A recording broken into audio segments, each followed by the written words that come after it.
Morning. I call to order the 19th session of the General Conference of the United Nations Industrial Development Organization.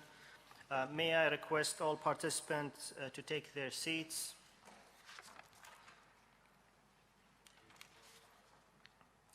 Would like to welcome the distinguished government ministers, ambassadors, and other special guests who have graciously joined us today, as well as the numerous delegates who joined us from regions of the world.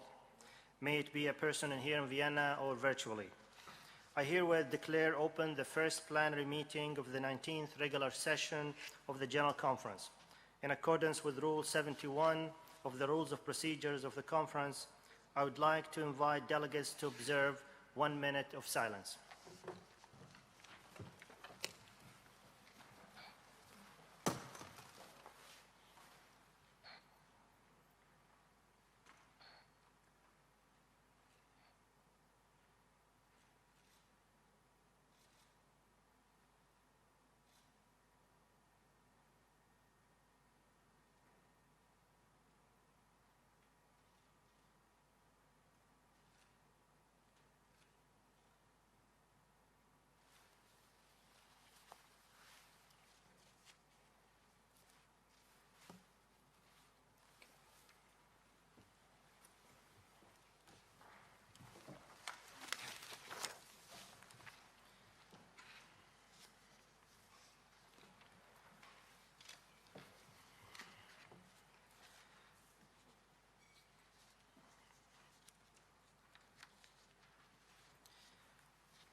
As the member state presiding over the 18th session of the United Arab Emirates would like to thank all member states, the UNIDO Secretariat, and personally the Director General of UNIDO, Mr. Lee Yong, for the support and the fruitful and constructive work during presidency. My thanks also go to the Vice Presidents of the conference who supported and combined us throughout the session. Hosting the 18th session of the General Conference in Abu Dhabi and facilitating the adoption of Abu Dhabi Declaration in support of UNIDO's global mandate was a particular honor for my country. I believe that UNIDO rightfully occupies a key position in the international development system, with its emphasis on scaling up inclusive and sustainable industrial development through the Program for Country Partnership and through its interventions in countries around the world, as well as by stimulating forward-looking international dialogue. UNIDO is at the forefront of global issues, such as the efforts to address climate change and harnessing the fourth industrial revolution. In view of the circumstances triggered by the COVID-19 pandemic, UNIDO's mandate has now been elevated to a level of even greater significance. The organization's work is critical for member states to build a better future in the post-pandemic world. It is also central to the attainment of the goals of the 2030 Agenda for Sustainable Development, which are now in jeopardy. Yet over the past 2 years, UNIDO has managed to adapt and innovate, thereby maintaining constantly high level of technical cooperation delivery to member states at a time when they needed it the most.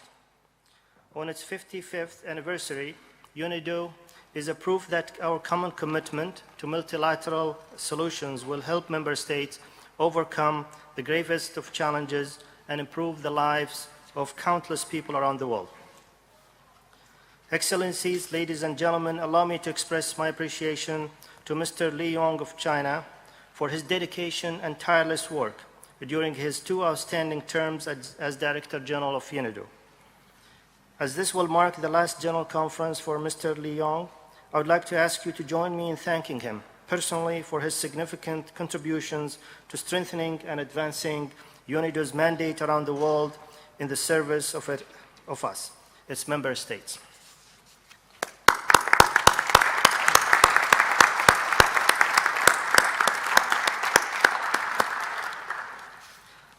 Finally, I wish the new President of the General Conference every possible success in carrying out the proceedings of the conference. Thank you for your attention. Turning to matters of our proceedings, I first invite the conference to take up consideration of agenda item 3, adoption of the agenda. I would like to refer to the recommendations of the pre-sessional informal consultations, which taken into consideration the recommendation of the board in its decision IDB .49/decision 14, recommended the adoption of the agenda contained in document GC.19/1. For the practical purposes, the informal consultations agreed to recommend the suspension of Rule 42 for the first day only, in particular those aspects covering the functions of the General Committee with regard to the adoption of the agenda. I am now submitting to the conference for its adoption this provisional agenda. Are there any objections?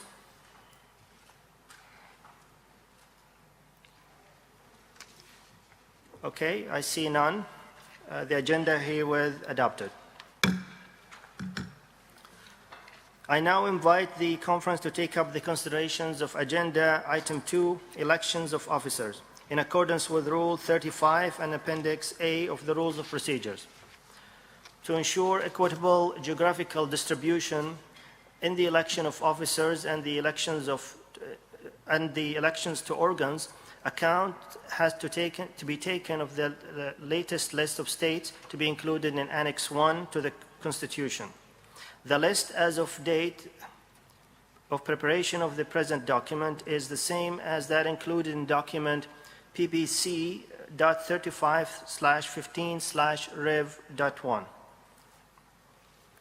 Before proceeding to the elections, as explained during informal consultations leading up to the General Conference, the General Conference will have to decide on which of the list of the states, A, B, C, or D, 3 member states, Antigua and Barbuda, Kiribati, and the Federated States of Micronesia, are to be included in. In this context, I would like to inform you that both Kiribati and the Federated States of Micronesia have placed requests for inclusion among Asia-Pacific states in List A. Subsequently, the Asian Pacific Group endorsed their inclusions among Asia-Pacific states in List A of Annex 1 to the Constitution. List A being also composed of African states, the African Group issued no objection to the inclusion of these 2 states in List A. In line with Annex 1, Paragraph 1 of the Constitution and Rule 106.2, final endorsement of the inclusion of both Kiribati and the Federated States of Micronesia in List A of Annex 1 to the Constitution rests with the conference. I thus ask whether there are any objections to this proposal.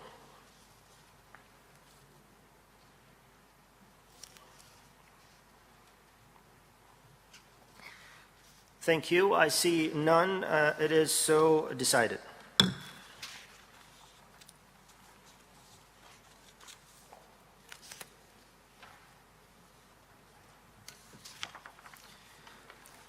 Continuing with agenda item 2, election of officers, I have the pleasure to inform you that the names of the candidates for the elections of officers have been communicated by the chairs of their respective regional groups as follows. For the office of President of the Conference, His Excellency Mr. Mohammed Mizgani, Permanent Representative of Tunisia to UNIDO. For the Vice Presidents, the African states in List A, His Excellency Mr. Mohammed Al-Mullah, Permanent Representative of Egypt. For Asia Pacific states in List A, His Excellency Mr. Mohammed Abdul Muhith, the Permanent Representative of Bangladesh, and His Excellency Mr. Aftab Ahmad Quaker, Permanent Representative of Pakistan. For List B, Her Excellency Ms. Gabriela Silner, Permanent Representative of Austria, as well as His Excellency Mr. Takeshi Hikara, Permanent Representative of Japan. For List C, no nominations were received from the group for these posts. They will be therefore vacant. List D, Mr. Henryk Chopik from Poland, and Ms. Andrea Nemes of Hungary. Are there any objections to these nominations?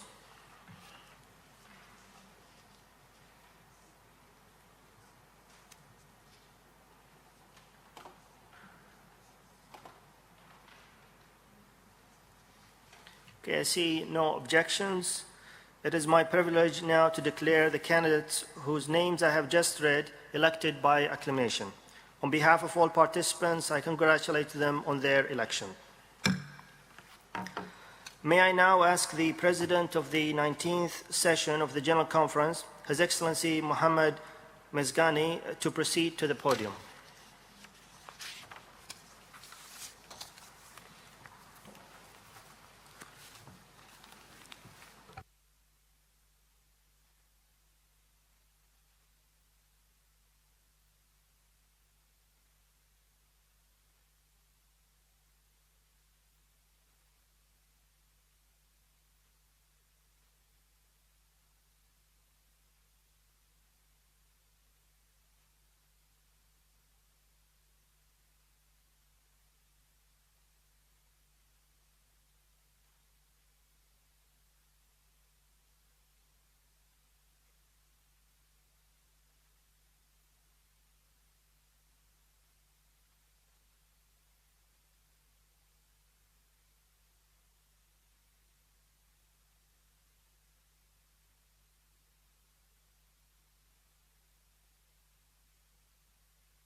أصحاب المعالي والسعادة المندوبين الموقرين، السيد المدير العام الموقر، السيدات والسادة، اسمحوا لي بداية أن أعرب عن بالغ شكري وتقديري لكافة الدول الأعضاء على منح بلاد تونس ومنح الثقة بقيادة أعمال الدورة 19 من المؤتمر العام لليونيدو.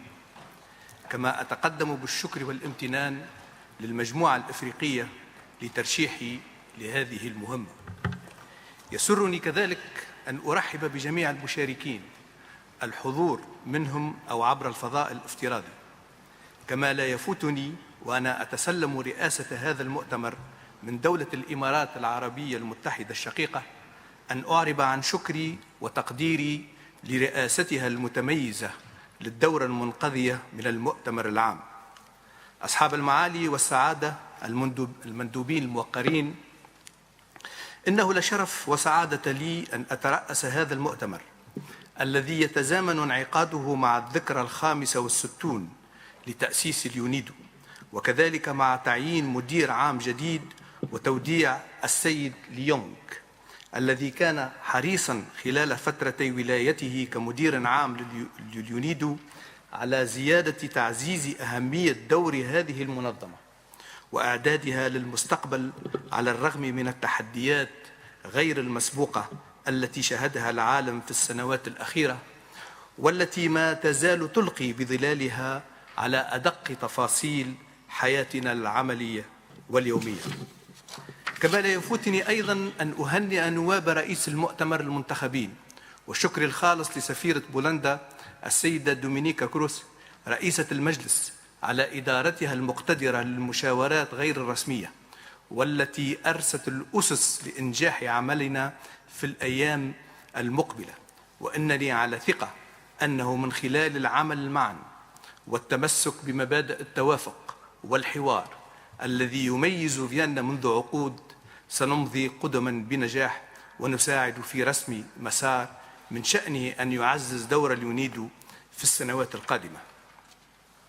Excellences, honorables délégués, chers collègues, mesdames et messieurs, nous vivons depuis 2 années une période de crise sanitaire, économique et sociale incomparable, engendrée par la pandémie de la Covid-19.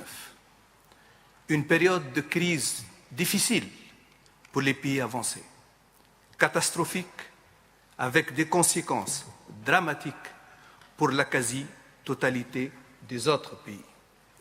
Rien qu'en Afrique, et selon le dernier rapport de la Banque africaine de développement, 50 millions de personnes supplémentaires ont basculé dans l'extrême pauvreté et 30 millions dans le chômage, essentiellement de jeunes Africains de moins de 35 ans sans aucune perspective.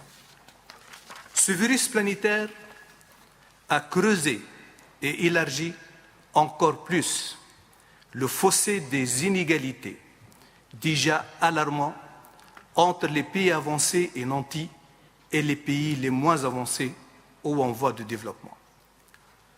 Même l'accès à la vaccination, seule voie de salut, n'a pas échappé à cette règle criante des inégalités. La crise de la Covid-19, qui a mis en exergue l'inquiétante fragilité, l'obsolescence et le caractère demeurant, malgré les efforts déployés, essentiellement primaires de la plupart des économies et des industries des pays en voie de développement, risquerait d'anéantir les progrès réalisés par ces pays durant les 20 dernières années. Quel serait alors, dans ce contexte, le sens et la pertinence de notre quête légitime pour plus de sécurité, de paix, de stabilité, de bonne gouvernance, de démocratie et de notre combat continu contre le crime organisé, le trafic des êtres humains, la corruption et la migration clandestine, sans un progrès générateur de richesses juste et équitable, et sans une prospérité collective et partagée par tous.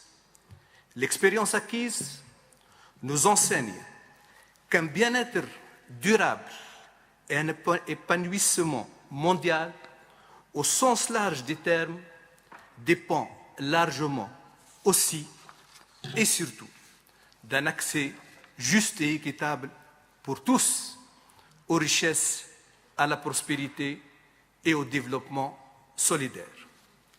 In this regard, Excellencies, UNIDO is a key element capable, with its assessed and experience, to impulse and support our countries in their efforts of industrial transformation on the path of the technological revolution and innovation.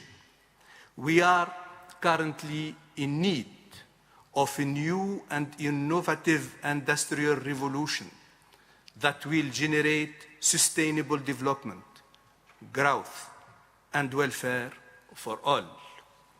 I would like to conclude my opening statement with a saying that comes from African wisdom. I quote, "When each of us makes his own dream, it remains a mere ephemeral dream. But when we all have the same dream, it is the beginning of reality. Let's make our dream a common one." شكرا لكم على حسن الانتباه.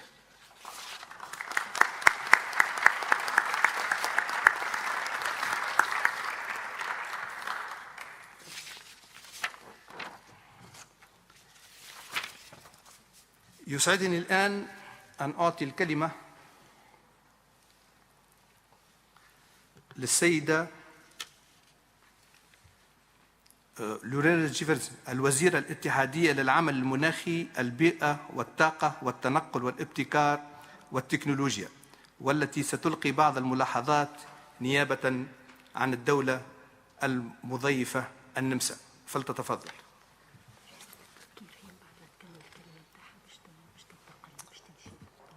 President, Director General, first of all, let me congratulate you and all your newly elected colleagues and wish you all the best in fulfilling these very important functions for UNIDO.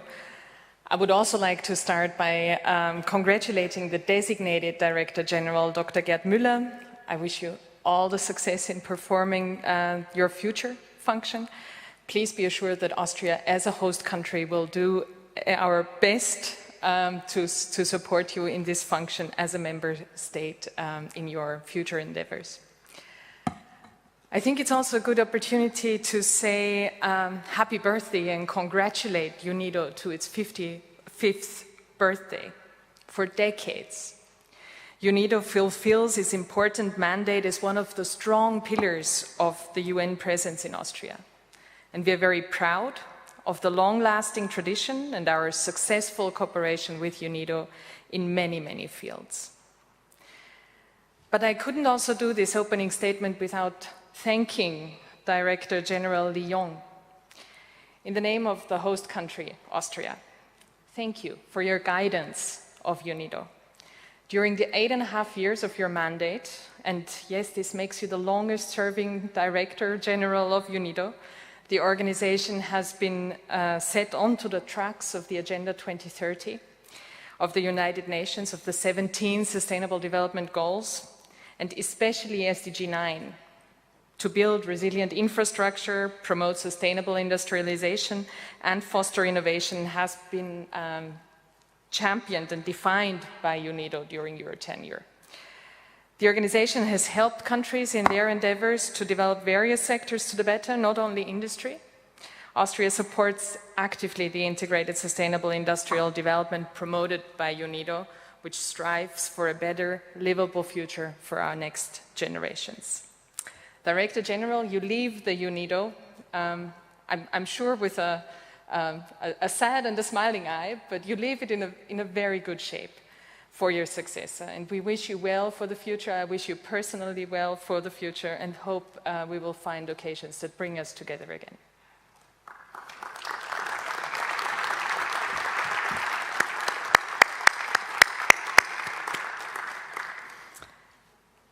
UNIDO has always took a stand and always takes a stand for active multilateralism and fosters cooperation among members and among states. And not only among members, but also with countries who are not yet or are not anymore members of UNIDO. And as the last months have shown, and the President has made reference to this, as the last months have shown, in the face of a disease unknown only 2 years ago, we think that this cooperation is now ever more important, and we invite all members to cooperate, and we invite all non-member states to join UNIDO at this crucial moment in time. UNIDO is a central stakeholder among the members of the Vienna Energy Club. By acting as the lead organizer of the Vienna Energy Forum together with IASA and Austria as a host country, UNIDO has been shaping the image of Vienna as a platform for dialogue, known as the Vienna Energy Hub.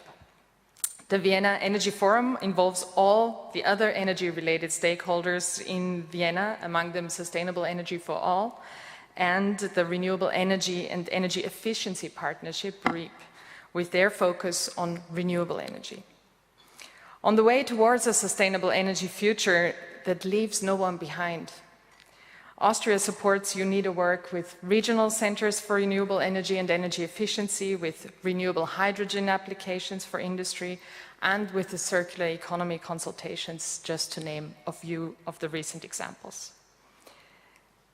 Energy transformation, without a doubt, is one of the key elements to tackle the climate crisis. And at the recent climate conference, the COP26 in Glasgow, the international community came together and agreed important steps for the implementation of the Paris Agreement. We finalized the Paris Rulebook, we took additional decisions on raising ambition, on adaptation, on climate finance. Many important steps were taken. We agreed in the first time to phase down the use of coal globally. However, we must also be aware that the current commitments are not yet enough, and that we need to do more in all sectors to act against this crisis that we are facing. So it's of utmost importance that all countries step up their mitigation efforts in line with the long-term goals of the Paris Agreement. In Austria, we have set our goal at becoming climate neutral by 2040, and we're now implementing policies step by step to get us there, actually. These include a new law for the expansion of renewable energy, the new Renewable Energy Expansion Act, a Mobility Master Plan 2030, our pathway to climate neutral transport and mobility sector, a new climate ticket, a flat rate climate ticket for public transport all over the countries. We support and subsidize electric mobility and the replacing of fuel-based heating for renewable-based heating, a circular economy strategy, and many more. Just a few weeks ago, we finally got off the ground a social ecological tax reform, which will put a price on carbon. The measure will affect, of course, households and car users, so we put in place also a compensation mechanism to alleviate the effects on household budgets. Austria very warmly welcomes UNIDO's response to climate change, to make climate action part of its projects and its preparations to empower member states to take part in the fourth industrial revolution and its challenges. Coming back to the COP26, I had the utmost pleasure to present the UNIDO's global consultation on circular economy, which took place from 10 to 12 May 2021, and I had the honor to co-chair the consultations with Minister Andrea Mesa Murillo from Costa Rica, and I would also like take the occasion to thank her for the excellent cooperation we had in this consultation. One of the key findings of these consultations, and important, you couldn't underestimate that, was a common understanding that circular economy is, on the one hand, clearly linked with current global crises, like the climate crisis, like pollution, like the massive loss of biodiversity, but that circular economy offers a solution for these global challenges. Therefore, we urgently need to work on making our economy circular, and we have to ensure a transition, a good transition that leaves no one behind, to economies that are fossil-free and resource-efficient as soon as possible. And UNIDO's initiative to hold these global consultations about the transformation towards a circular economy came exactly at the right time, and I hope that we can pass a resolution on this extremely important topic this week. The work of UNIDO to promote circular economy is of great importance to economic integration and cooperation at the national, the regional, as well as at the global level. Because I think we have to be very clear about one thing. A 1.5-degree world can only be a circular economy world. Finally, with regard to the report on our common agenda presented by the Secretary General of the UN several weeks ago in the last General Assembly, I think that UNIDO can make an important contribution, directly and indirectly, to the preparation of the Summit for the Future and the realization of its target. President, Director General, dear colleagues, I wish the UNIDO General Conference fruitful deliberations and, most of all, successful outcomes. Thanks a lot.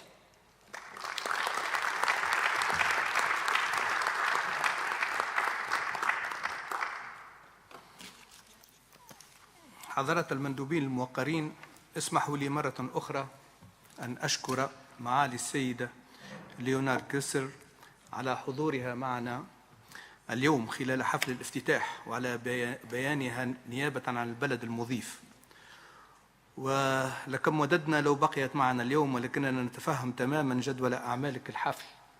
شكرا لكم على تكريمكم لنا بحضوركم هذا المؤتمر.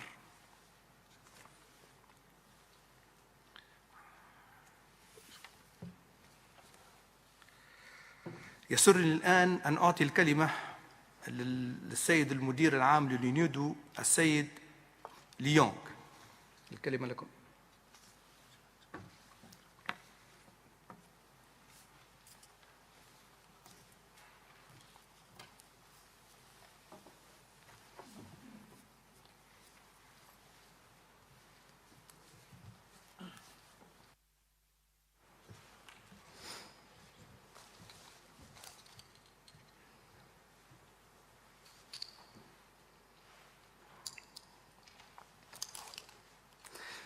Thank you, Mr.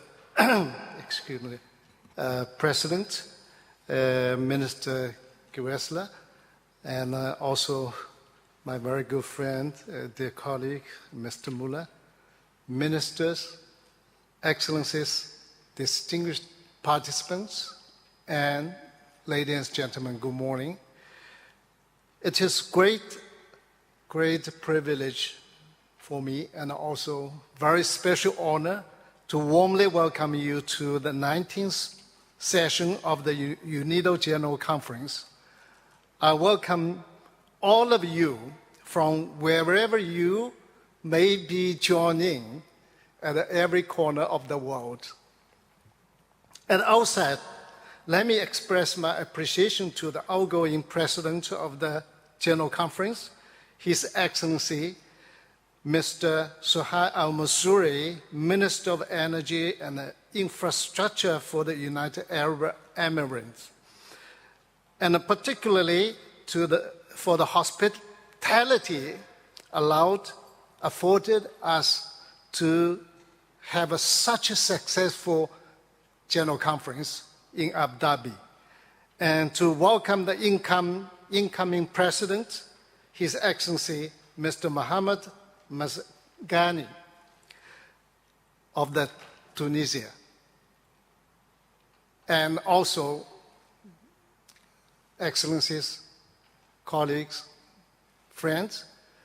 I really would like to use this opportunity to express our appreciation to the government of Austria for the great support, consistent support to UNIDO and to me.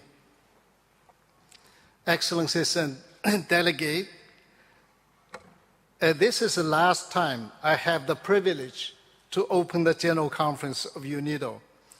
I have a little bit special feeling because compared with previous General Conference, allow me to share my reflection on the past 8 years and on the future of this organization. I would like to start by going back to the moment of my acceptance speech on June 2013, after having been just appointed to the 7th Director General of UNIDO. I felt deeply thankful for the trust of member states, humbled by the high expectations placed in me, and excited about the new tasks ahead at that time, and grateful for the opportunity to make a change possible. It is my acceptance speech outlined a 5-pillar strategy that guided my work at UNIDO, at this organization. The first pillar, I just would like to share you briefly about that, was called the Direction and Mandate in 2013. As the international community was preparing for the post-2015 development agenda, my first priority was to refine and clarify the direction of the organization.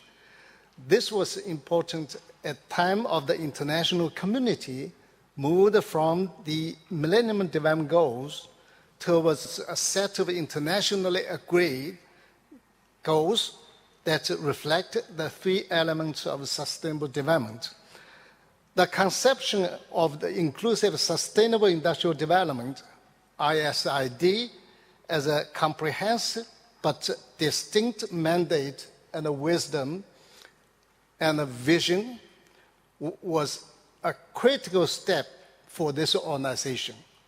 Following the adoption of ISID at the General Conference in Lima, in Peru, 2013, And with support of you, our member states, we firmly anchored UNIDO's mandate in 2030 agenda as a SDG Goal 9.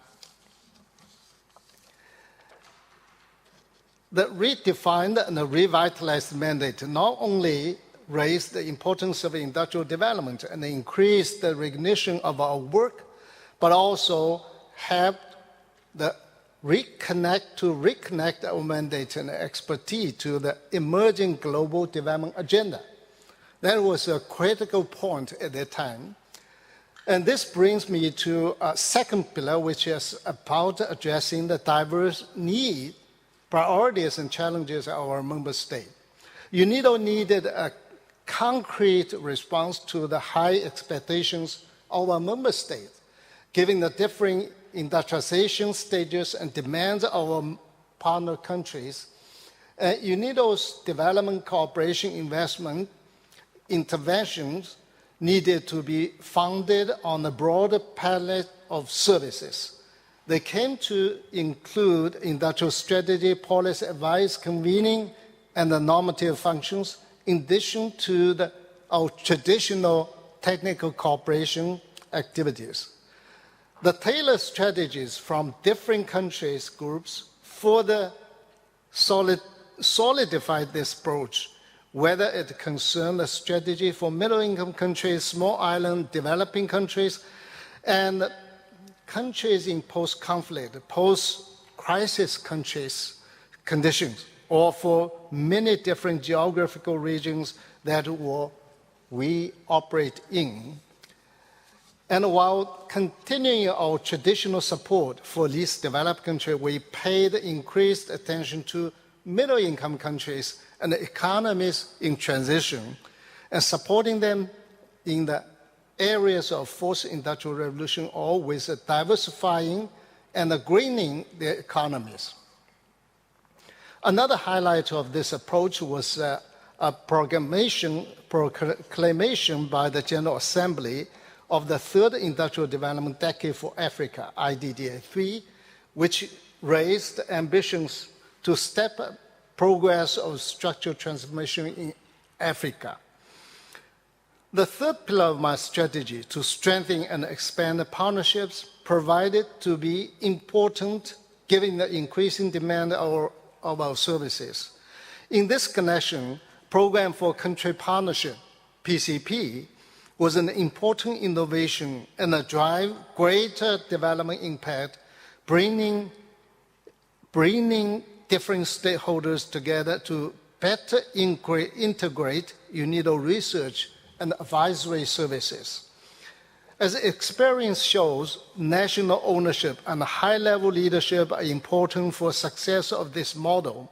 I'm very pleased, Excellencies, about the strategic support expressed by many leaders and the presidents, prime ministers of Colombia, Cote d'Ivoire, Egypt, Ethiopia, Kenya, Kyrgyzstan, Morocco, Madagascar, Nigeria, Peru, Rwanda, Senegal, the United Republic of Tanzania, and Zambia, etc.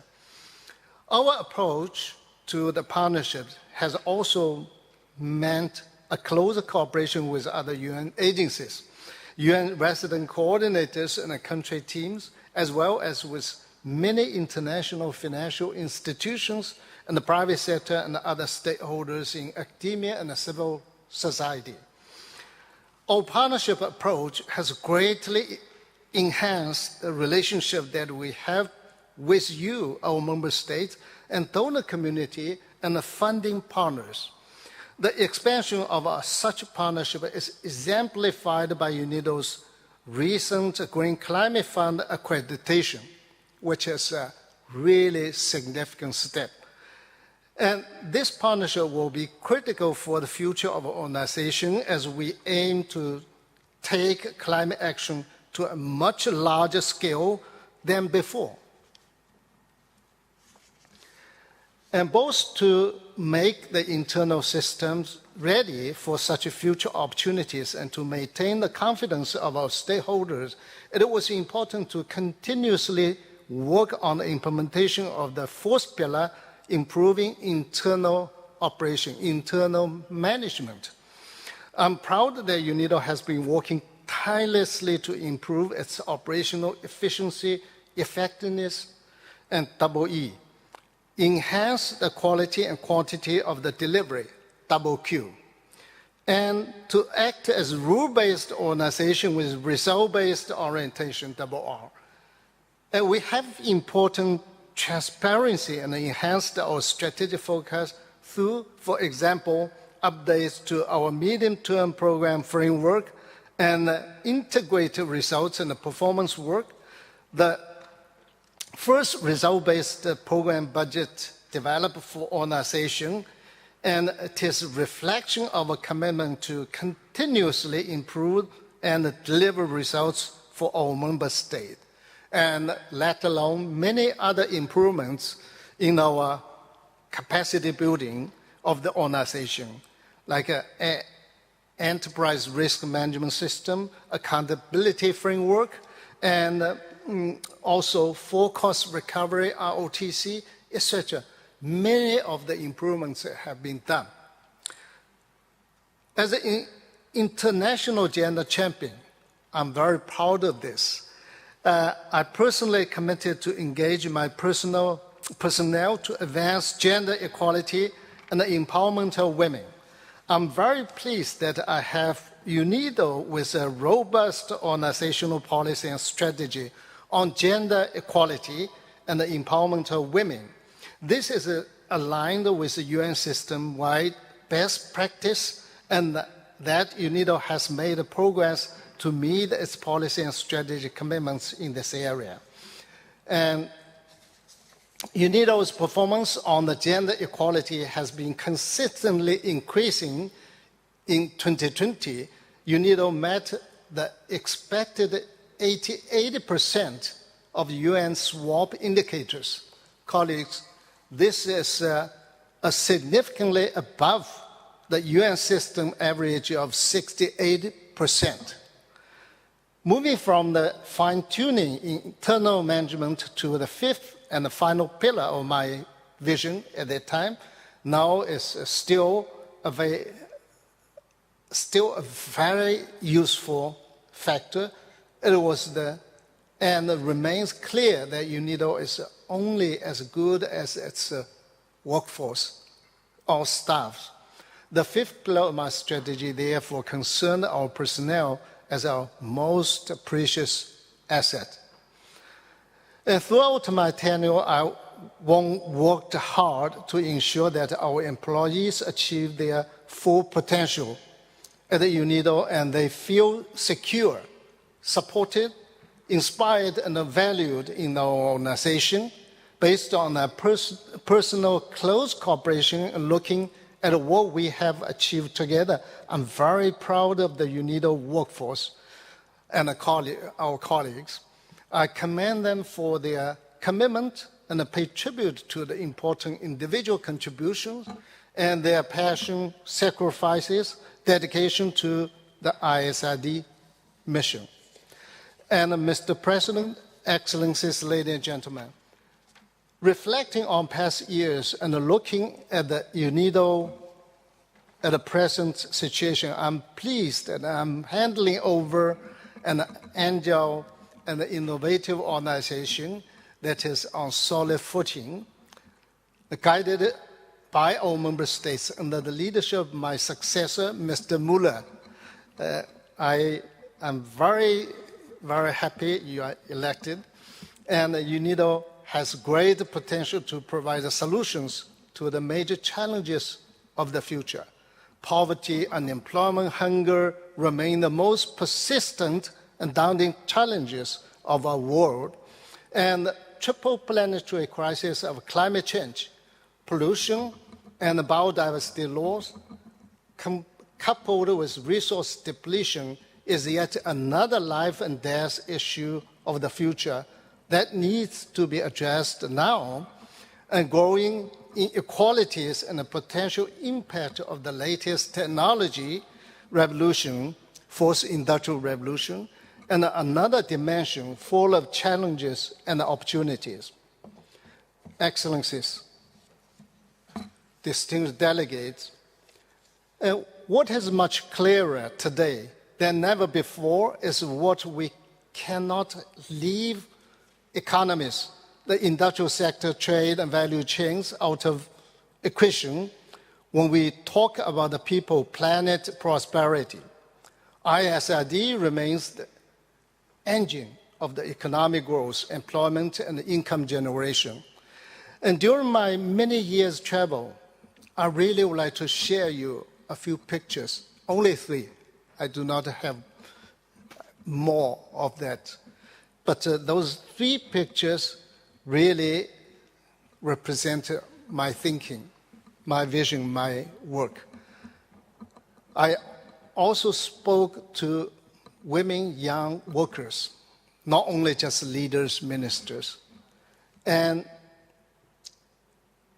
community members who place high hope in UNIDO to provide jobs, better their lives, seeing the appreciation for our work and hearing the expectation for our continued support brought home and the responsibilities we have, and left me with very special feeling that I will not forget. I could tell you about the numerous stories of what I have learned during those travels, just as Mr. Muller asked me how many countries I visited during my tenure. But there's one experience that I will not forget, and that made me think about the impact of ISRD, impact of UNIDO's function on the existence and the well-being of many young women and men. And I would like to share with you my memory of the visit to a garment factory. I still have a very vivid memory, and a good example of how industrial development works, how it changes people's lives for a better and quickly and a larger scale future. And that experience has driven me in thinking of the concrete ways to create the decent jobs, the very decent jobs for women, young people, to employ them in the formal sector and generate incomes that pull them out of poverty. It is one of the reasons why I kept pushing for PCP and the dissemination of best practices under ISRD. Among the people that I speak to was this young lady. You see the lady is checking the quality. Her family was living in poverty until recently, but with her job at the factory, their lives changed. And she now had a regular income that was enough to support herself and even support the family. And also, on top of that, it turned out that she was among the workers with a higher responsibility. She was so skillful, and she told me with much pride that after some training, she is now also responsible for quality control, quality checking, a good example of skills upgrading and opportunities to grow further. So we could see UNIDO's program bring large-scale employment. It's not 10, 20. And also, we help the women and the young people directly to have them in a much better position. And also, later they will become entrepreneurs with the skills they learned. So, Excellencies, dear delegates, the role of industry, industrial development policy, as well as of UNIDO overall mission is also vital for the decarbonization and circularity and a pursuit of a just transition towards a carbon-neutral society. Industry is directly responsible for more than 1/3 of global primary energy consumption, that may be 1/3 of that, and energy-related carbon dioxide emissions, including a hard to mitigate the sectors such as chemical, steel, and cement. Industry is also the engine that drives innovative solutions and increases the efficiency. And technological advances in the sector can shift the production to clean, resource-efficient, and renewable resources and renewable sources towards circularity in production consumption. That is what we call circular economy. And after conclusion of the United Nations Climate Change Conference, COP26 in Glasgow, and the international community needs to put words into action. Put words into action. And UNIDO is an organization implemented with concrete results, concrete programs. And as a new UNIDO contribution to a climate action, we recently launched the Industrial Deep Decarbonization Initiative. And the initiative targets steel, the cement production, which is responsible for 14 to 16% of global energy-related CO2 emissions, changing the way our society is built and can be a game changer to reduce greenhouse gas emission. And the COVID-19 pandemic and its socio-economic consequences exacerbated many of the development challenges, and countries that have faced and confirmed now important industrial development is to address them. As the Industrial Development Report 2022 report, IDR, and the ISID mandate plays an important role to solve those issues. The pandemic also reminded us of the need to build up manufacturing capacities in least developed countries that can locally and regionally deliver essential goods, such as much needed pharmaceutical and medical products. Since its early days, UNIDO has been concerned with the production and the quality control, transfer technology in the areas of pharmaceuticals.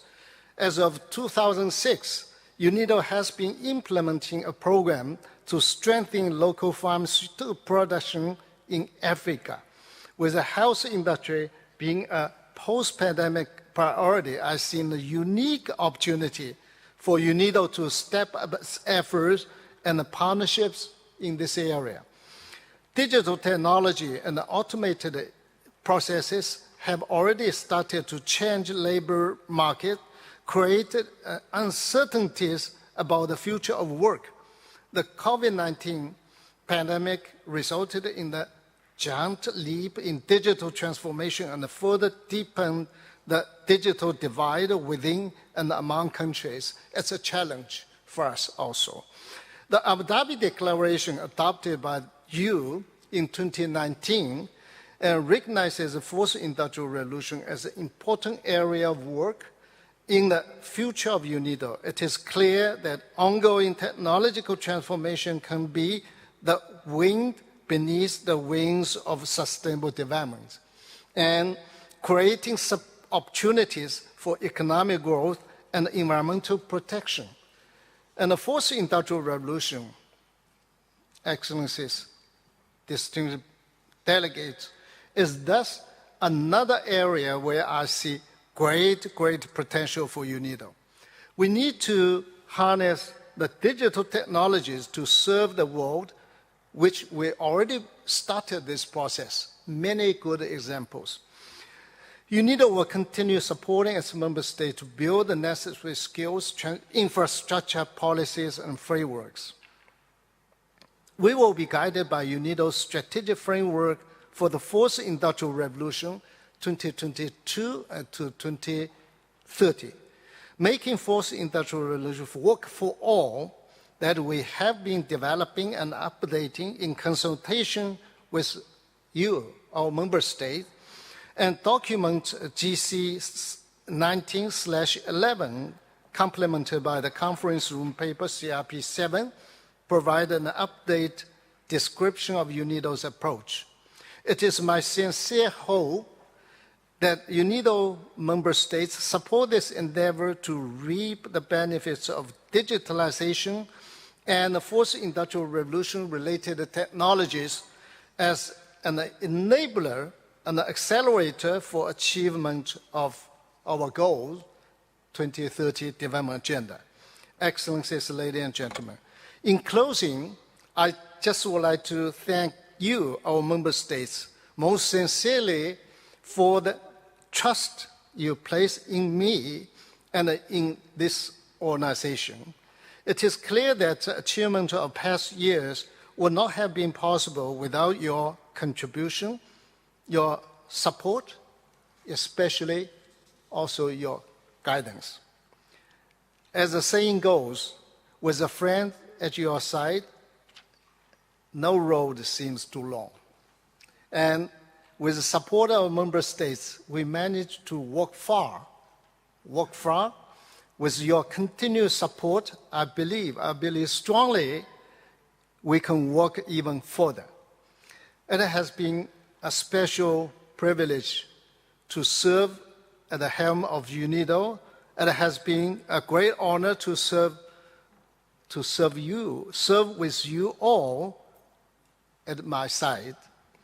Looking back at my life journey, I always thought my time at UNIDO has been a valuable part, very precious, valuable part. And I'm grateful for the many rich experiences and for the change that I hope I could make in people's lives. As a member of the UNIDO family and as a head of the organization, I always felt guided by wisdom of Lao Tzu, who is a philosopher more than 3,000 years ago in China's history, who said, "Go to the people, live with them, work with them, and learn from them, finally love them."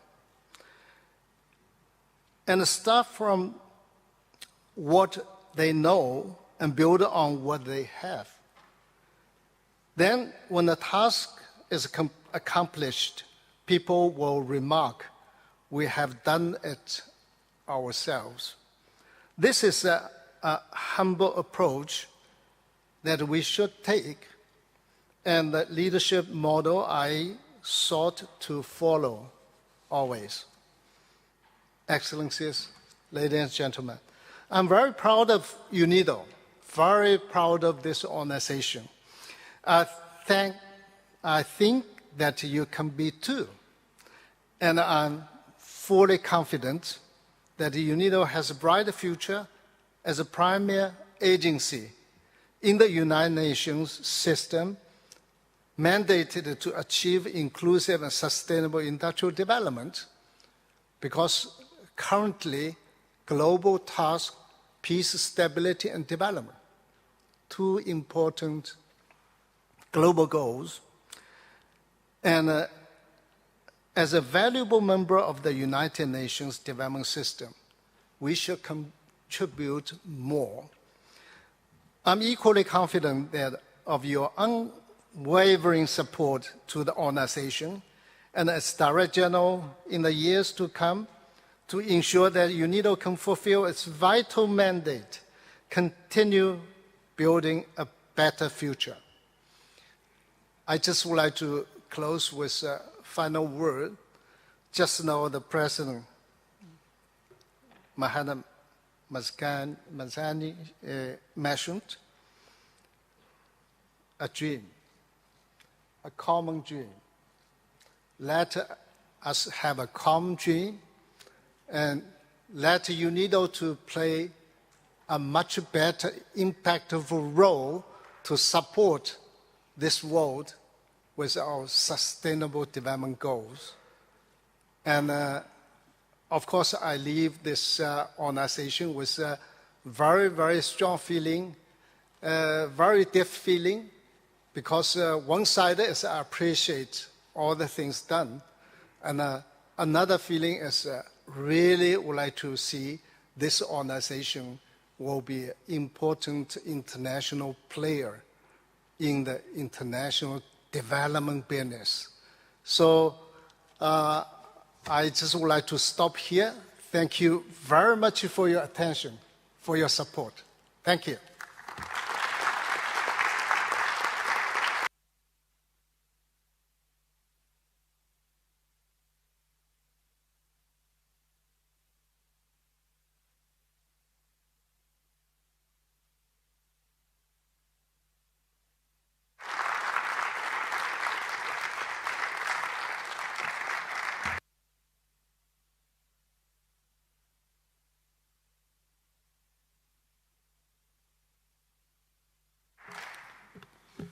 شكرا سيادة المدير العام على كل هذه المعلومات والمعطيات الهامة والقيمة التي تفضلتم بها، والتي ما هي إلا انعكاس لكل الإنجازات الذي حققتها اليونيدو تحت إدارتكم الرشيدة.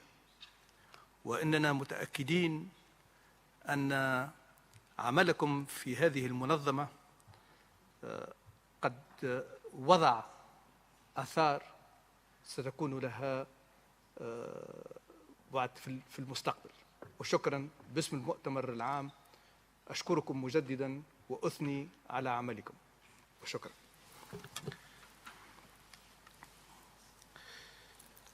السادة المندوبون الموقرون، يسعدني الآن أن أدعوكم لمشاهدة فيديو بمناسبة الذكرى السنوية 55 لتأسيس اليونيدو.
حضرات المندوبين الموقرين، يشرفني أن أعطي الكلمة الآن لفخامة السيد أندري نيرينا راخولينا رئيس جمهورية مدغشقر.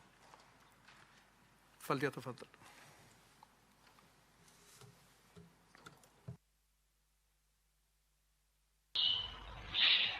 Excellences, Mesdames et Messieurs les chefs d'État et de gouvernement, Monsieur le Directeur général de l'Organisation des Nations Unies pour le développement industriel, Mesdames et Messieurs les directeurs régionaux, représentants permanents et délégués de l'ONUDI, honorable assistance, Mesdames et Messieurs, je souhaite en premier lieu exprimer toute ma sympathie au président de la République d'Autriche, au gouvernement ainsi qu'à tout le peuple autrichien qui font actuellement face à un regain de la Covid-19. Cette pandémie nous a empêchés depuis maintenant plus de 2 ans de maintenir des réunions en présentiel. Moi qui me faisais une joie de venir rencontrer la grande famille de l'ONUDI à Vienne, je regrette que cela n'ait pu se faire. Quoi qu'il en soit, j'aimerais saluer Monsieur le Directeur général de l'ONUDI pour le maintien en virtuel de cette 19e conférence placée sous le thème « Construire un avenir meilleur ». Cela témoigne de notre conviction commune à trouver les voies et moyens pour assurer une reprise socio-économique post-Covid-19 durable et inclusive, pour reconstruire en mieux, ensemble, notre monde. Je tenais également, Monsieur le Directeur général, à vous féliciter pour le mandat exemplaire que vous avez effectué depuis juin 2013 jusqu'à ce jour. Votre volonté et détermination à atteindre les objectifs de l'ONUDI s'est manifestée à travers l'intérêt que vous portez à chaque pays membre de l'organisation dans Madagascar. De plus, je fais part de mes vives félicitations à Monsieur Gert Müller, directeur général nouvellement élu de l'ONUDI. Je suis persuadé que l'organisation étant entre de bonnes mains et je réitère la disposition de mon pays à collaborer avec vous. Mesdames et messieurs, la pandémie provoquée par le coronavirus a fait d'importants dommages socio-économiques à travers le monde et l'Afrique n'a pas été épargnée. Nous le savons, ces impacts sont conséquents au point d'avoir enrayé l'économie mondiale, ralenti l'élan de développement des pays émergents et aggravé les inégalités. Eh bien, que nous ne soyons pas encore au bout de cette crise, comme l'atteste la situation sanitaire actuelle dans certains pays d'Europe, nous devons nous ressaisir, décider et agir maintenant pour rebâtir la vie post-Covid. Les programmes de relance économique doivent être conçus afin de remettre rapidement les économies sur pied de façon à être plus solides, mais surtout de garantir des moyens de subsistance plus durables pour les populations fragilisées et vulnérables. Pour être pragmatique, nous savons que le retour à une situation normale pourrait prendre encore des années. Cependant, nous sommes tous convaincus que les pays africains ont le potentiel et les capacités d'accélérer la reprise économique du continent. Pour l'Afrique et pour Madagascar, un des piliers de cette relance économique est l'industrialisation. La crise nous a effectivement prouvé que les pays les plus dépendants aux importations ont été les plus affectés et ceux qui ont une production locale ont pu mieux encaisser le choc de la crise. En effet, outre les effets négatifs de la croissance, la pandémie de la Covid-19 a entraîné la hausse exponentielle des prix de transport internationaux, impactant sur les prix des marchandises et de denrées alimentaires, causant une importante inflation dans le monde. Face à cela, l'industrialisation du continent africain et de Madagascar est stratégique afin que notre économie soit autonome. À Madagascar, nous relevons ce défi avec la mise en place de politiques industrielles pertinentes. Nous allons produire localement tout ce dont les Malagasy ont besoin au quotidien et renforcer la compétitivité de la grande île sur le marché régional et continental en créant de la valeur ajoutée. Ainsi, les secteurs prioritaires sont la mise en place de pépinières industrielles dans chaque région en vue de créer des coopérations de production régionale pouvant aboutir au développement de filières et de croissance économique locale. Le déploiement du programme que nous avons mis en place ODOF, ou One District, One Factory, qui a pour objectif d'équiper en matériel semi-industriel les producteurs locaux. Avec ce programme, nous voulons redynamiser le secteur de l'industrie dans la grande île et promouvoir la consommation locale. Le développement des industries stratégiques est essentiel à la vie quotidienne de la population et du pays, est une des principales priorités, à savoir les produits de base et de première nécessité.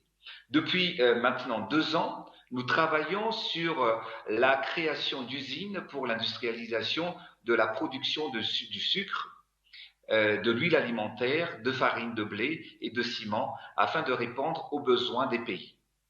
Depuis des décennies, le pays dépend des importations face à une production locale insuffisante. Grâce à nos efforts continus, notre détermination et l'implication active de l'État malagasy, je peux déclarer aujourd'hui avec satisfaction que d'ici 2023, Madagascar sera autosuffisant pour le sucre, en farine de blé, en huile et en ciment. Le riz est l'alimentation de base des Malagasy. Ainsi, le développement de la filière risicole est un défi prioritaire pour laquelle nous travaillons d'arrache-pied pour l'atteinte de notre objectif d'autosuffisance alimentaire. Parmi ces projets qui nous permettront d'atteindre cet objectif figurent l'aménagement des plaines de Bamanguk au sud-ouest de Madagascar qui permettront d'irriguer plus de 70 000 hectares de terres cultivables. Nous allons également promouvoir le développement de chaînes de valeur à fort potentiel d'exportation afin d'assurer une meilleure compétitivité de la grande île et faire émerger le label Made in Madagascar. En effet, Madagascar s'impose aujourd'hui de plus en plus comme un producteur de produits d'exception, à l'instar du caviar de Madagascar, premier caviar africain, des gambas, des langoustes, du thon, mais également qui ne connaît pas la vanille de Madagascar et le cacao, tous deux reconnus et primés internationalement, mais aussi les épices de Madagascar. Mesdames et messieurs, Madagascar veut aussi une industrialisation inclusive qui souhaite renforcer l'autonomisation des femmes en les intégrant davantage dans les opportunités de transformation. Nous les dotons d'équipements et de renforcement de capacités dans les secteurs manufacturiers. La jeunesse étant notre plus grande richesse, nous soutenons également activement l'entrepreneuriat des jeunes et mettons en place des solutions effectives pour réduire le taux de chômage. Nous avons ainsi le programme national appelé FIARI qui permet de soutenir les initiatives des jeunes, créer de l'emploi et valoriser les ressources locales comme la transformation de manioc, l'apiculture, la filière laitière également. Nous souhaitons particulièrement une industrialisation qui permet de résoudre les problèmes d'insécurité alimentaire, spécifiquement pour lutter contre la famine ou le kéré dans le sud de Madagascar. Une stratégie liée au changement climatique. À ce titre, nous avons implanté la première usine de fabrication d'aliments nutritionnels, appelée NutriSud, pour lutter contre la malnutrition infantile. Le dérèglement climatique étant l'un des plus grands défis de notre siècle, nous prônons une industrialisation plus écologique et au service de la protection de l'environnement.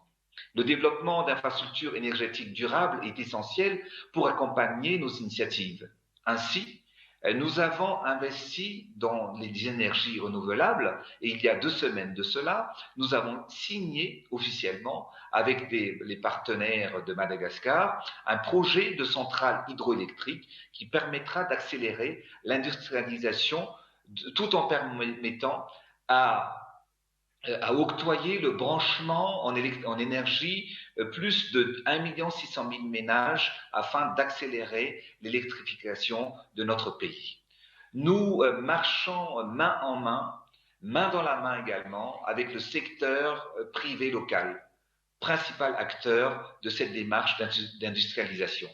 Mesdames et messieurs, vous l'aurez compris, l'État malagasy avance concrètement dans l'industrialisation de Madagascar pour son émergence. Et l'UNIDO est un partenaire clé de cette entreprise et la mise en œuvre du programme de coopération technique de l'UNIDO pour la promotion de l'ICID à Madagascar pour la période 2018-2022 en est une preuve concrète. Je tiens d'ailleurs à féliciter l'UNIDO pour les efforts fournis durant ces 55 ans d'existence dans la promotion et l'accélération du développement industriel inclusif et durable avec les pays membres. Chers amis, joignons nos efforts pour construire un avenir meilleur. Pour conclure, j'aimerais réitérer l'engagement de Madagascar à continuer à travailler de concert avec l'UNIDO afin de réaliser nos ambitions communes d'industrialisation et faire prospérer nos nations. Je vous remercie de votre attention.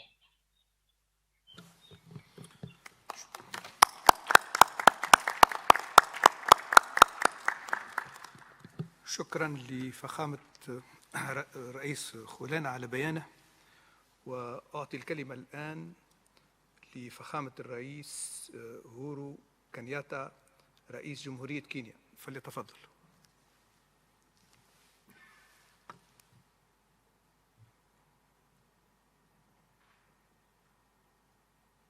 The President of the General Conference, Your Excellencies, UNIDO Director, my dear friend, Ms. Lee Yong, distinguished guests, ladies and gentlemen, please accept greetings from Kenya from us all. Mr. President, allow me to thank His Excellency Lee Yong, Director General of UNIDO, for inviting me to this 19th UNIDO General Conference. Kenya and UNIDO remain strong partners in our quest to drive economic development and transformation through industrialization. The third industrial development decade for Africa, AIDA 3, 2016 to 2025, anchors Africa on a path of inclusive and sustainable industrial development.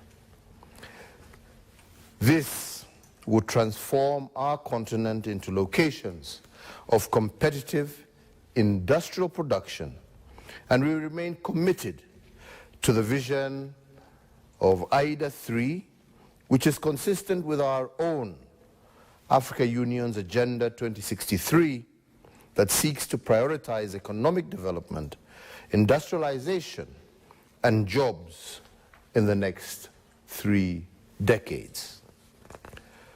For emerging markets such as Kenya, UNIDO's role is crucial in supporting our national development policies. Indeed, through our partnership with UNIDO, under the recently signed program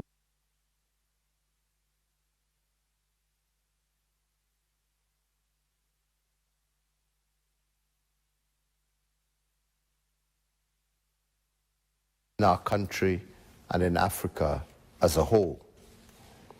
Mr. President, most of the world is still reeling under the devastating impact of COVID-19. The disruption of global supply chains has disproportionately had a large impact on production, businesses, and livelihoods in our developing countries, most of which are dependent on imported essential commodities. To jumpstart our economies requires us to prioritize investments with large revenue generation and job creation potential. We need to be bold and resourceful and to use lessons learnt from this crisis as an opportunity to rethink our development strategies to ensure resilient as well as sustainable recovery. I would like to invite UNIDO to work with us to rethink our industrial development model as well as our approach and strengthen the conditions that would enhance competitiveness in our industries. Ladies and gentlemen, Kenya and several African countries have made significant progress in strengthening the key enablers for industries. A major expansion of the infrastructure network has made the movement of goods and services easier and faster. The enabling environment also for digital transformation is firmly in place, and an enabling business environment makes Kenya an attractive investment destination. We seek to harness this enabling business environment to accelerate industrial development.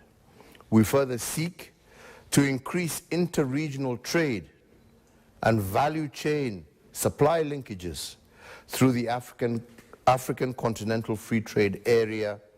And in this context, we propose to reorient our technical cooperation with UNIDO in 3 distinct areas. The first is to expand the reach and scope of the UNIDO Partnership Program in Kenya. Kenya is working with UNIDO to strengthen operation and maintenance of the Olkaria geothermal power station using the Internet of Things, digital technology. This is an important project which is facilitating knowledge and technology transfer, also broadening the use of digitization. However, to meet the challenge of job creation and the drive for our industrial transformation, we need more and larger digitization programs. Currently, there are too few and too small. The second is to reorient the program towards an industrial model that is relevant for Africa. Structural transformation in Africa points attractive opportunities to new industries such as agribusiness, digital technologies, and green manufacturing, where Africa has a clear comparative advantage. We would like to expand cooperation in these industries as we harness our strong footprint in green energy to expand green industries in line with our emission reduction commitments. The third is to expand manufacturing capacity in Africa. The difficulty Africa has experienced, especially in accessing vaccines during this pandemic, has underscored the urgency of establishing local manufacturing capacity, not just for vaccines and pharmaceuticals, but also for other essential commodities. So let me conclude, Mr. President, by sincerely thanking my dear friend, the outgoing Director General, His Excellency Lee Yong, for his support and partnership to Kenya and Africa, and also his friendship to all of us during his tenure. I would also like to take this opportunity to congratulate Dr. Gerard Muller for being elected as the new Director General, and I assure him of my support and Kenya's support as he takes over the leadership of UNIDO, and I assure him that we shall work together to enhance industrial development, not only in Kenya, but in our continent, Africa. I thank you all for your kind attention.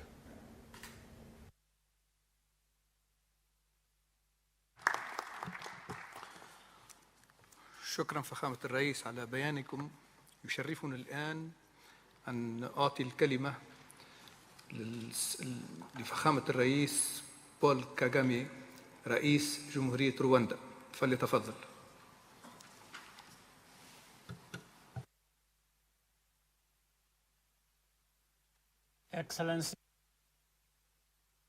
Excellencies, heads of state and government, Mr. Lee Young, Director General of UNIDO, distinguished ladies and gentlemen. I commend UNIDO for its continued commitment and support for Africa's industrial transformation agenda. The partnership between Rwanda and UNIDO exemplifies this, and I look forward to our continued collaboration.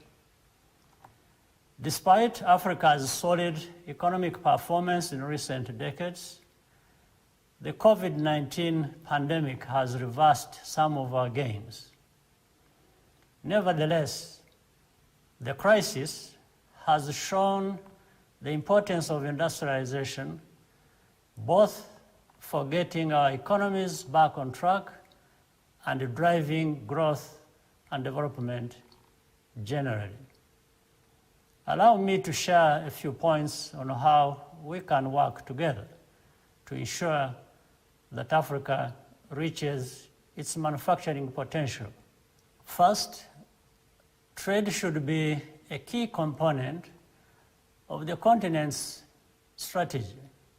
If the African Continental Free Trade Area is successfully implemented, the manufacturing sector is expected to double in size in the coming decade, creating over 14 million jobs. Second, the use of digital technologies should be prioritized to raise productivity and facilitate cross-border trade. Finally, clean and green strategies must be at the forefront of our industrial policy, reflecting the urgency of the climate crisis. Africa's vast resources give us a comparative advantage, but we need to see more tangible results for our people from this immense wealth. That means, above all, investing in people and in the skills that drive industrialization. Let's continue working together to make this happen. Allow me to close with a tribute to the outgoing Director General, Mr. Lee Young, for his 8 years of distinguished service. I also extend a warm welcome to the incoming Director General, Dr. Gadi Muller, and wish him every success.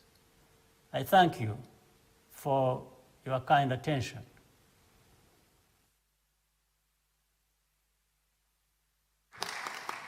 شكرا فخامة الرئيس على بيانكم. وأعطي الكلمة الآن لسعادة السيدة نجلة بودن رئيسة الحكومة الجمهورية التونسية. فلتتفضل.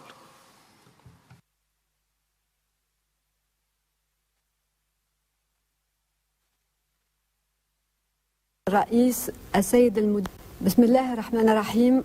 السيد الرئيس، السيد المدير العام لمنظمة الأمم المتحدة للتنمية الصناعية، أصحاب المعالي، السيدات والسادة، إن لمن دواعي الاعتزاز أن أهنئكم عن انتخابكم لرئاسة الدورة 19 للمؤتمر العام لمنظمة الأمم المتحدة للتنمية الصناعية، الذي يمثل مناسبة هامة لنا جميعا للوقوف على إنجازات المنظمة والتباحث حول أهم التحديات التي تواجهها في الظروف الراهنة والتوجهات المستقبلية الكبرى لتنمية التعاون الصناعي.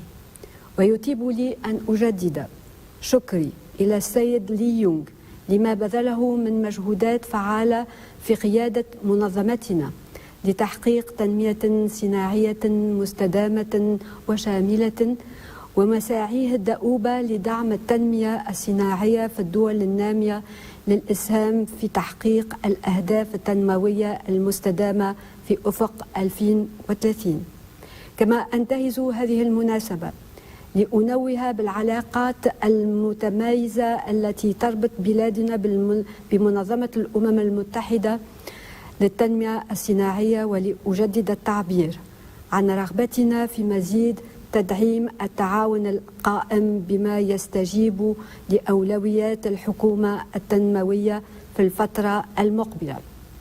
السيد الرئيس، إن مقتضيات المرحلة وما يشهد العالم من تحولات عميقة، وخاصة جراء تداعيات جائحة كورونا على كافة دولنا دون الاستثناء، وانعكاساتها المباشرة على حياة شعوبنا، تجعل من تكثيف التعاون والتضامن ومضاعفة الجهود المشتركة في دعم الصناعة كأحد أعمدة التنمية إحدى أهم أولويات العمل المشترك الذي من شأنه أن يحقق الاستقرار والتنمية والازدهار.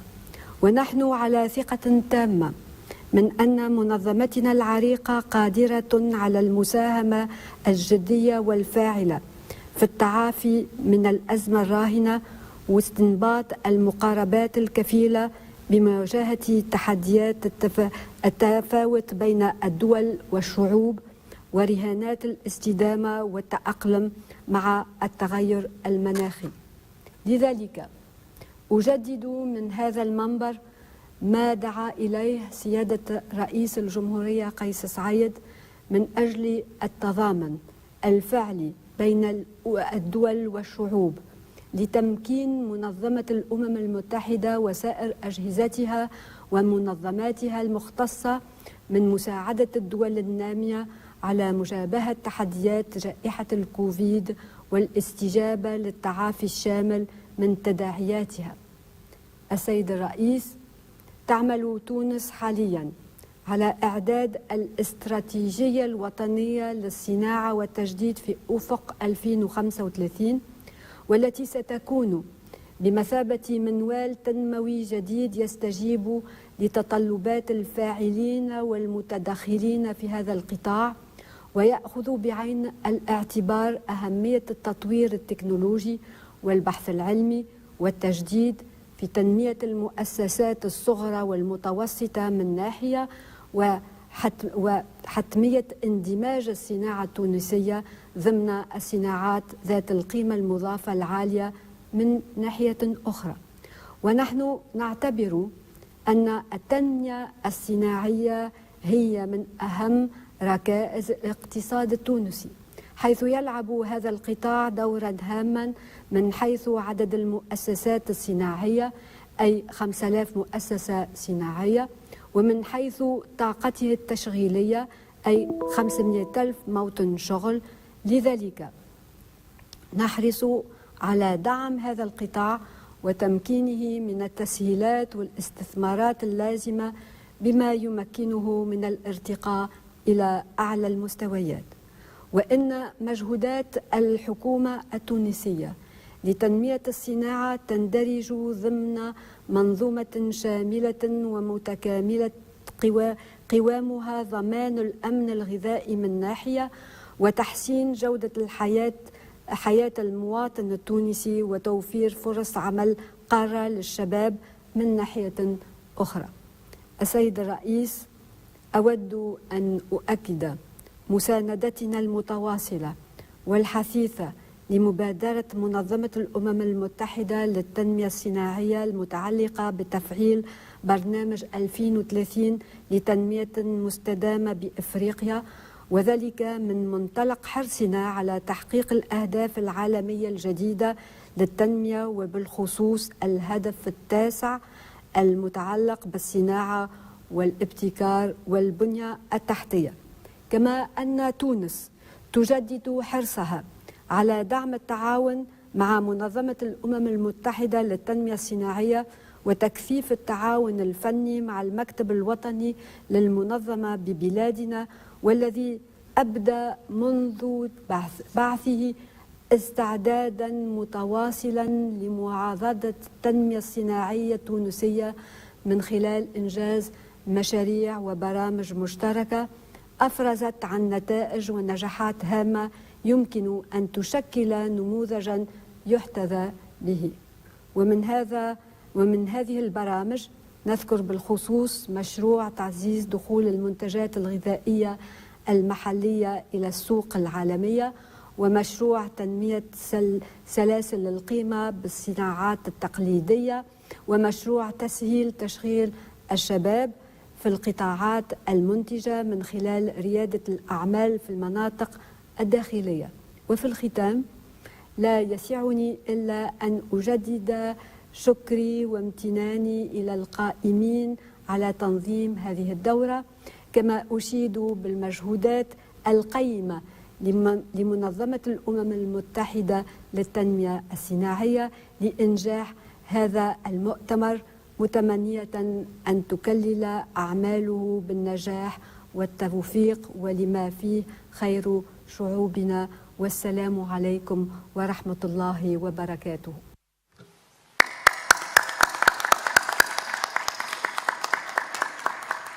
شكرا للسيدة رئيسة الحكومة للجمهورية التونسية. ويشرفني الآن أن أعطي الكلمة للسيد أنطونيو غوتيريس الأمين العام للأمم المتحدة، فليتفضل.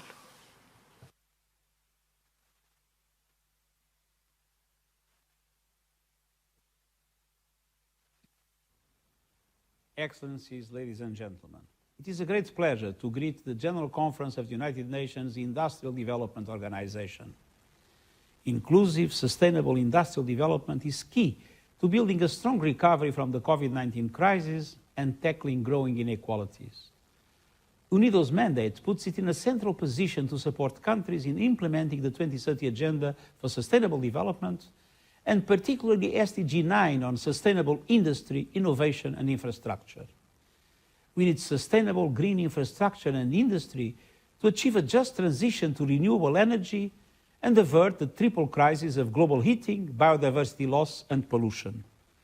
We need innovation to support countries in their efforts to manage the fourth industrial revolution and step up digital cooperation for sustainable development.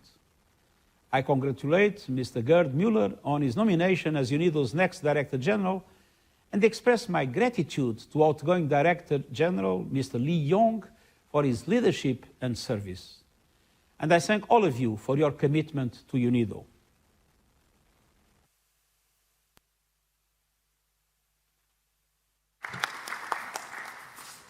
شكرا للسيد الأمين العام على بيانه. ويشرفني الآن أن أعطي الكلمة للسيد كولن فيكسن كالابيل رئيس ليكوسوك، فليتفضل.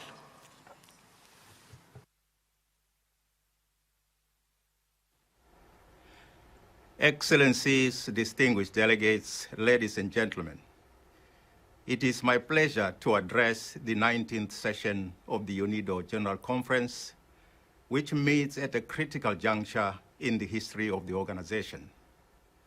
Established 55 years ago, UNIDO's mandate of inclusive and sustainable industrial development is now more relevant than ever before as the world continues to grapple with the unprecedented social and economic crisis triggered by the COVID-19 pandemic.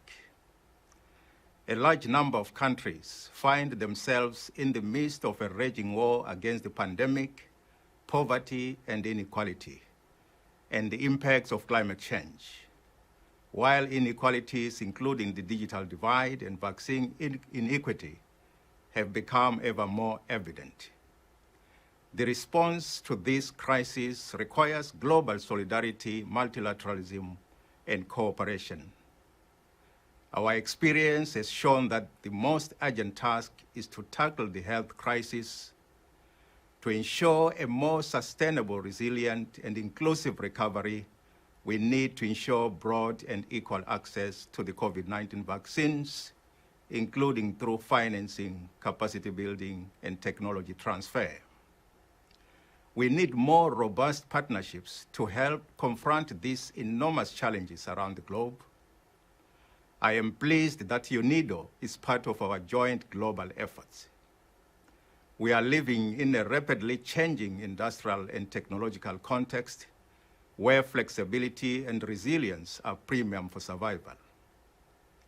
Industrial policy plays an integral role in this regard. It defines how a country produces its wealth. Therefore, it is key to promoting resilient economic structures and unlocking investment for sustainable development. At its core, industrial policy is about putting in place the right incentives so the economy can deliver on poverty reduction and sustainable development.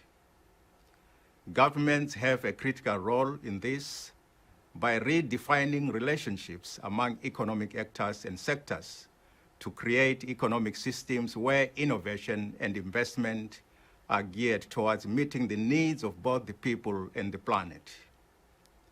This is why industrial policy is crucial for the success of national sustainable development strategies.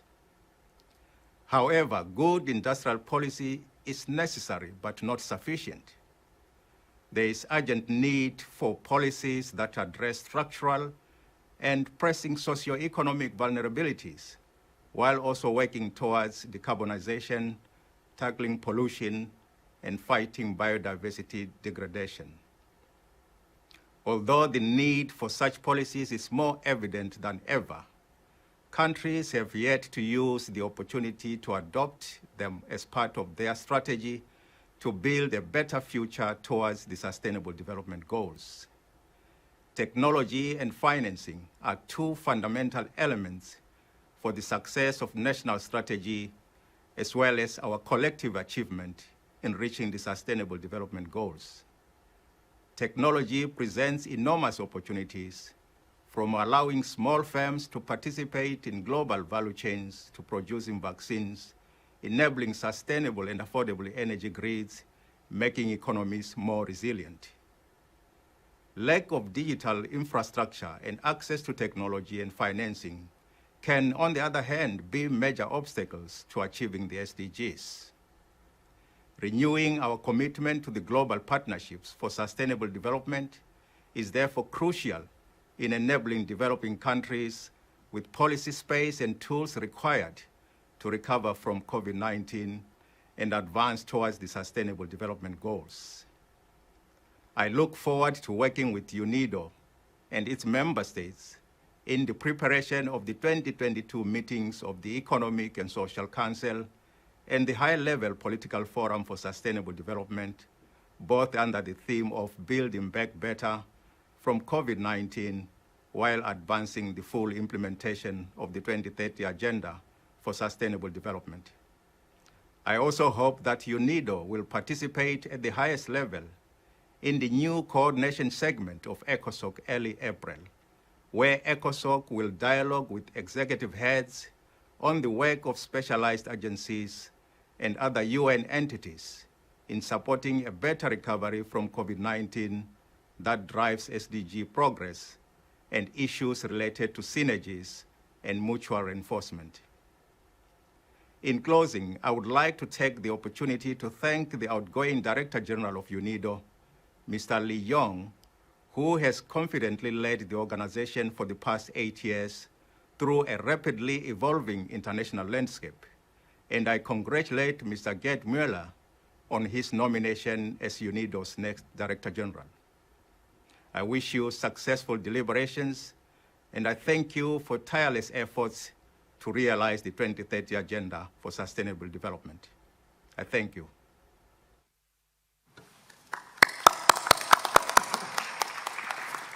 شكرا للسيد رئيس ليكوسوك على بيانه، ويشرفني الآن أعطاء الكلمة لمعالي السيد وونغ وانتاو وزير التجارة للصين، فليتفضل.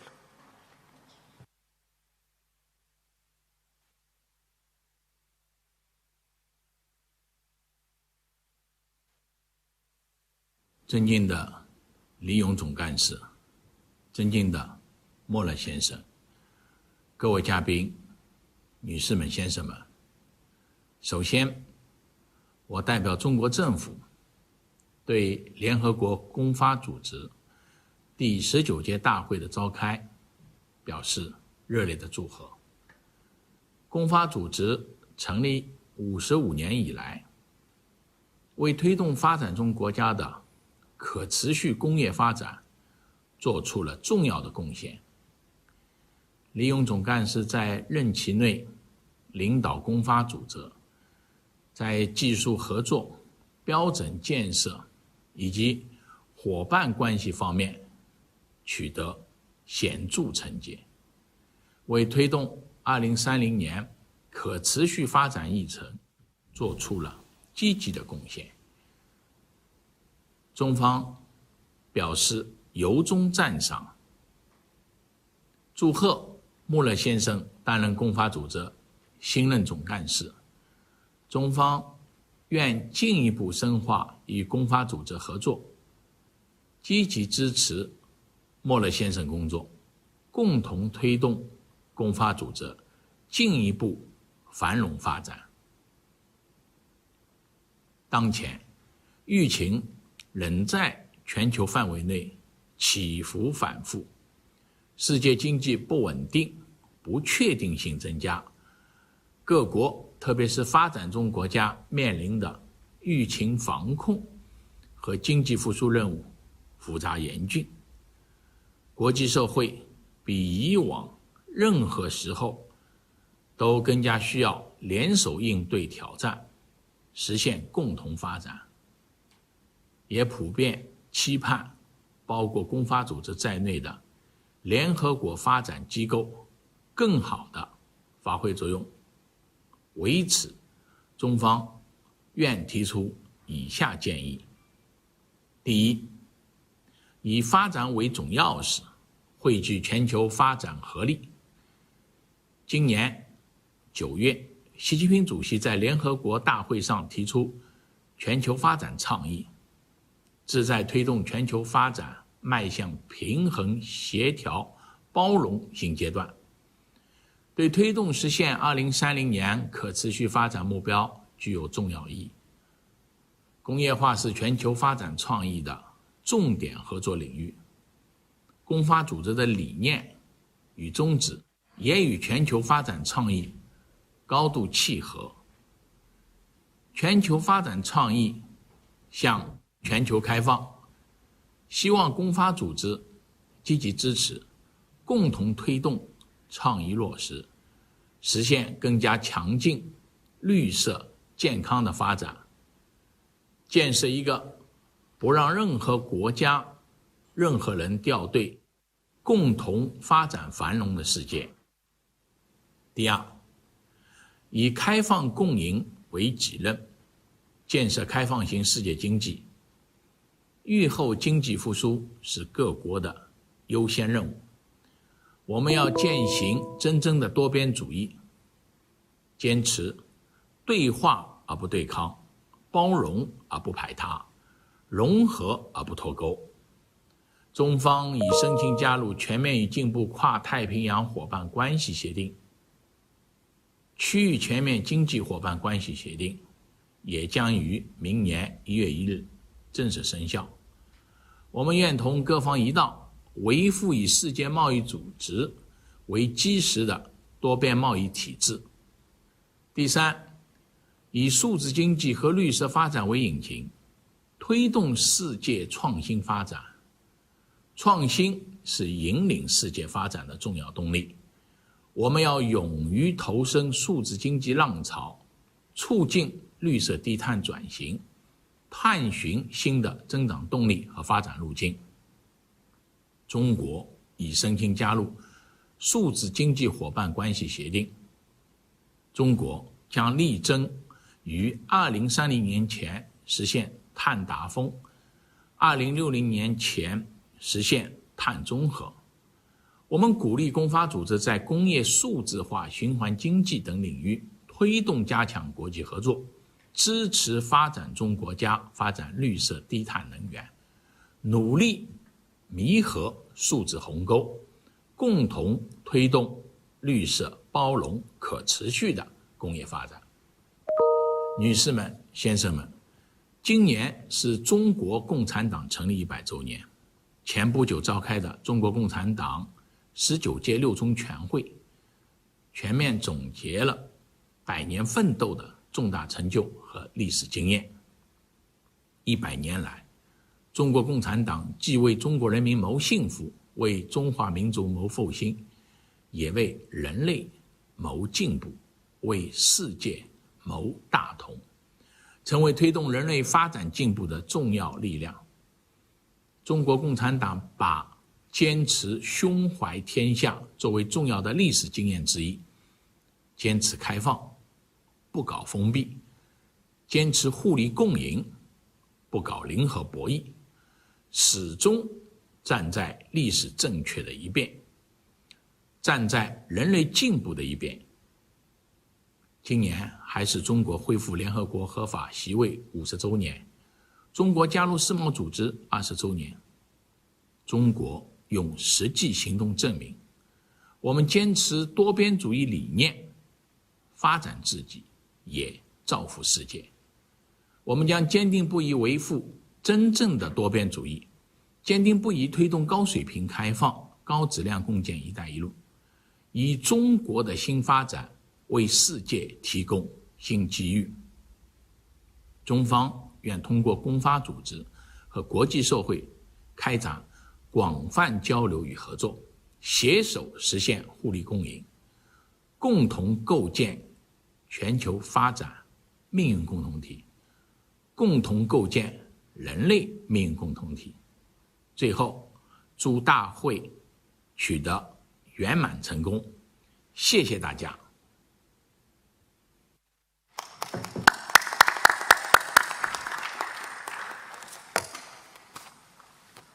شكرا لمعالي الوزير على بيانه.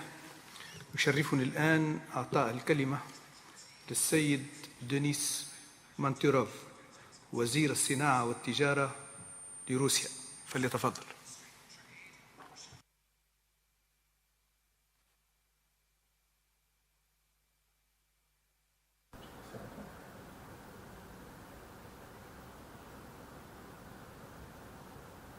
Уважаемый господин Ли Юн, уважаемый господин Мюллер, уважаемые коллеги, рад приветствовать всех участников, гостей Генеральной конференции. И от имени Российской Федерации хотел бы поздравить страны-члены ЮНИДО с 55-летним юбилеем организации. Пользуясь возможностью, хотел бы поблагодарить господина Ли Юна за плодотворную совместную работу и большой вклад в укрепление международного сотрудничества. Одновременно с этим поздравляю господина Мюллера с избранием на должность нового генерального директора ЮНИДО. Наша страна разделяет принципы и является активным участником глобальных инициатив организации. В последние годы мы всецело поддерживаем проекты технического содействия в индустриальном развитии стран СНГ, Африки и Латинской Америки. При этом отмечу высокую степень открытости к нашим предложениям по новым направлениям работы организации. Одним из них стал реализуемый последние 2 года под эгидой ЮНИДО проект «Женщина за устойчивое промышленное развитие». Здесь особое внимание уделяется креативным индустриям, основанным на традиционных промыслах, где доля занятых женщин достигает 70%. Мы уверены, что необходимо создать все условия, чтобы они были вовлечены в современную индустриальную повестку. Об этом много говорили и в нынешнем году, объявленном ООН Международным годом креативной экономики. Считаем также немаловажной задачей сохранить уникальное наследие, связанное с укладом и промышленными традициями, которые еще сохранились во многих странах мира. Для отработки возможных решений мы предложили 6 разных моделей развития креативных территорий и начали их реализовывать в нашей стране. Результатами, безусловно, мы поделимся со всеми заинтересованными коллегами. На другом полюсе в обсуждении основных трендов устойчивого развития особое место занимает глобальные саммиты производства и индустриализация.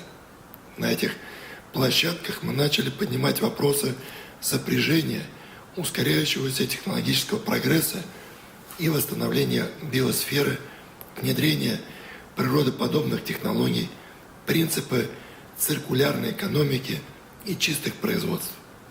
ЮНИДО последовательно движется по всем этим направлениям в периметре так называемых стратегических рамок предстоящей работы в области климата. Мы, безусловно, поддерживаем предложенные в этой части подходы и готовы включиться в проработку конкретных мероприятий. У нас есть четкое видение того, как мы будем выстраивать всю систему декарбонизации экономики, имея в виду не только экологизацию самой промышленности, но и разработку и запуск в серию оборудования, техники и решений для озеленения других сфер. В первую очередь это касается, конечно же, энергетики и транспорта. С этой целью правительством уже утверждена стратегия социально-экономического развития Российской Федерации с низким уровнем выбросов парниковых газов до 2050 года. Принята концепция по водородной энергетике и концепция по электротранспорту на период до 2030 года. Для их воплощения мы будем выстраивать технологическое сотрудничество со всеми заинтересованными зарубежными партнерами. Причем не только на корпоративном, но и наднациональном уровне. Здесь одним из эффективных механизмов может стать Центр промышленных компетенций стран БРИКС на базе ЮНИДО, создание которого сейчас прорабатывается. Считаем, что именно в таком формате мы преодолеем пока еще существующие проблемы международной кооперации по экологической повестке. В том, что они будут решены, нет сомнения. Мы уже видим, как трансформируется парадигма отношения бизнеса к ответственному инвестированию. Показательно, что объем активов глобальных компаний, следующих этим принципам, уже превысил $100 триллионов, а банки все чаще учитывают ESG-ранжирование при выдаче кредитов, где процентная ставка привязана к выполнению экологических требований. По предварительным оценкам, для России энергопереход потребует инвестиций в зеленые проекты в размере около 1% ВВП ежегодно. Чтобы представить, насколько быстро мы движемся к этой планке, могу сказать, что только в текущем году объем торгующихся на российском рынке зеленых облигаций вырос в 5 раз. Сегодня ЮНИДО имеет все возможности стать координирующим центром глобального промышленного диалога, участники которого будут работать на общую задачу обнуления антропогенного индустриального давления на нашу планету. Какие для этого необходимы решения? Предмет широкого обсуждения сегодня. Эти дискуссии мы с вами можем развернуть на полях Международной промышленной выставки «Иннопром», которая пройдет в июле следующего года в Екатеринбурге. Хотел бы всех вас пригласить стать участниками этого мероприятия. Свое видение ответов на животрепещущие глобальные вопросы мы представляем и в рамках заявочной кампании Москвы на право проведения Экспо-2030. На протяжении 170 лет Россия является постоянным участником этой выставки, но, к сожалению, ни разу не принимали ее на своей территории. Предложенная нами тема «Прогресс человечества. Общее видение гармоничного мира» отражает уверенность, что благополучие человека может быть достигнуто в гармонии с окружающей средой. Хотел бы попросить государства, члены Международного бюро выставок, поддержать кандидатуру нашей столицы. Хотел бы поблагодарить вас за внимание и пожелать вам успехов.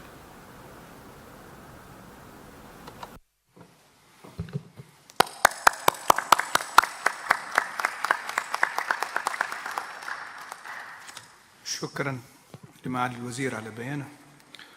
وأعطي الكلمة الآن للسيد فيل سكينري وزير التنمية والتعاون والتجارة الخارجية لفنلندا، فليتفضل.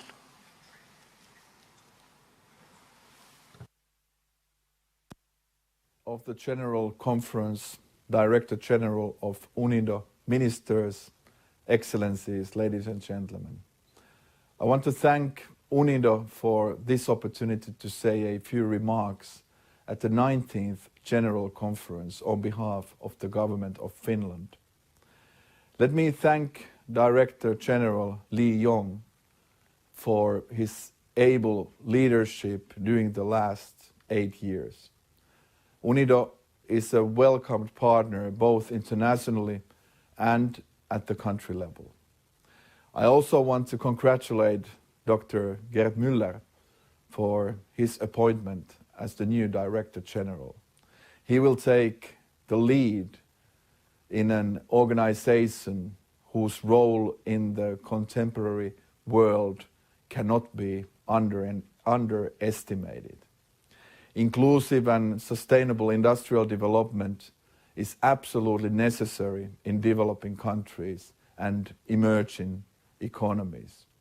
Industrial development must respect human rights, especially labor rights, benefit also women and persons in vulnerable situations, and be climate and environment friendly as much as possible. Dear participants, UNIDO has done a lot for women's employment and empowerment. Finland has invested significant resources in UNIDO's gender work. For the first time, we have a specific project with the Gender Office in order to strengthen women's role and gender equality both in the organization and the project portfolio.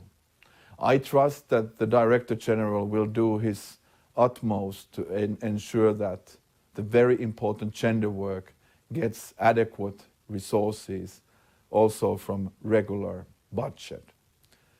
Finland also pays keen attention to the rights of persons with disabilities. I do encourage UNIDO to look for opportunities to support diversity and disability inclusion. Ladies and gentlemen, Finland appreciates the important work of UNIDO in fighting climate change and advancing circular economy. Finland itself has set the target of becoming a carbon neutral country by 2035. In this context, an important global initiative is the Coalition of Finance Ministers for Climate Action, co-chaired by Finland and Indonesia. The coalition aims to bring climate change to the center of economic policy and financial markets. The coalition has now 60 countries on board and is open for all countries to join. Climate action is potentially a huge business opportunity. It could unlock trillions of dollars globally in investments and create millions of new jobs. Circular economy is one solution to the climate crisis. UNIDO could help the developing countries draft and implement their national circular economy action plans. Finland was the first country in the world to prepare such a plan in 2016, and we are happy to cooperate with you all. Dear friends, distinguished chair, in closing I would like to say how pleased we were in Finland's election to the United Nations Human Rights Council for the term 2022 and 2024. We are grateful for the support of you and member states. Thank you once again for giving me this opportunity today. I wish you all a very successful General Conference.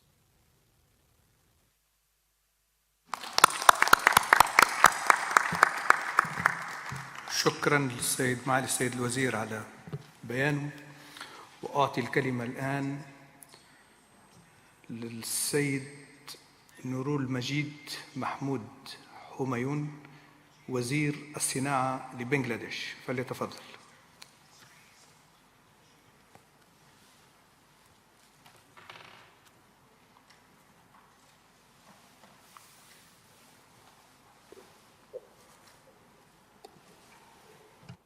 Excellencies, distinguished representatives, ladies and gentlemen, good morning.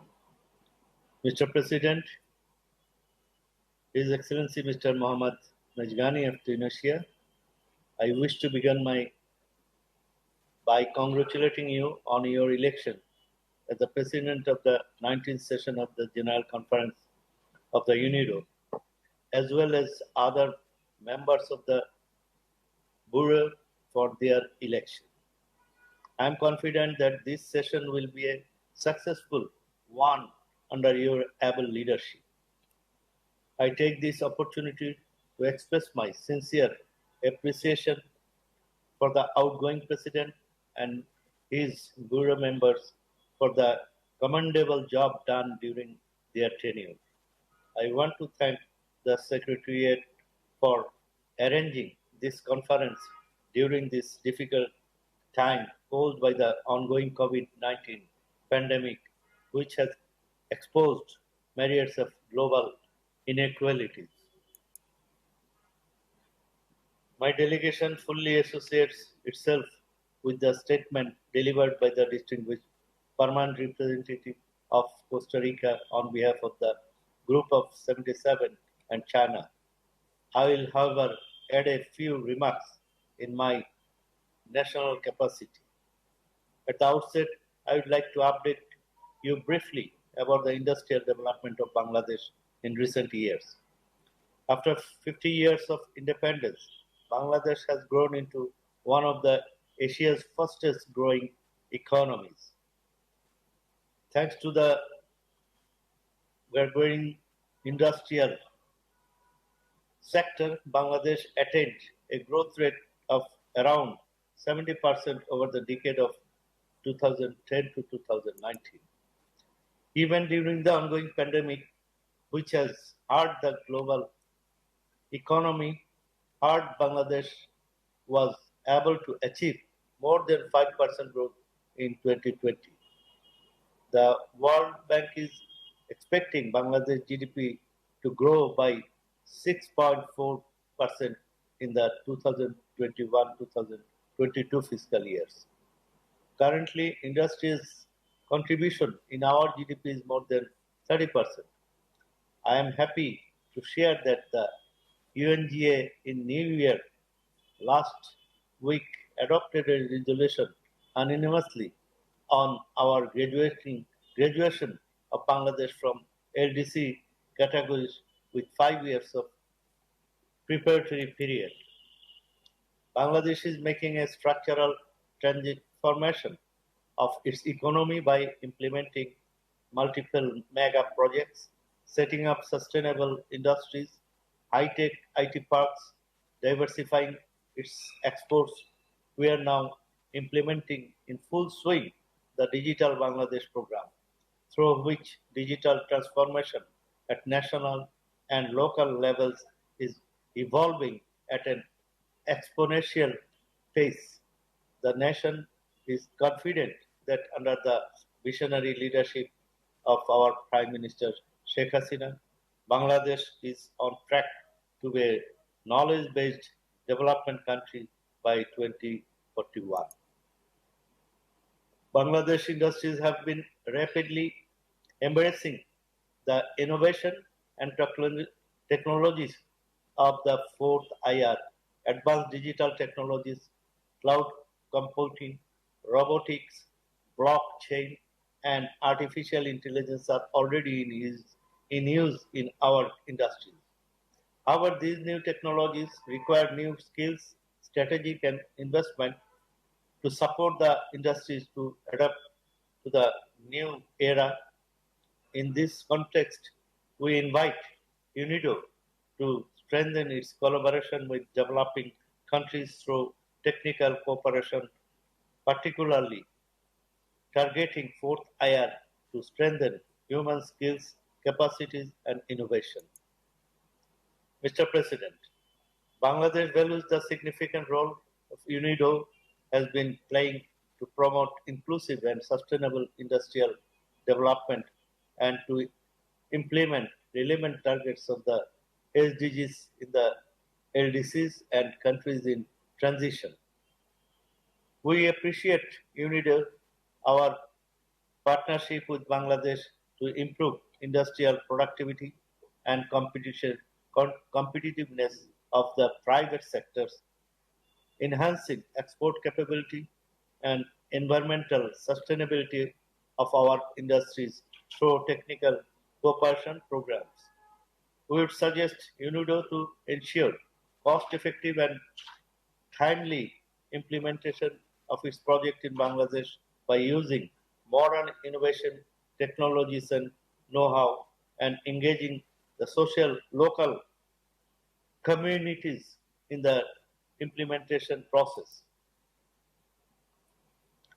Mr. President, we call on UNIDO to strengthen its efforts to mobilize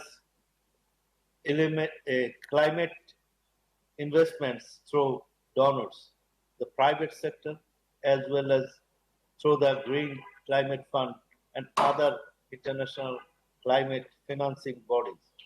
We believe transfer of climate-related clean and innovative technologies from the developed to the developing countries is indispensable for ISID and achievement of the SDGs. Mr. President, we appreciate UNIDO for organizing the just concluded 9th Ministerial Conference of the LDCs on 25-26 November 2021 as the last global event in the run-up to UN LDCs conference scheduled to take place in Doha in January 2022. Bangladesh hopes that the ministerial declaration adopted in the conference will add great value to the Doha program of action and substantially contribute to the development of an effective UNIDO operational strategy and implementation plan for the LDCs 2022-2031 in advancing the mandate of UNIDO to work more closely with the LDCs to promote ISID, particularly in the context of the challenges posed by climate change and COVID-19, among others. I must add the pandemic is impacting economies of growth in the future. In this context, the role of UNIDO is expected to be more effective than ever in the context of industrial development, particularly in the LDCs countries and in transaction, the developing countries badly, and such will rely on the access to a rate of vaccination, the likely emergence of more dangerous new COVID-19 strains, and any being slowdown in global. Bangladesh acknowledges that UNIDO must stand on solid ground, particularly in terms of financial visibility, viability, and management efficiency to perform its mandate effectively. We could encourage UNIDO to find ways and means in enhance its financial resources to avoid any negative impact on technical cooperation. UNIDO needs to accelerate its efforts to secure new partners and donors, and bringing back the old members of the organization would be equally important in this regard. Mr. President, I would like to conclude by reaffirming the commitment of Bangladesh to the UNIDO and reiterate our full support to UNIDO's mandate as the leading UN agency, not only for achieving inclusive and sustainable industrial development, but also to maximize the development impact of ISID. Thank you all. Thank you.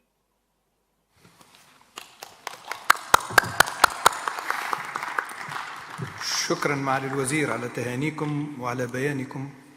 وأعطي الآن الكلمة للسيد سليمان ديارة سوبا وزير التجارة والصناعة للساحل العاج، فليتفضل.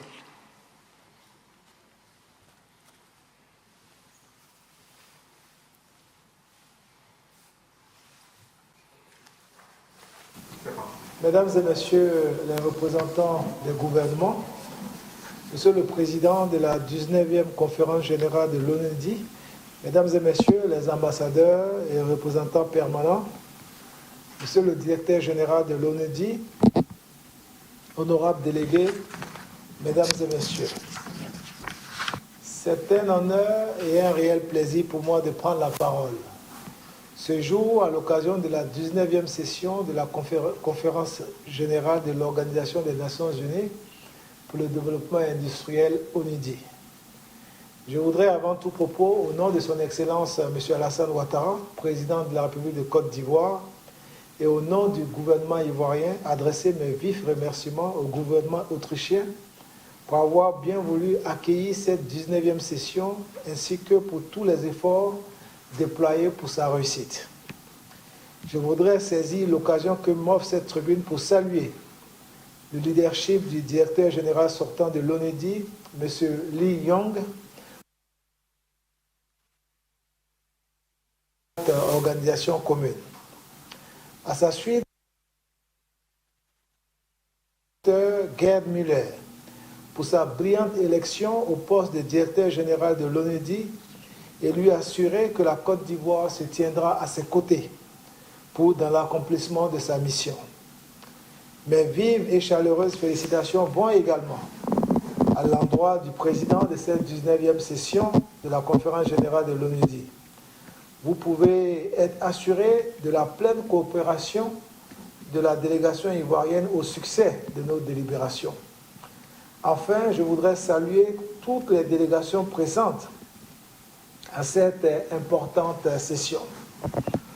Honorables délégués, Mesdames et Messieurs, je voudrais rappeler que la Côte d'Ivoire et l'UNIDO entretiennent d'excellentes relations de coopération depuis 1976.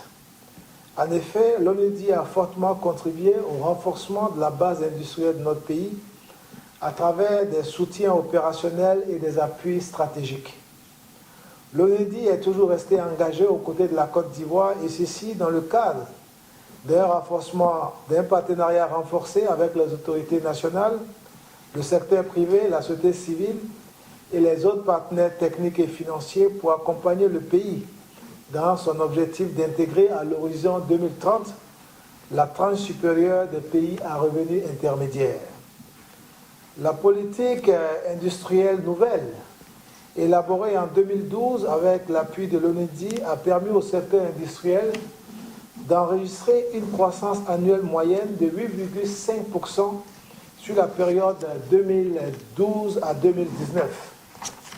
Les performances ainsi enregistrées dans le secteur industriel en Côte d'Ivoire ont été le fait du leadership éclairé du président de la République, son Excellence M. Alassane Ouattara, qui a été à juste titre désigné par l'UNIDO comme champion de la 3e décennie du développement industriel de l'Afrique. C'est le lieu de réitérer la profonde gratitude du gouvernement ivoirien à l'UNIDO pour l'honneur fait à la Côte d'Ivoire en désignant son président comme champion de la 3e décennie du développement industriel de l'Afrique. Honorables délégués, Mesdames et Messieurs, aujourd'hui, les pays africains font face à des défis importants concernant l'insertion des jeunes Africains dans la vie professionnelle et leur participation au développement du continent. Ce qui est également en jeu, c'est le défi de la transformation des économies de nos pays pour en faire des économies fortes, industrialisées, innovantes et plus résilientes.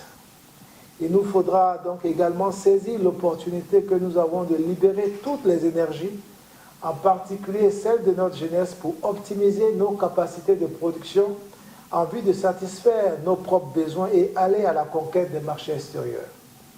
En dépit du soutien des institutions spécialisées des Nations Unies et des partenaires techniques et financiers, l'Afrique ne tire que très peu de bénéfices de son immense potentiel, notamment ses énormes richesses en ressources naturelles et sa représente guère plus de 1,1% de la valeur ajoutée manufacturière mondiale. Face à ce constat, il est temps que l'Afrique s'engage résolument et fermement sur la voie d'un développement industriel inclusif et durable pour tirer un meilleur profit de ce énorme potentiel.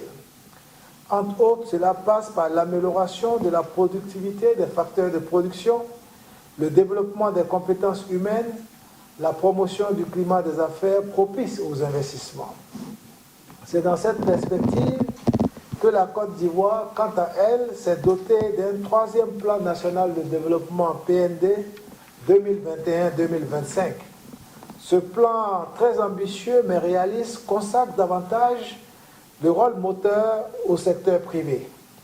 En effet, 75% des 90 milliards d'euros des financements du PND 2021-2025 sont attendus du secteur privé et 25% du secteur public. En outre, notre pays a intégré en novembre 2018 le nouveau programme d'appui conçu par l'UNIDO en faveur des États membres dénommé Programme de partenariat pays PCP. L'objectif du PCP est d'accélérer le développement industriel inclusif et durable de la Côte d'Ivoire en cohérence avec le Plan national de développement 2021-2025 qui vise à promouvoir la transformation structurelle de l'économie nationale par l'industrialisation. Ce programme est dans sa phase de formulation et de programmation après la réalisation de l'étude diagnostique du secteur industriel avec l'élaboration du document programme et l'identification des projets d'intervention ciblés sur les secteurs prioritaires du PND 2021-2025. C'est l'occasion pour moi d'exprimer à nouveau toute ma reconnaissance à l'ONIDO pour ses efforts inlassablement déployés pour accompagner la Côte d'Ivoire dans la mise en œuvre de cet important programme. Honorables délégués, mesdames et messieurs, avant de terminer mon propos, je voudrais réitérer mes remerciements à l'ONIDO pour la confiance placée en notre pays et pour l'engagement de ses plus hautes autorités et de leurs collaborateurs à nos côtés pour soutenir notre politique de développement industriel. J'exprime ma reconnaissance également à tous nos partenaires qui nous accompagnent depuis le début du processus de réalisation du programme de partenariat pays pour la Côte d'Ivoire. J'adresse également mes félicitations au secrétariat des organes directeurs de l'ONIDO pour tous les efforts consentis pour l'organisation de cette conférence. J'associe à ces remerciements toutes les personnalités et experts de haut niveau qui sont présents à cette assemblée. C'est donc sur ces mots que je souhaite plein succès à nos travaux. Je vous remercie pour votre aimable attention.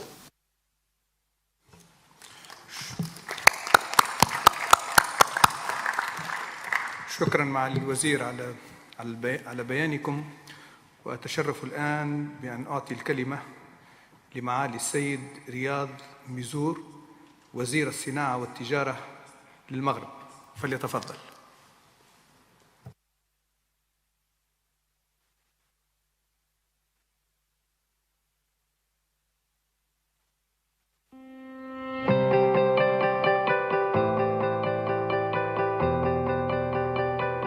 Excellency, Permanent Representative of the Republic of Tunisia, President of the 19th General Conference of UNIDO, Mr. Mohamed Mezghani, Excellency, Mr. Director General, Excellencies, ladies and gentlemen, Mr. President, I would like to congratulate the Permanent Representative of Tunisia in Vienna, His Excellency Mohamed Mezghani, for his appointment as President of the 19th UNIDO's General Conference and wish him full success. I would also like to thank His Excellency, Minister of Energy and Industry of the United Arab Emirates, President of the 18th Conference, Mr. Suhail Al-Mazraoui, for his commitment and efforts that have contributed to the success of the 18th General Conference held in Abu Dhabi.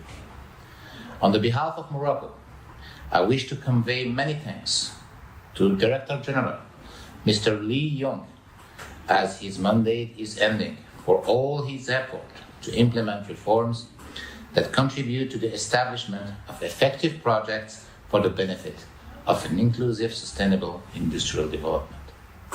Allow me also to congratulate Mr. Gerd Müller on his election as head of UNIDO and wish him a lot of success during his term of office. My country is confident in his ability and experience to reinforce UNIDO's agenda as the leading international actor for inclusive and sustainable industrialization. Mr. President, ladies and gentlemen, as we all know, this conference is being held in a challenging context, marked by the ongoing impact of the pandemic on the world economy. The importance of promoting inclusive and sustainable industry is no longer a doubt in such a context.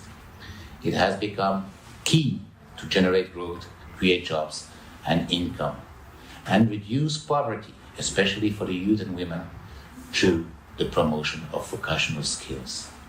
This challenge has highlighted the vulnerability of supply chains and the need to optimize them by adopting new paradigms to ensure the security, continuity, and fluidity of value chains. In this regard, UNIDO's role is more than ever needed, as it serves industrial technology transfer and capacity building, as the agency is the unique platform of the United Nations system dedicated to the promotion of industrialization of member states. Morocco is pleased with the diverse cooperation programs carried out by UNIDO with emerging countries and calls on it to strengthen and expand its cooperation mechanism with these countries and to support their respective industrial recovery strategies. Mr. President, under the leadership of His Majesty the King Mohammed VI, the Kingdom of Morocco chose to make out of industrialization an essential key to economic development. That dynamic led to the emergence of cutting-edge national sectors, such as aeronautics and automotive, which was recently referred to by the WEF as a success story in Africa. Other sectors that were once considered historical, like textiles and food industry, were transformed under the vision of His Majesty the King into real growth drivers of the Moroccan economy. They allowed us, during the pandemic, to meet our needs for food products and protective equipment. The new development model capitalizes on Morocco's assets in terms of geographical positioning, infrastructure, attractiveness, and competitiveness to enhance its economic potential and offer the right conditions for a sustainable industrial activity.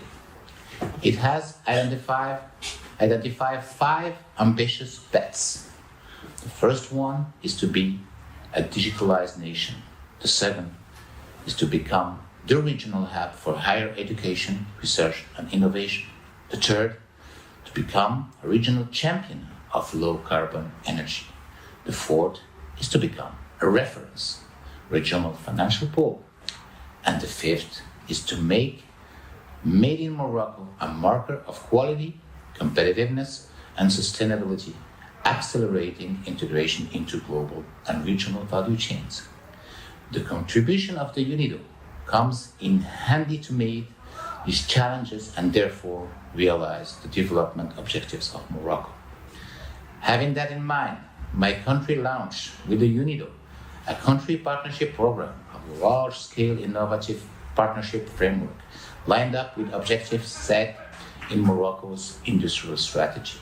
As a reminder, the Morocco UNIDO PCP revolves around 6 components with high growth potential ranging from industrial zones, circular economy, Industry 4.0, e-commerce, agribusiness, and energy. Gender mainstreaming and partnerships are cross-cutting components that we integrated in order to accompany the realization of the PCP and make sure the approach serves the achievement of the Sustainable Development Goals in Morocco. The South-South and triangular cooperation component of the PCP is fundamental, given the commitment of my country in accordance with High Royal instructions to the promotion of an active, effective, solid, and supportive cooperation in a spirit of co-development and shared growth. Today, the Kingdom of Morocco has acquired a significant expertise, and we are ready to share the know-how and experiences learned through the implementation of PCP with other African countries. Such an approach is likely to foster a renewed and a win-win relationship that mobilizes complementarities, boosts economic specialization profiles, and helps the African continent to play an active role in the post-COVID recovery thanks to its assets, its potential, and its youth. Indeed, effort must be doubled to harness the demographic dividend in Africa and transform it into a development asset through investing in the African youth workforce and providing it with effective vocational training. In this sense, I would like to emphasize how crucial it is for us today to secure the support of the donor community in addressing the challenges of integrating the developing countries' economy into global value chain for the benefit of job creation, poverty reduction, and the achievement of sustainable development goals. Thank you for your attention.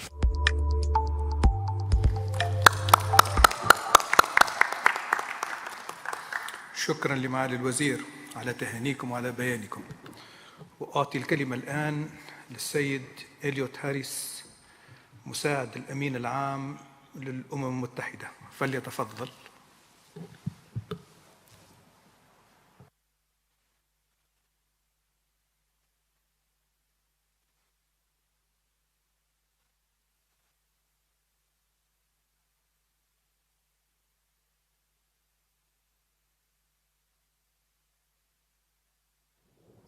For some time in the field of economics, development was seen as a sequential process.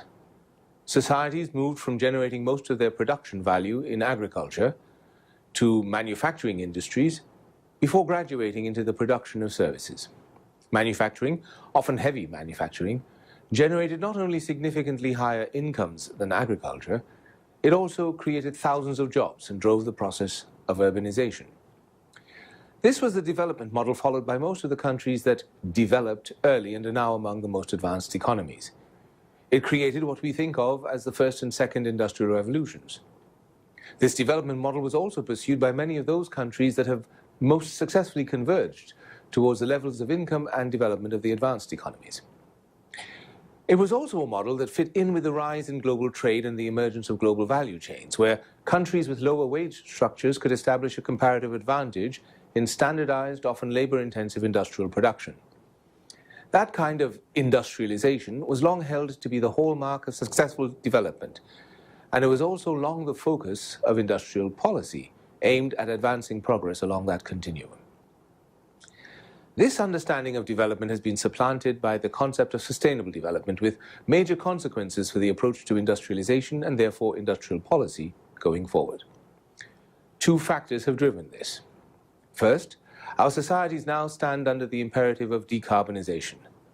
The pursuit of carbon neutrality raises important questions about industrial development and industrial policy that will shape the structure of economic activity. Moreover, in addition to becoming less carbon intensive, our economic activities must also become less resource intensive. Secondly, the global economy of today is very different from that of the past. The manufacturing sector, traditionally the focus of industrial policy, is increasingly relying on services such as research and development, product design, logistics, marketing, and sales. More and more of the economic value of manufacturing is being generated by these services.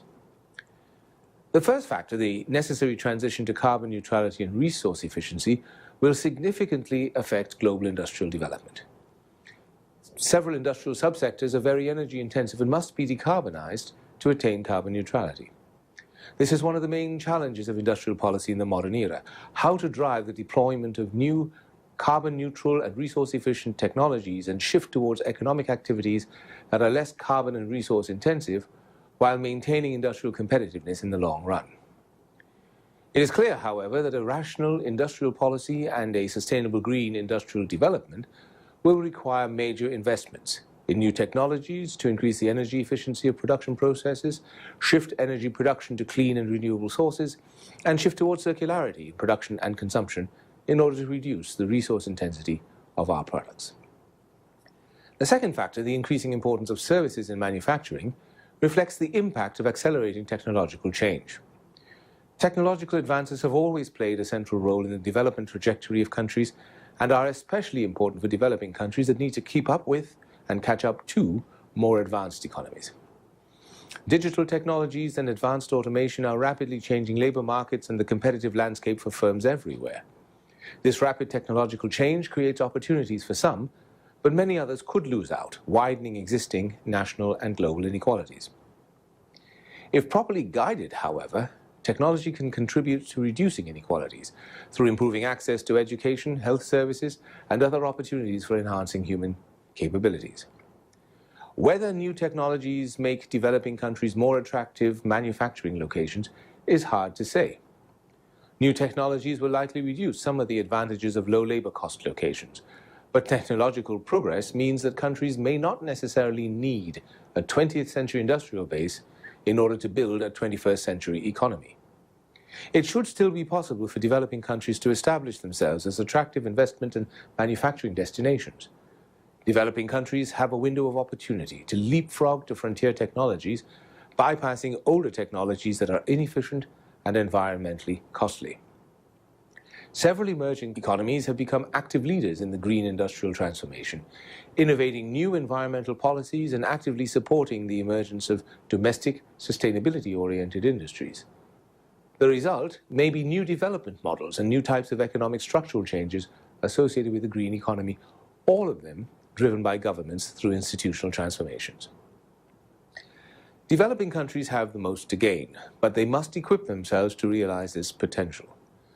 Unfortunately, they often lack the necessary skills and infrastructure to do so. Some countries will easily adopt frontier technologies, while many others will continue to struggle to have access to electricity, connectivity, water and sanitation, and basic health technologies. Harnessing the dividends of digital technologies will require rapid modernization of regulatory frameworks in many areas, among them innovation, financing, labor markets, competition, and national systems of technology governance. Countries can achieve this by building and strengthening their national innovation systems to support a faster pace of discovery, adoption, and adaptation of new technologies by the private sector. The pathway for each country is shaped by policy, but the nature of the enabling and supporting industrial policy framework is changing. Of course, it still includes the fundamentals: a robust, productive infrastructure, stable, efficient, reliable policy making, the rule of law, a skilled workforce. Now, it also includes the imperatives of the digital age, a digital infrastructure capable of the necessary connectivity, digital literacy and skills, and decisive steps to overcome the many digital divides that still plague our societies. This has major implications for the optimal role of government in industrial policy. Moreover, the urgency of acting has increased dramatically. After all, the green transformation is the first technological revolution that has a deadline. International cooperation can play an important role in supporting industrial policy, which remains primarily a national policy effort. It can help countries and sectors in the difficult transition toward carbon neutrality. It can support the introduction and development of the circular economy on an international scale. It can support the evolution of sustainable financial systems that provide the longer-term finance for the sustainable investment that's needed. One final point. 21st century industrial policy that is consistent with sustainable development cannot be an isolated policy. It has to take investment, trade, tax, intellectual property, competition, and labor market policies into account, as well as the overall environmental, social, and macroeconomic policy framework. Industrial policy of the future must be integrated across all these domains.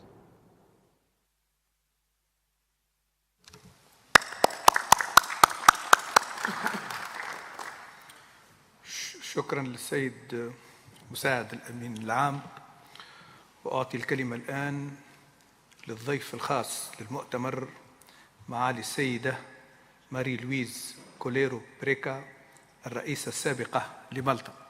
فلتتفضل معاليكم.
Okay, to the Mario. Okay. President, Director General, colleagues and friends, a few weeks ago, I met a group of young migrants who I had known since their arrival in Malta by boat. I had lost contact with them over the last couple of years due to COVID. After expressing our joy at seeing each other again, I asked about what they had been doing during this time. And surprisingly enough, the three of them enthusiastically started relating about their education experience at Malta's main vocational institute. I was overjoyed on hearing about their ambitions of returning to their respective countries on finishing their education and acquiring some experience in their field of study. I felt so proud of them and of my own country for providing the educational and empowering opportunity to these young people. I felt even more pleased upon realizing that my country's contribution in providing for their education will subsequently be contributing tangibly to the future of their respective developing country. I realized that Malta will be effectively contributing by providing young, enthusiastic, energetic, and learned leaders to some African countries. On a personal reflection of this experience, it is evident that if all of the countries, in Europe in particular, had to invest in the education of young migrants that come to us, we would be effectively helping to promote industrial development for poverty reduction, inclusive globalization, and environmental sustainability. The outcome from educational investment in young migrants would be precisely the fundamental objectives of what UNIDO is all about. One of the most important lessons learned from the ongoing COVID-19 pandemic is undoubtedly the importance of inclusive and sustainable development as the way forward for global socioeconomic recovery. It is through the education experience and the empowerment opportunities for all young people that we will be able to build a more inclusive, sustainable, and resilient societies. The team chosen for this General Conference on the 55th anniversary of UNIDO and of that of building a better future is most apt. Building a better future for all can be achieved through working together as one global community, united for equal and equitable opportunities. In this context, We must ensure that women will be able to play a major role through effective equal opportunities and participation. Female leadership at all levels, in particular at the decision-making table, is also key in building a better future for all. No one is to be excluded. This is the only real guarantee to ensure sustainable and inclusive development so that no one is left behind. I would like to stress the need to invest in all children and young people if we truly want to effectively help in the building of sustainable, inclusive, and resilient communities. We need to work together as one global community to build on our children's and young people's aspirations. If we truly want to have a better future for all peoples of the world, we need to accelerate the creation of training opportunities and jobs for our young people, improve their working conditions, and provide an environment where young people may develop their full potential. Be creative and innovative, especially in the development of new and green technologies. We need to support all children and young people to be able to achieve their dreams. In this context, I would like to mention in particular the Third Industrial Development Decade for Africa, which UNIDO proudly launched in 2016. Let us not allow the pandemic to jeopardize the progress made on the African continent, as there is much more to be achieved and much more to build for a better future for all the peoples of Africa, and especially for its young generation. Africa is a continent rich in resources, not least of which are its young human resources. Africa is a continent of opportunity. The young people of Africa deserve to grow and prosper within their home countries and not to be constrained to leave their families and their countries to seek a future elsewhere, often undertaking dangerous journeys. I have many a time spoken about the need to focus on the well-being of the young people of Africa, especially through the creation of dignified opportunities for sustainable employment. Such sustainable investment can only happen by ensuring that governments create the right economic environment for the private sector to prosper, and by developing adequate skills and training for young people. I augur that UNIDO continues to advocate and strive to strengthen the infrastructure, innovation and technology, harnessing finance for industrial development, industrial knowledge and skills, and the support from public and private sector institutions that regulate and advocate industrial development. We need to continue to identify those sectors with high potential for growth and which therefore can meaningfully contribute to the reduction of poverty for our young people, not only in Africa, but wherever they live. I reiterate that investing in children and young people is a prerequisite for building a better, sustainable future for the global community and therefore for us all. We must remember that the distance between our children's and young people's dreams and actual reality is action. I therefore appeal to the international community to go from words to action and continue to support UNIDO in its meaningful work.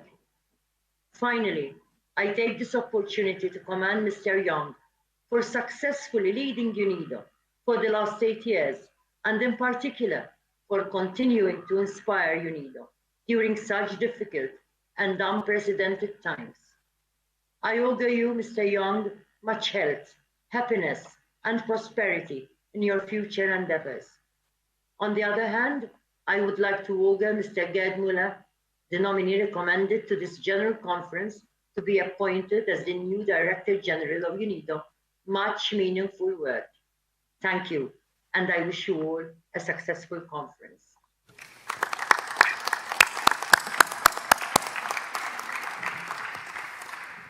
شكرا معاليكم على هذا البيان.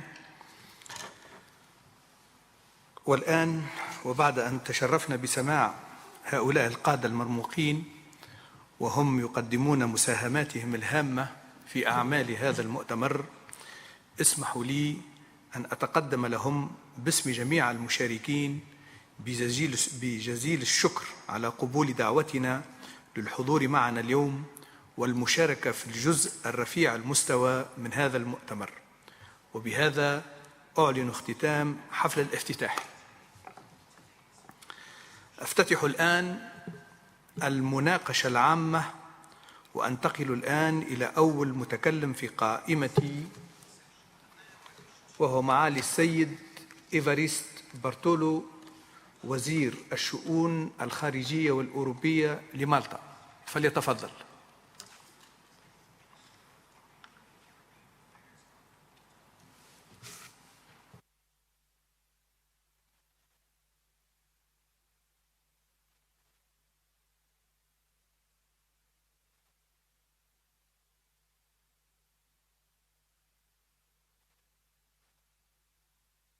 Director General, Excellencies, ladies and gentlemen.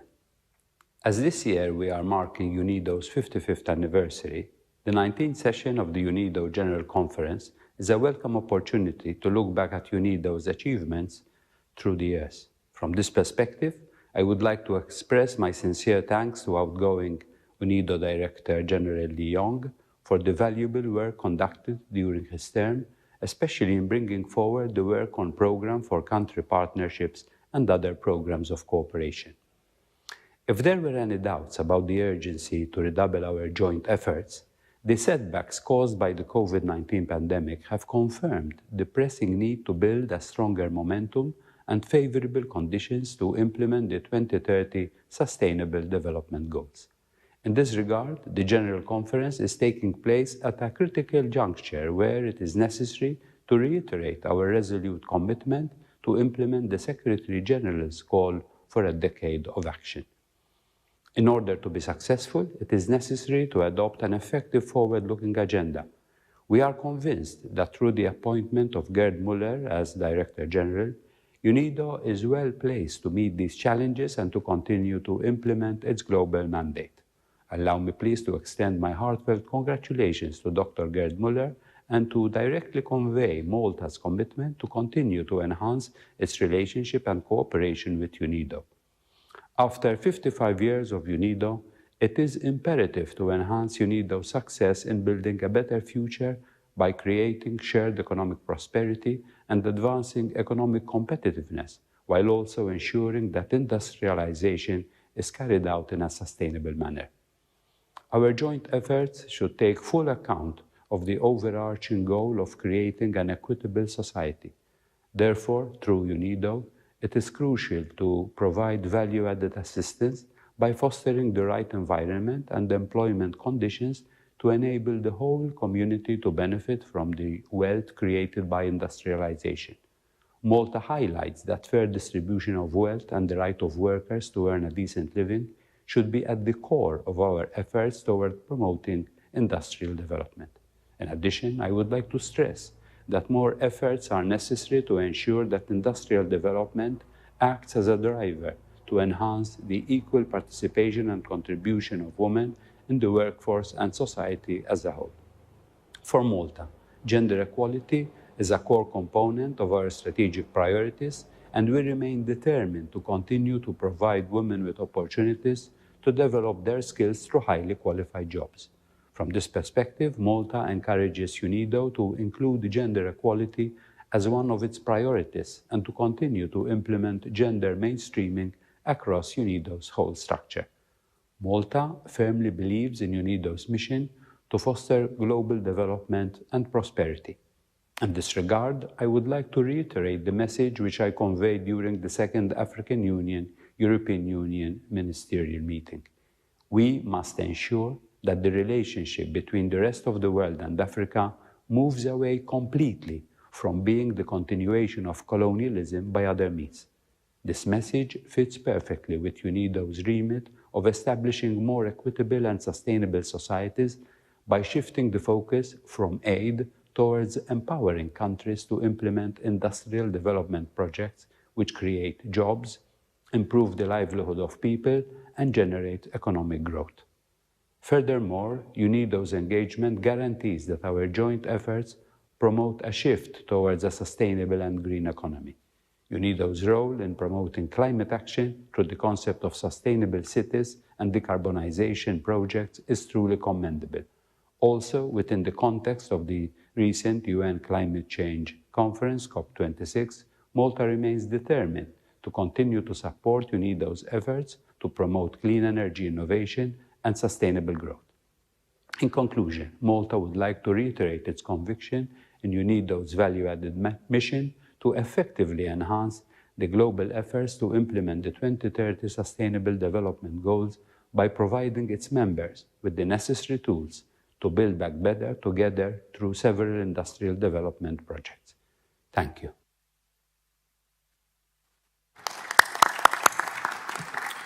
شكرا معالي الوزير على بيانكم، وأتشرف بأن أعطي الكلمة الآن لمعالي السيد جورج بوشيسان وزير الصناعة للبنان، فليتفضل.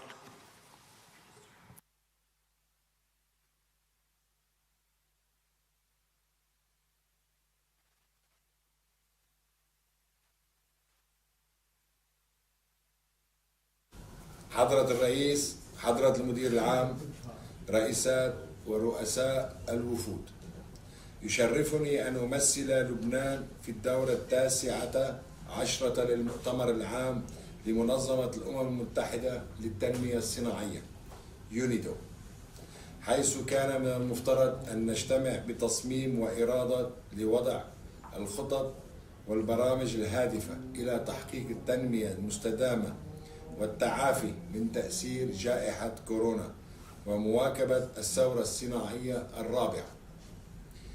كنا سنلتقي هذه السنة في لقاء جامع طال انتظاره بين ممثلي الدول، على أساس إن تغلبنا إلى حد ما على جائحة كورونا التي غيرت اقتصاداتنا وحياتنا الاجتماعية وأنظمتنا التعليمية والصحية وحياتنا كأفراد، وهي تفرض إقفالا في النمسا وفي عدد من الدول الأوروبية مجددا، ما حال آسفين دون حضورنا المؤتمر العام، ونتمنى للنمسا نجاح تدابيرها الوقائية.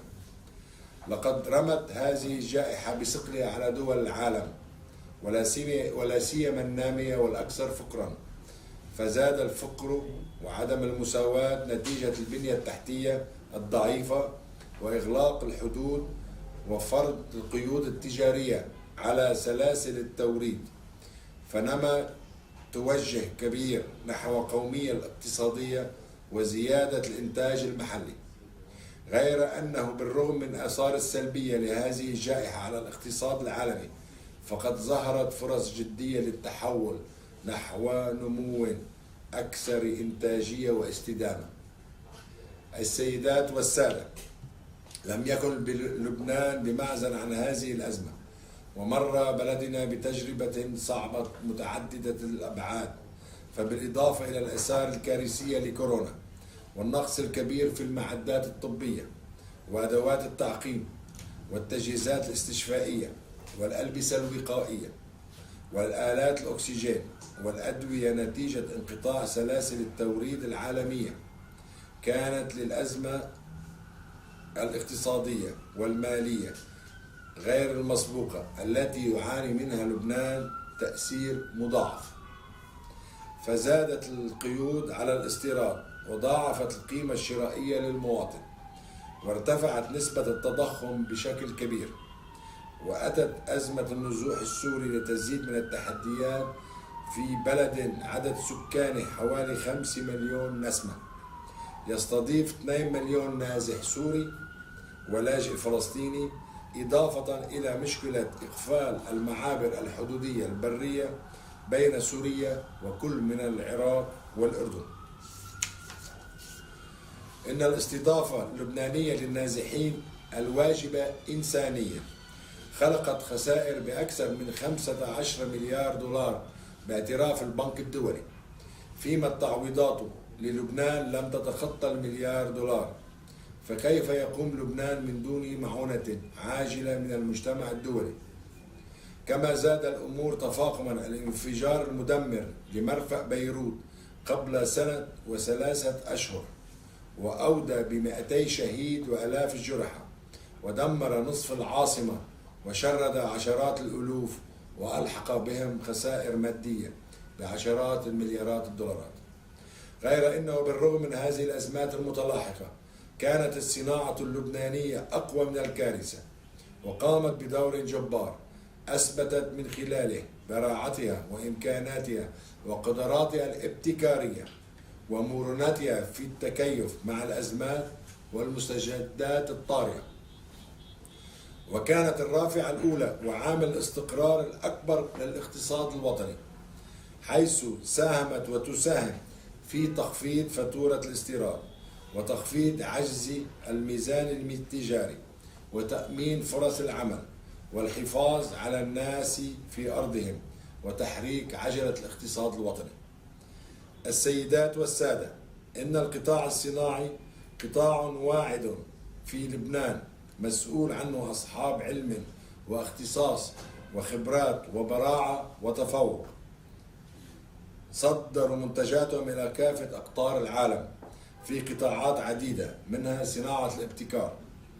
غير أن هذا القطاع بحاجة لمزيد من الدعم والمساندة ليتمكن من الاستفادة من قدراته الكاملة.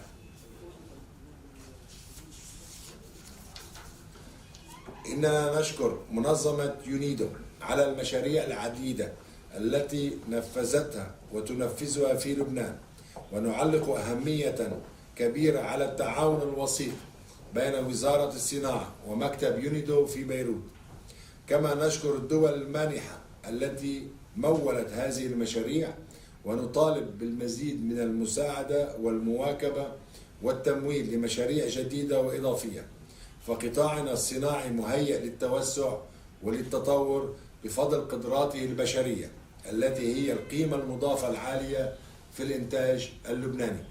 إن خطة العمل الحالية التي نعمل على تنفيذها في وزارة الصناعة تهدف إلى تطوير صناعة مستدامة ذات جودة عالية قادرة على المنافسة في الأسواق العالمية، وتطوير صناعة الابتكار والصناعات التقليدية التي يتميز بها لبنان، كما وتحقيق التكامل في الإنتاج.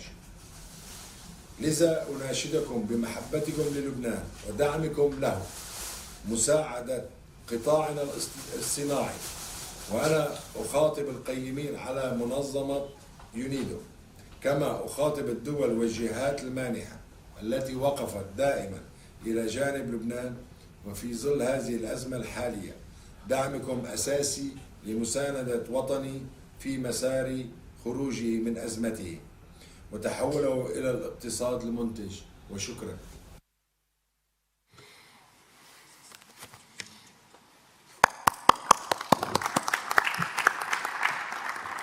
شكرا معالي الوزير على بيانكم. وأعطي الكلمة الآن لمعالي السيد شكوبا مولنجا وزير التجارة والصناعة لزامبيا، فليتفضل.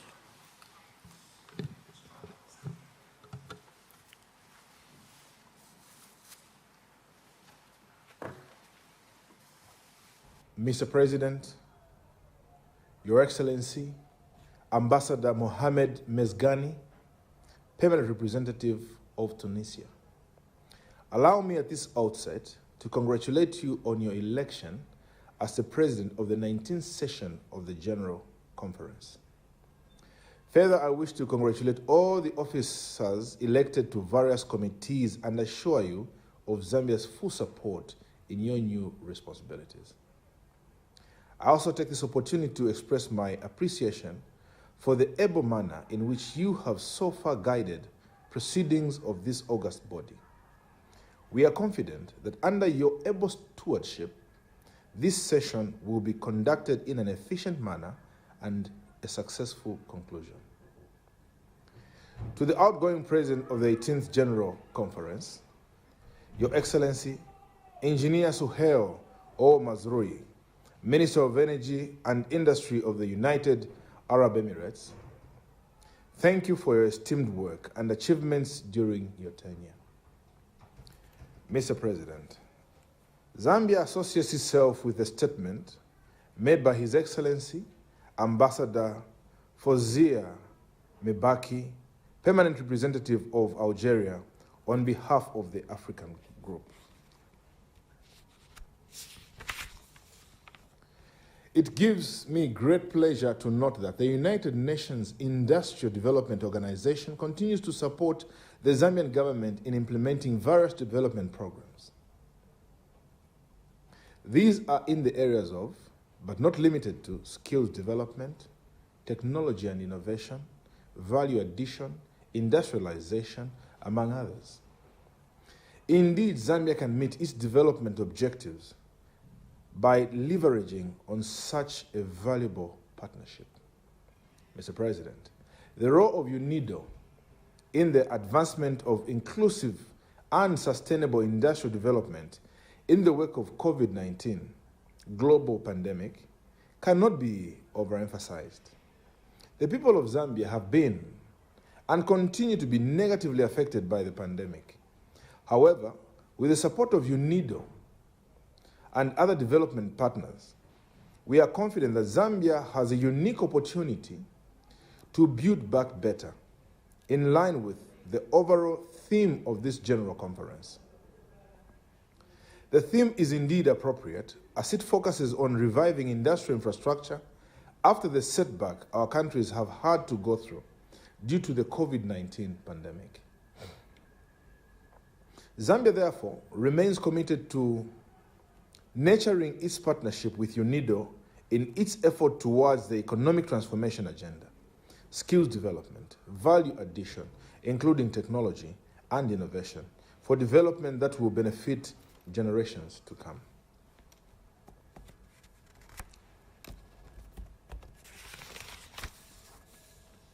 Mr. President, Zambia looks forward to the implementation of the program for country partnership, which we signed on the margins of the Inclusive and Sustainable Industrial Development Forum.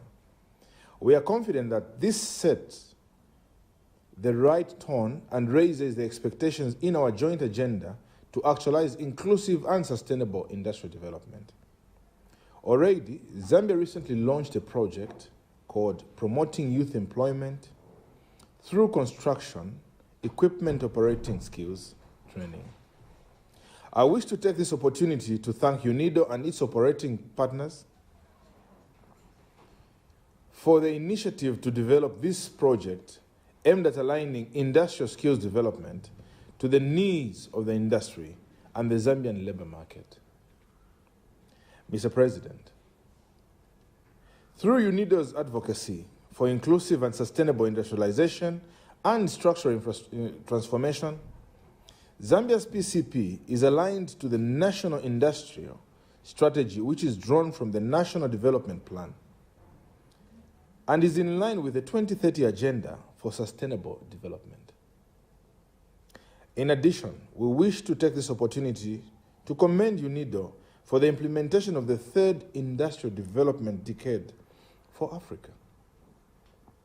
To this end, Zambia appreciates the invitation extended to His Excellency, Mr. Hakainde Hichilema, President of the Republic of Zambia, to join the group of heads of state and eminent persons championing industrial development in Africa. I would like to conclude by emphasizing that my government attaches great importance to the work of UNIDO in fostering industrial development and remains committed to nurturing the cordial relations that exists with UNIDO. I thank you, Mr. President. God bless you.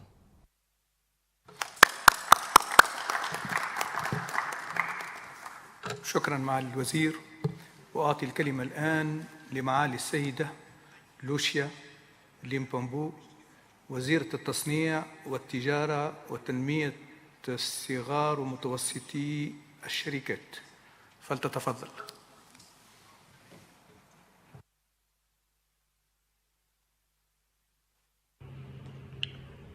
Mr. President, honorable ministers, excellencies, distinguished delegates, ladies and gentlemen, On behalf of the Government of the Republic of Namibia, I would like to extend our warm congratulations to you on your elections as the President of the 19th session of the General Conference of UNIDO, as well as other members of the Bureau who were elected at this platform.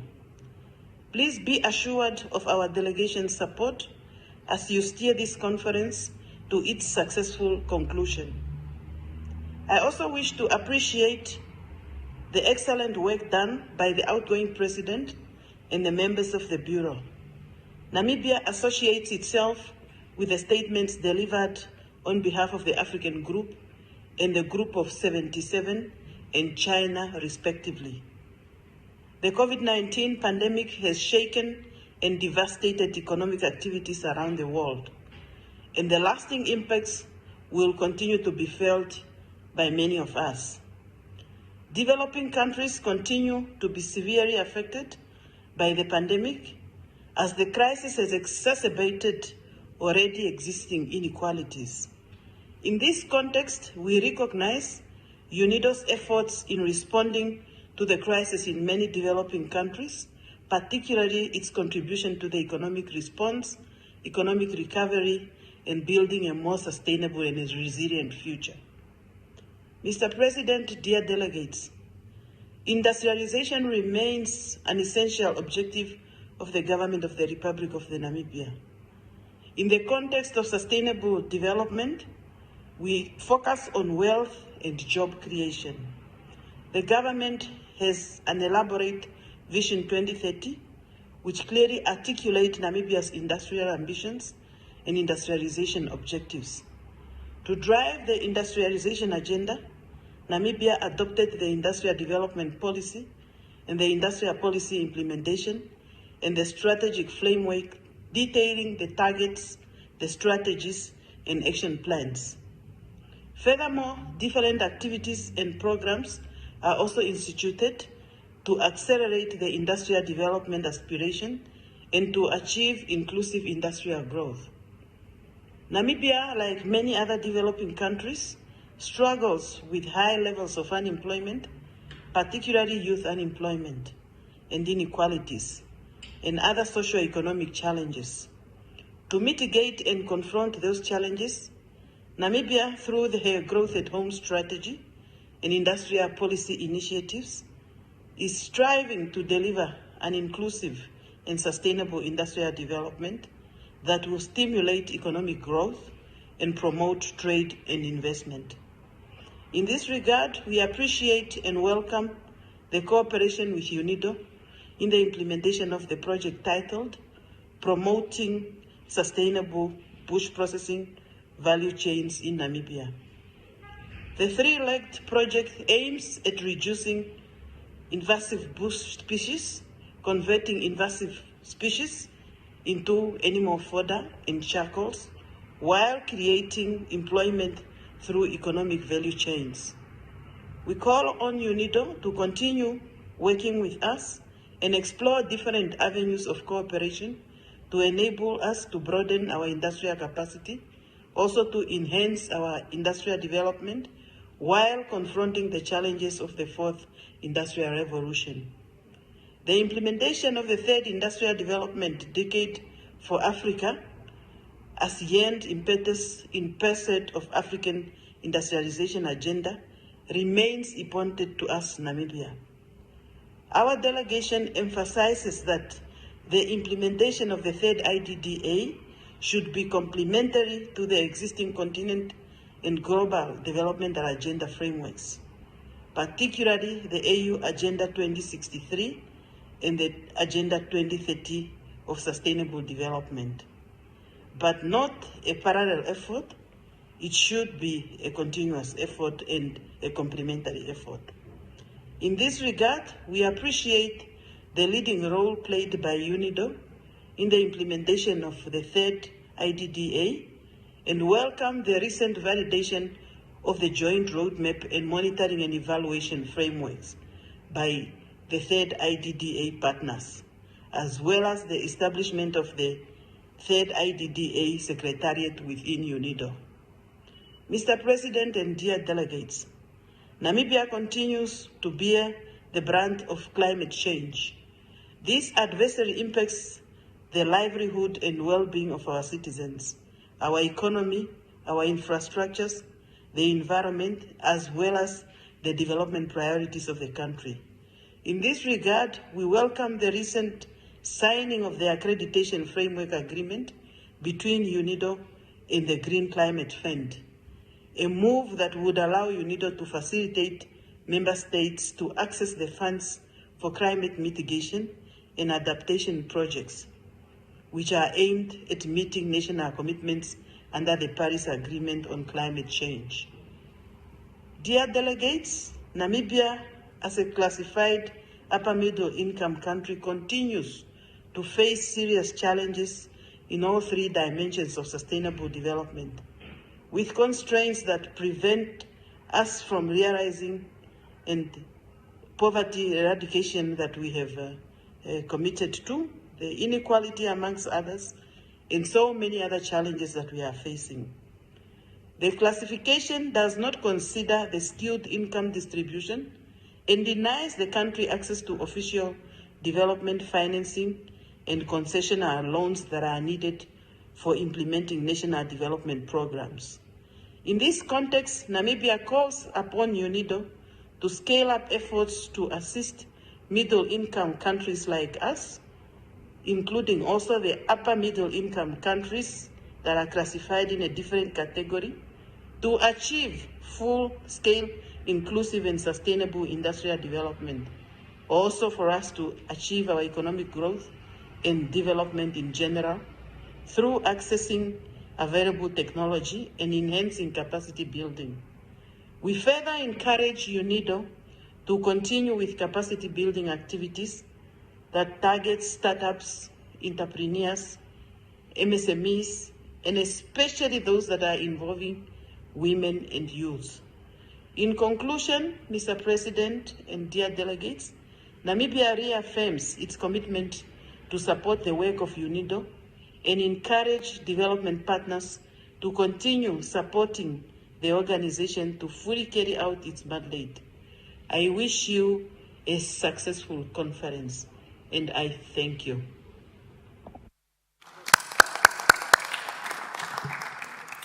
شكرا معالي الوزيرة.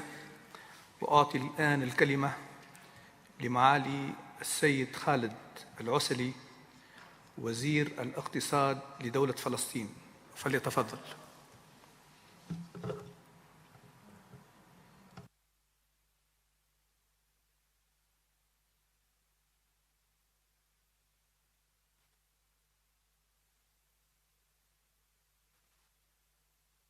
السيد الرئيس السفير محمد المزغني الممثل الدائم لتونس، السيد لي يونغ مدير عام اليونيدو، أصحاب السعادة، السيدات والسادة، بالنيابة عن دولة فلسطين أود أن أهنئكم حضرة الرئيس وكافة أعضاء المكتب على انتخابكم، متمنين لكم النجاح في هذا المؤتمر.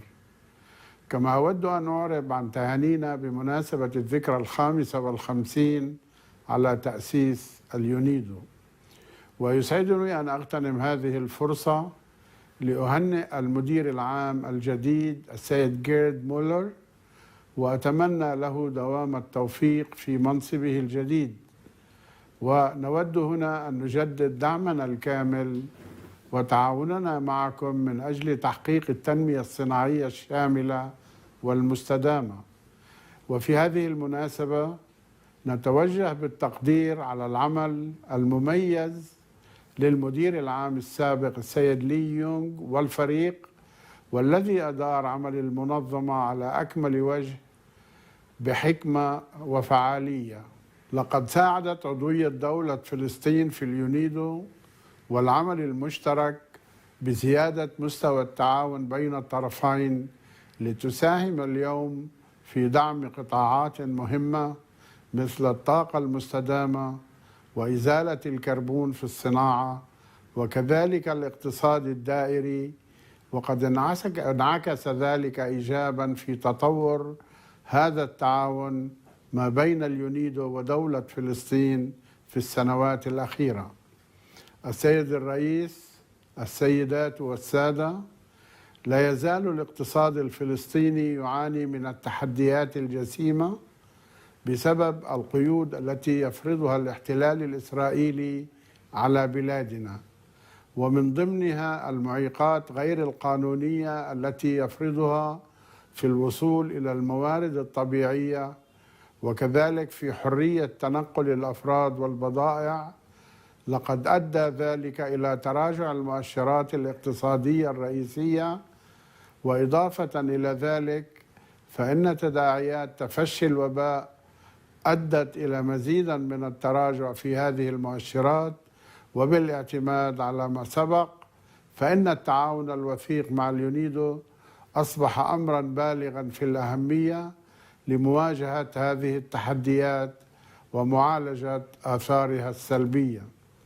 ونحن في وزارة الاقتصاد الوطني الفلسطينية نفخر بهذه الشراكة المتينة التي تم تطويرها مع اليونيدو على المستوى المحلي، حيث لم تتوانى اليونيدو في عملها منذ عام 2014 بدعم الصناعات الإبداعية من خلال مشاريعها الهادفة في فلسطين. لقد تضمنت المنهجية المطبقة في دعم سلاسل القيمة المختلفة والتي نفذتها اليونيدو الحرف اليدوية في بيت لحم، والأثاث في نابلس، والجلود والأحذية في الخليل، والملابس والمنسوجات في كل من جنين وقطاع غزة، حيث ساهمت اليونيدو في تعزيز النمو الشامل من خلال تطبيقات عملية لمنهجية العناقيد وتطويرها في دولة فلسطين،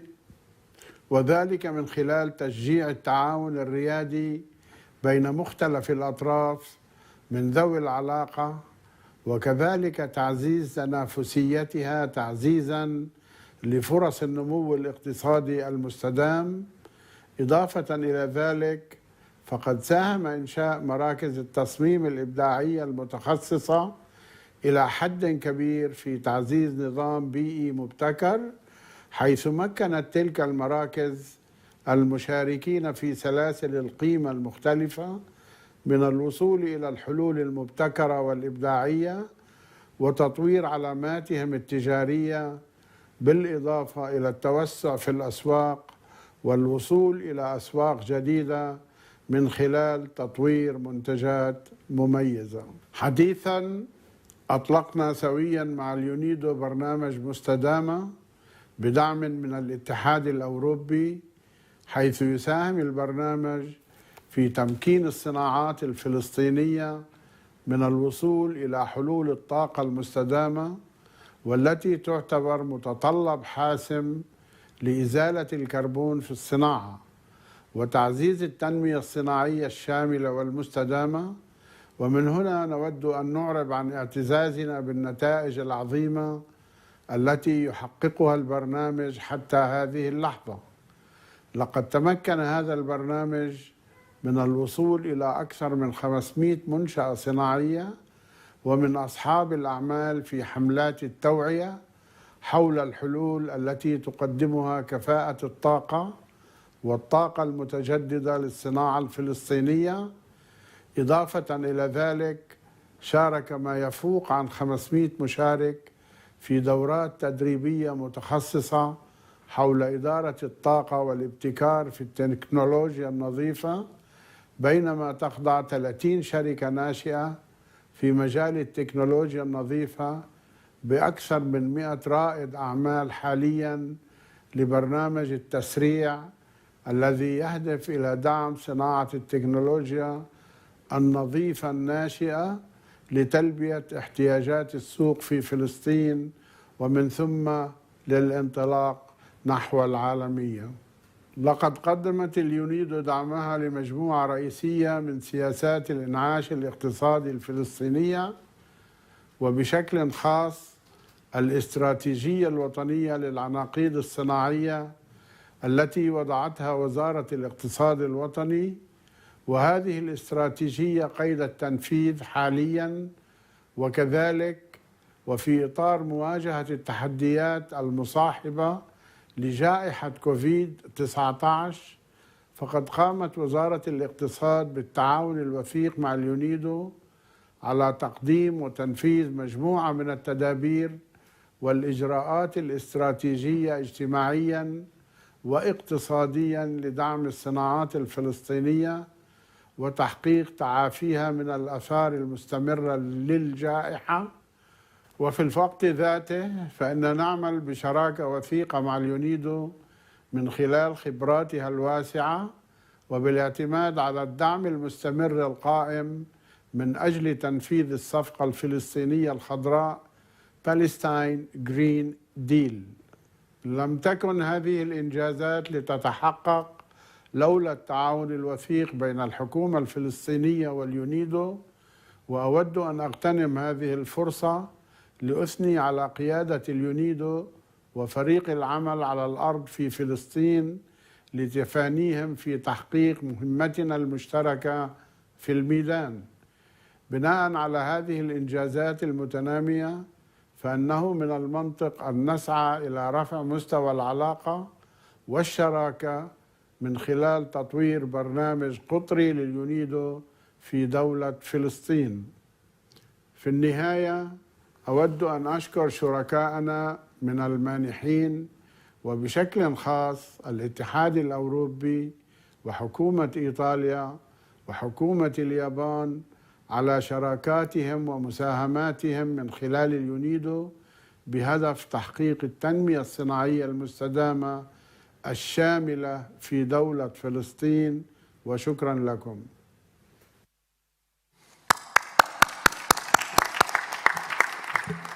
شكرا معالي الوزير على تهانيكم وعلى بيانكم.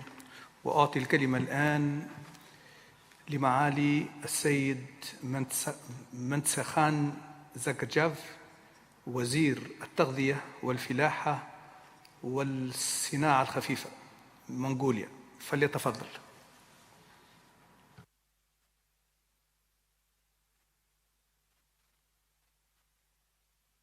Mr. President, distinguished delegates, ladies and gentlemen, I wish to convey my heartfelt congratulations to you, Mr. President, on your unanimous election as the President of the 19th session of the General Conference of the United Nations Industrial Development Organization. We are confident that under your skillful leadership, the conference will have constructive and fruitful deliberations. I assure you of my delegation's full support and cooperation. Mr. President, it has been almost 2 years since the sudden outbreak of the COVID-19. The pandemic shows the world that the global economy, human health, and climate are inextricably linked and reminds us to take systematic actions towards sustainable development and future progress. Therefore, we find the theme of this conference, Building a Better Future, very relevant to today's reality. Mr. President, as the UNIDO commemorates its 55th anniversary, the organization's mandate of eradicating poverty through the promotion of inclusive and sustainable industrial development has become ever important. Mongolia views the UNIDO as the main coordinator of international cooperation towards inclusive and sustainable industrial development and welcomes its continued contribution to efforts of the member states towards achievement of the Sustainable Development Goals. The organization's technical cooperation program is a key to achieving our common agenda. In collaboration with the UNIDO and donors, Mongolia has been implementing projects in the fields of sustainable food, agriculture, and light industry, which made a positive contribution to Mongolia's sustainable development, particularly with regard to the industrial sector. We are confident that our further cooperation will deepen the partnership in all aspects of our industrialization policy, with particular focus on economic diversification, trade capacity building, green development, energy efficiency, and development of agribusinesses. Mr. President, despite challenging time with the pandemic and vaccination campaigns, Mongolia is making continued efforts to implement the SDGs through nationwide goals, objectives, and indicators. In connection with this, the Parliament of Mongolia has approved the Vision 2050. This national long-term development policy places a strong focus on human well-being and environmental preservation and recognize common national values, human development, quality of life, middle-class society, economy, governance, green development, and regional development as priorities. We also attach great importance to intensify governance reform at all levels of the public and private sectors, including through e-transition, which is the most realistic mechanism to ensure transparency, accountability, effective service, and good governance. Therefore, Mongolia aims to make at least 90% of all public services available on the integrated e-Mongolia system and strive toward becoming a digital nation by 2024. We believe that these efforts will accelerate implementation of the SDGs and building back better after COVID-19. Government of Mongolia also congratulates Mr. Gerd Müller on his appointment as the Director General of the UNIDO. Wish the Director General every success in his dedicated duties and assure him of Mongolia's full support and cooperation in the discharge of your onerous responsibilities. Mongolia has a keen interest in making our contribution in the activities of the Industrial Development Board as its member for the first time, and will put special emphasis to promote advisory services, technical assistance, and capacity building and implementation of industrial development goals. We also would like to express our sincere appreciation to Mr. Li Yong for his extraordinary service and excellent leadership as the Director General of the UNIDO over the last 8 years, and wishing every success in his future endeavors. Mr. President, the immense expertise of UNIDO and its support and best practices are essential. With a view to building a better future and achieving our development agenda, UNIDO's leading role is more crucial than ever before at this time to us. In conclusion, I would like to note that only through support and cooperation we will be able to build back better and stronger.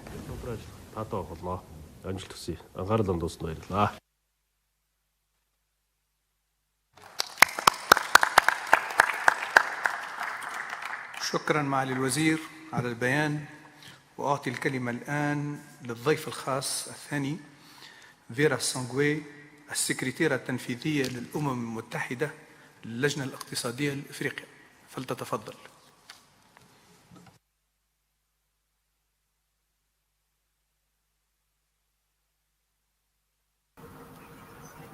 Thank you. Thank you very much. Can you hear me? Yes, we do. Thank you. Thank you very much. Let me start first by expressing my congratulations to you, Mr. President, on your nomination for as the President of the 19th session. It is a great pleasure for the Economic Commission of Africa to be with you today. UNIDO has been a strong partner to all the regional commissions, but particularly to Africa in the last decade. I think as we work towards the IDDA that was launched and have continuous meetings, unfortunately, we've not been able to have many because of COVID, but the work that UNIDO has done is showing us that it is important to prepare even for crises like this. Because in Africa, for example, the work that UNIDO did in Senegal and in Ethiopia, where I'm sitting today, has laid the groundwork for beginning to build an industrial base, which is particularly important.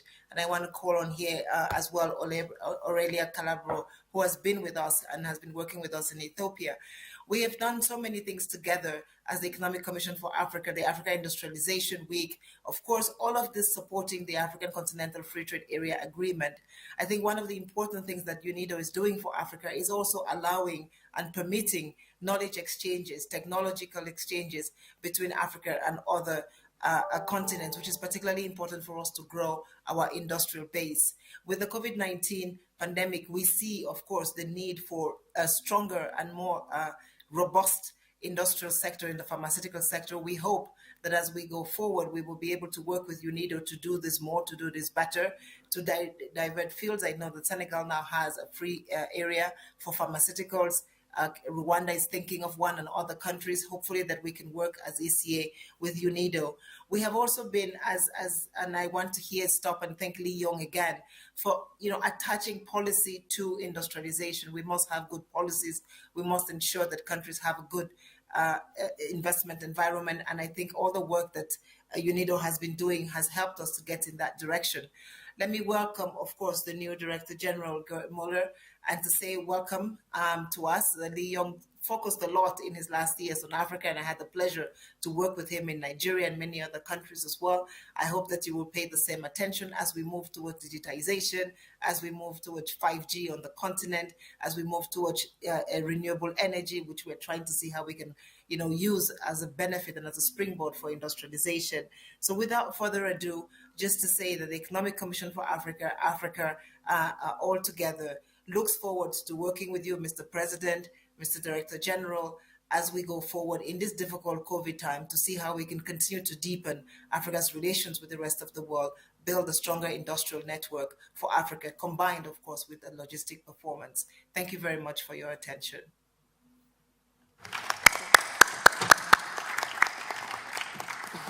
Thank you, Excellency, for your congratulation and statement. وصلنا الآن إلى نهاية الجلسة الافتتاحية.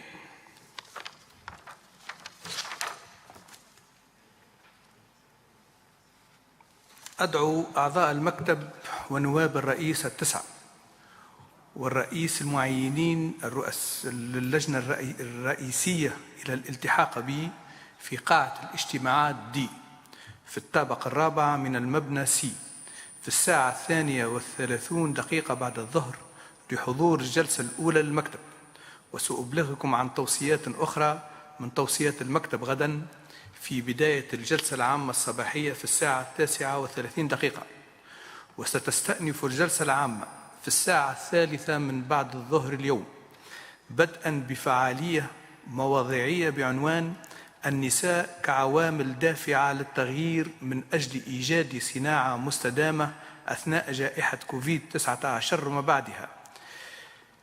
جائزة اليونيدو لتعزيز المساواة بين الجنسين. كما يسعدني أن أعلن أن منتدى اليونيدو الثامن للتنمية الصناعية الشاملة للجميع والمستدامة سيبدأ اليوم بعد الظهر في الساعة 4:30 في هذه القاعة، وافتراضيا على منصة الترجمة الشفوية. شكرا لكم. رفعت الجلسة.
أصحاب السعادة، حضرة النواب الموقرين، أيها الزملاء السادة والسيدات، أود الآن افتتاح الجلسة العامة الثانية من دورة المؤتمر العام 19،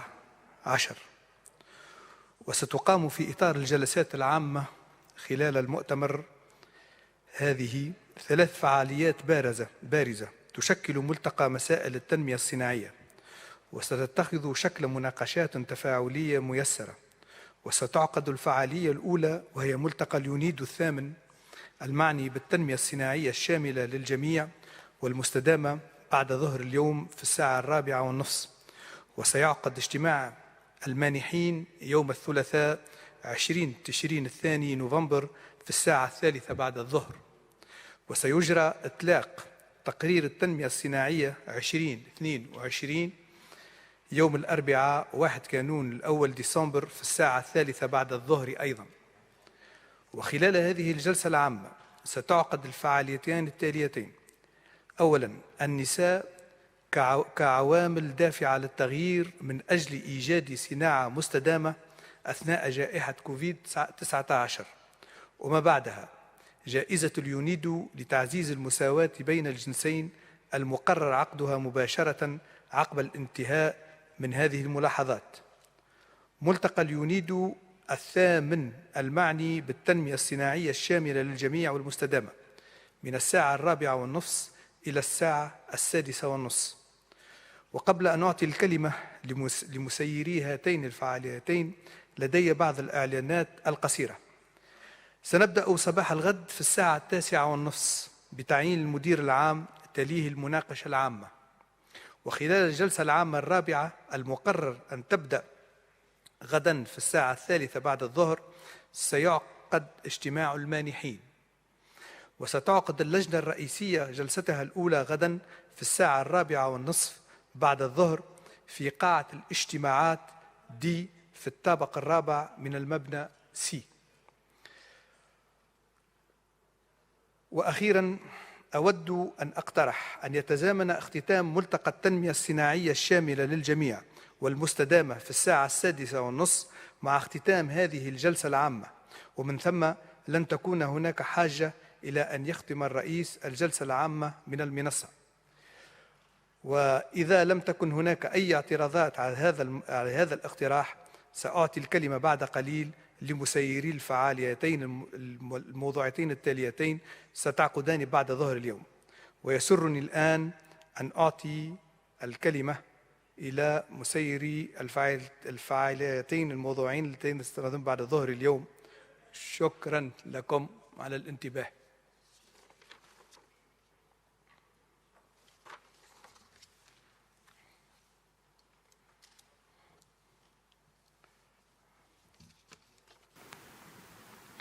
Thank you.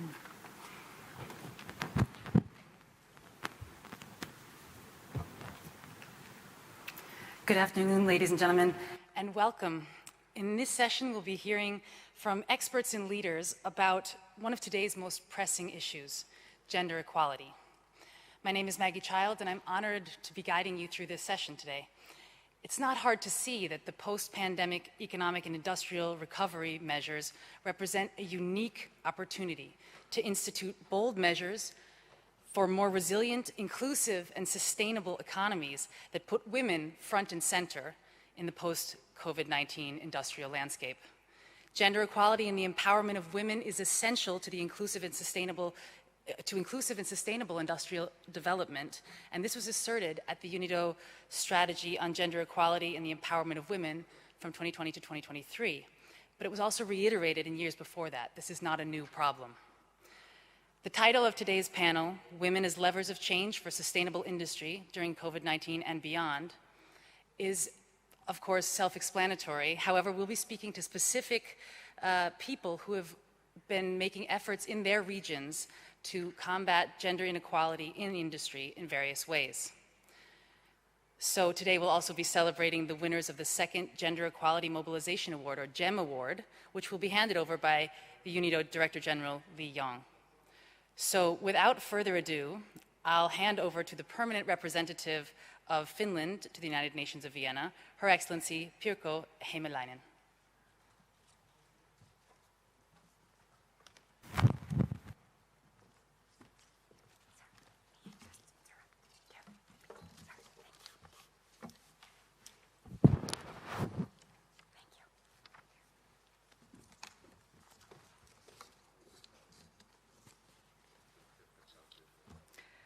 Director General, Excellencies, ladies and gentlemen, let me first express my appreciation to UNIDO for organizing and inviting me to address this Gender Equality Mobilization Award event.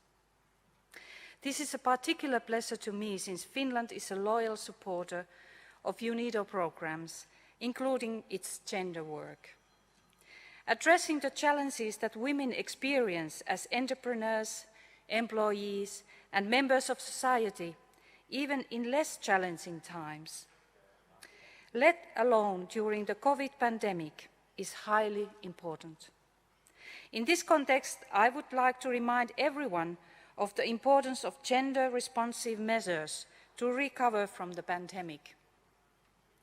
It is of utmost importance that we do not forget about women and girls, especially those experiencing multiple and intersecting inequalities and discrimination, as the member states build back better. However, at the same time, it is also crucial that we do not limit ourselves to thinking that women are victims, but want to see women also as levers of change for inclusive and sustainable industrial development.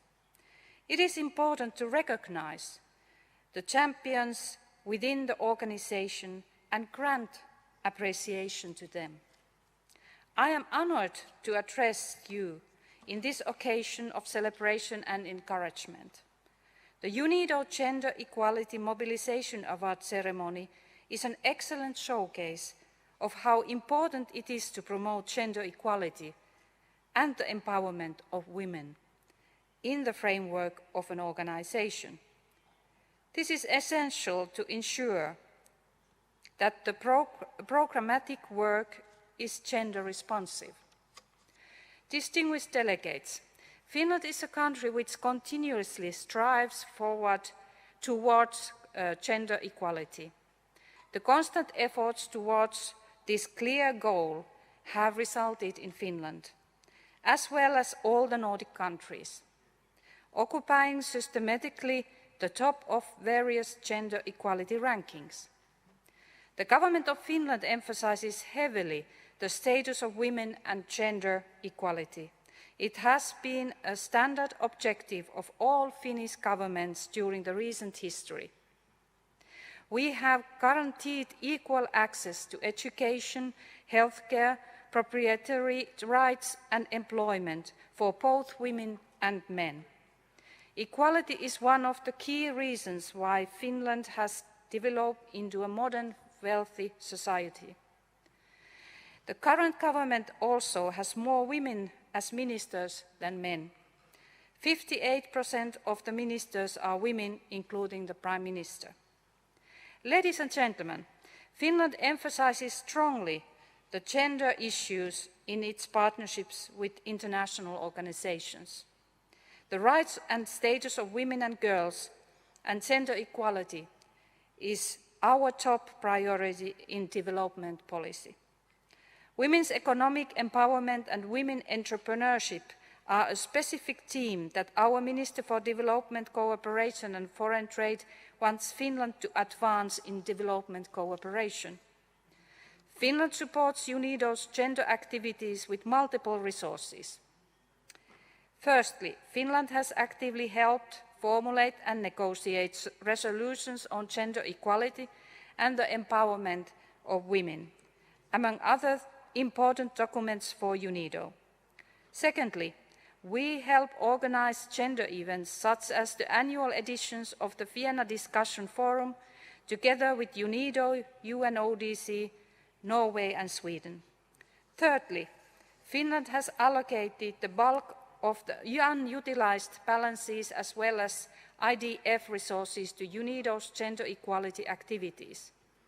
Fourthly, Finland funds a junior professional officer at UNIDO, working on partnerships and gender. And last but not least, our current funding package includes a special project on gender and partnerships. All financial contributions in total, Finland has supported and will support UNIDO's gender work with more than €1 million since 2016 up to 2023. Friends and colleagues, Finland will be a member of the UN Human Rights Council in 2022 to 2024. I want to thank all the UN member states for their support for Finland. Full realization of gender equality and women's rights is one of our principal themes also in the Council. Without further ado, I am looking forward to the announcement of the Gender Equality Mobilization Awardees. Let us have a successful event and lively discussion. I thank you.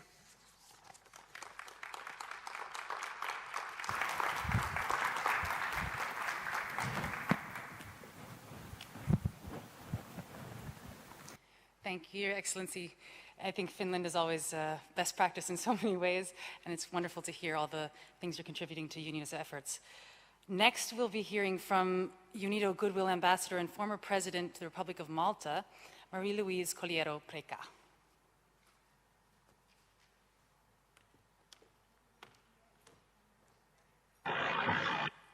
Thank you. Good afternoon to all.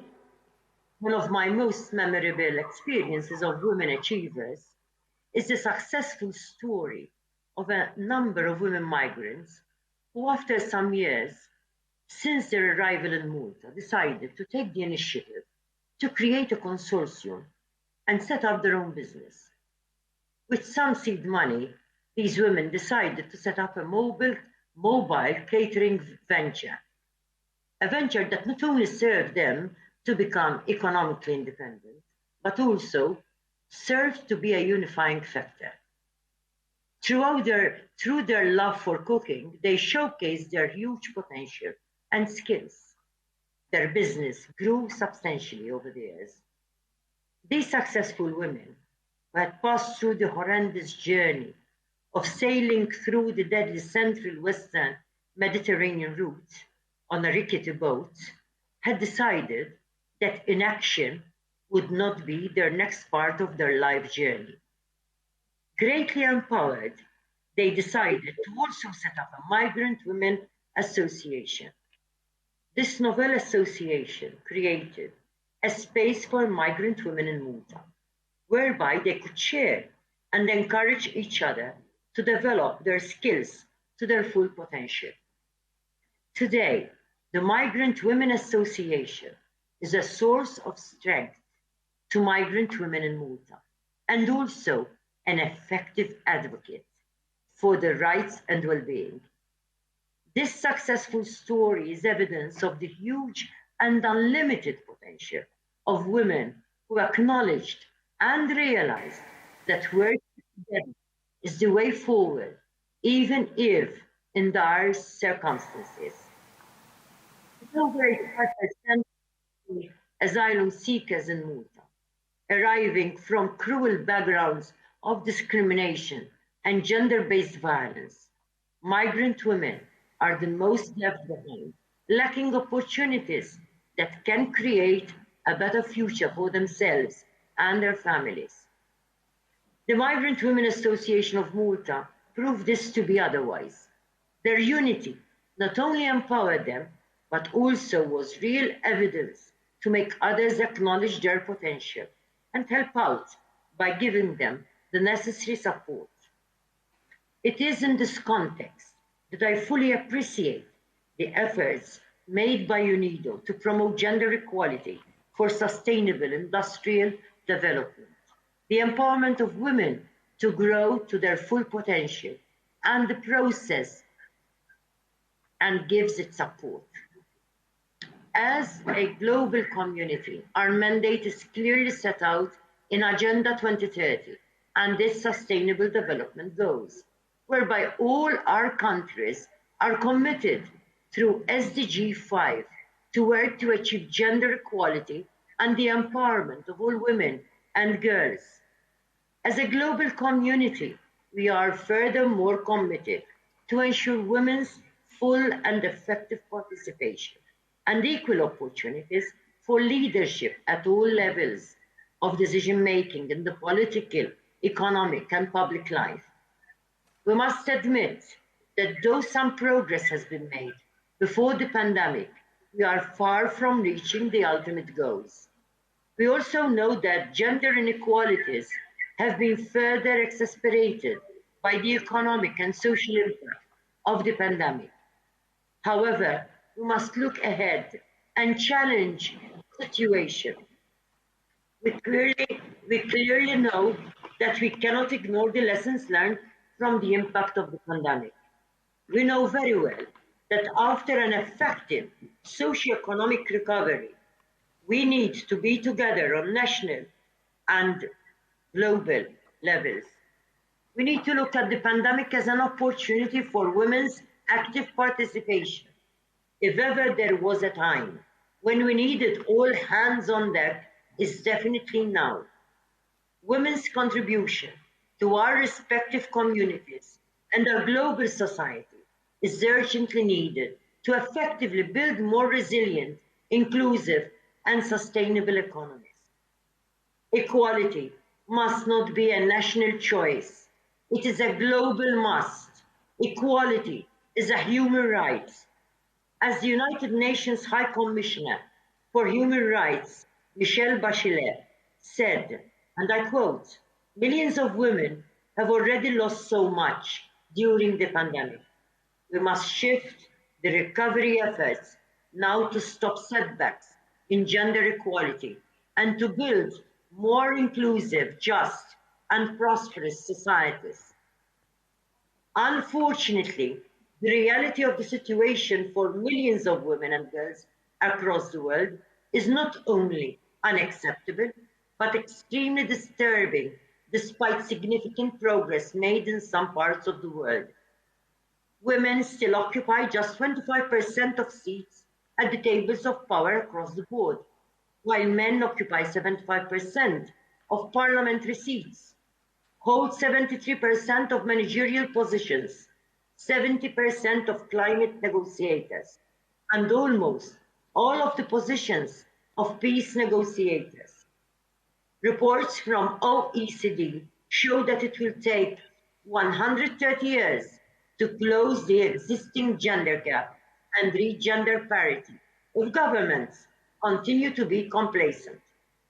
A 2020 PricewaterhouseCoopers Women in Work Index estimates that increasing the female employment rates in OECD countries to match that of Sweden could boost GDP by over $6 trillion.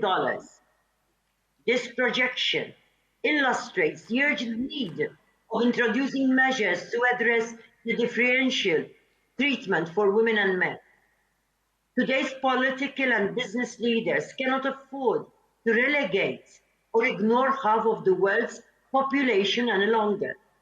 If we look at European statistics regarding women in decision-making roles, we find a most distressing situation.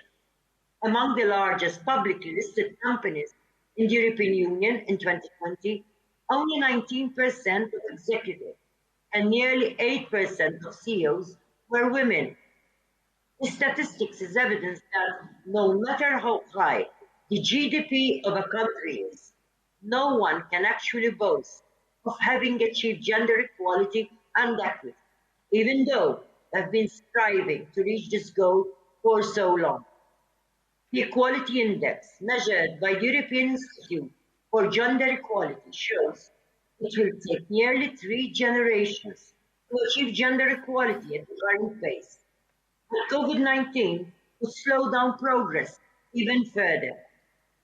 UN Women are estimating that globally, 193 million women and girls aged 15 and over are now living in less than $2 a day.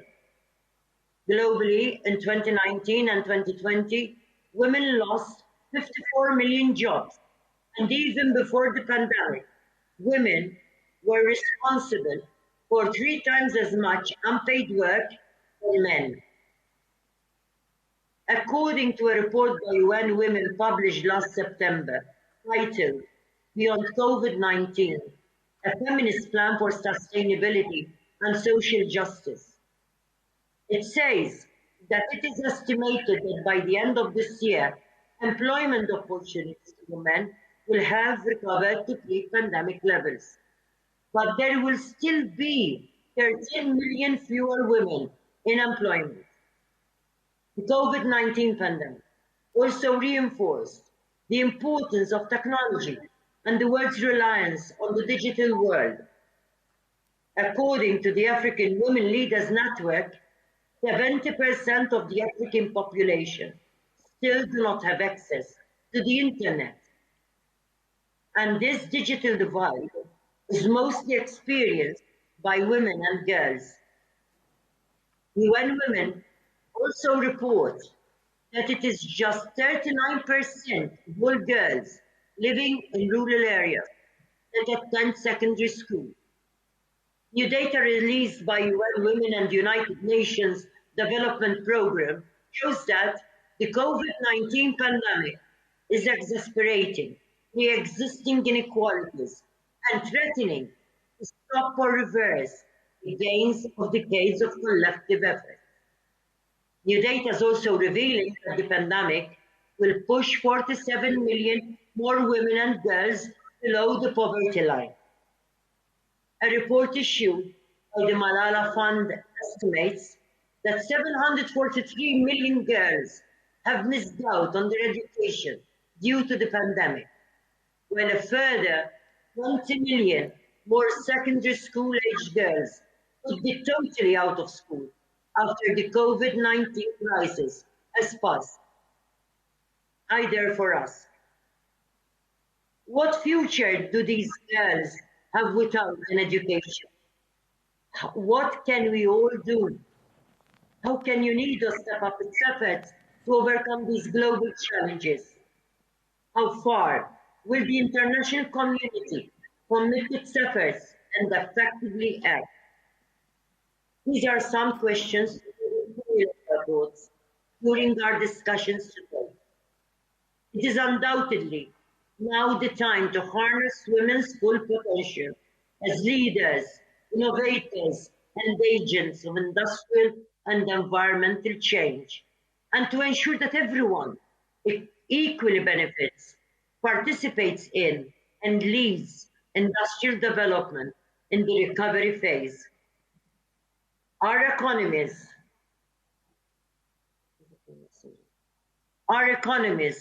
now more than ever before, need the full range of talents and skills of the whole population to contribute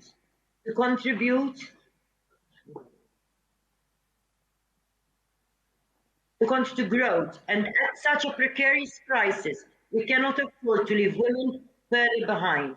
We must prioritize a gender-responsive recovery from COVID-19. We must prioritize a gender, yes, and we cannot overcome the COVID-19 crisis if we continue to leave half of the world's population out of the equation. The post-pandemic economic and industrial recovery measures represent a unique opportunity to institute bold measures for more resilient, inclusive, and sustainable economies that can put women at the front and center of the post-COVID-19 industrial landscape. We need to ensure women's participation at all levels. We need to realize the importance of keeping up with international commitments on human rights and gender equality. We need the cooperation and participation of civil society, particularly with women and feminist organizations. We need multi-sectorial cooperation and, if need be, the use of temporary special measures such as electoral quotas. As an international community, we need to accelerate progress in gender equality commitment. We need to combine the promotion of gender parity and an enabling, inclusive working environment with gender-responsive strategic planning. Finally, I would like to congratulate all the teams and individuals who are nominated for today's Gender Equality Mobilization Awards, promoting gender equality and the empowerment of women in their respective countries. I trust that all your good practices will serve as an inspiration for future strategies and methodologies to ensure inclusive and sustainable industrial development post-COVID-19. On concluding, I would like to quote Emma Watson when she said, and I quote, "Gender equality historically has been predominantly a women's movement for women, but I think the impact of gender inequality and how it's affecting men hasn't really been addressed," unquote. Emma Watson's quote brings a stark reality to the fore. With a rampant unequal world, everyone is none the better.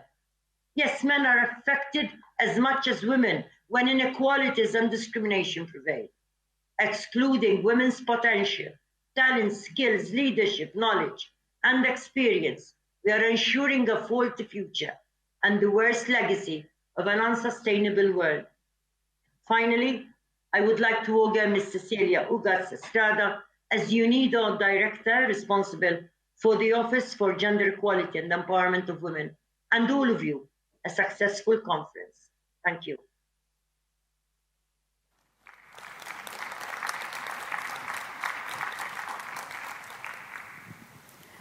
Thank you very much for those inspiring words. I think we can all agree that 130 years is definitely too long to wait, and $6 trillion would be really nice to have for GDP. But now, before we get into the nitty-gritty of what UNIDO is doing, let's see actually how they have been working towards making gender equality a lived reality in the years past.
So there's a little visual inspiration for you.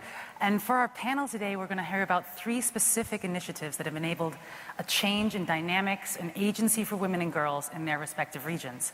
We'll hear from the leaders of 3 different initiatives that will be winning the GEM Award at the end of the session. It's no secret anymore.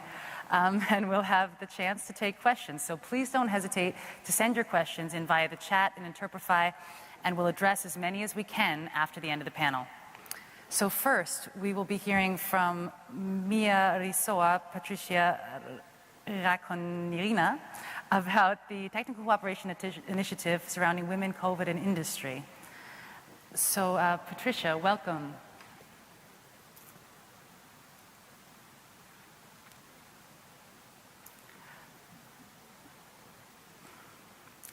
Patricia Raconirina is Secretary General of the Ministry for Population, Social Protection, and Advancement of Women for the Republic of Madagascar. And there she is. Fantastic. Welcome. Thank you for joining us.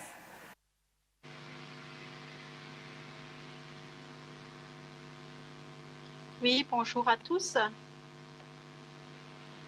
So across the globe, the economic and social impact of the pandemic disproportionately affects women and girls. And women are overrepresented in many of the industries that are specifically hard hit by COVID-19. So to address the challenges imposed by the pandemic, the government of Madagascar developed a national COVID-19 response plan, which the UN, including UNIDO, actively supports. Could you tell us more about the economic and social repercussions of the pandemic on women in Madagascar and how UNIDO support contributed to mitigating them?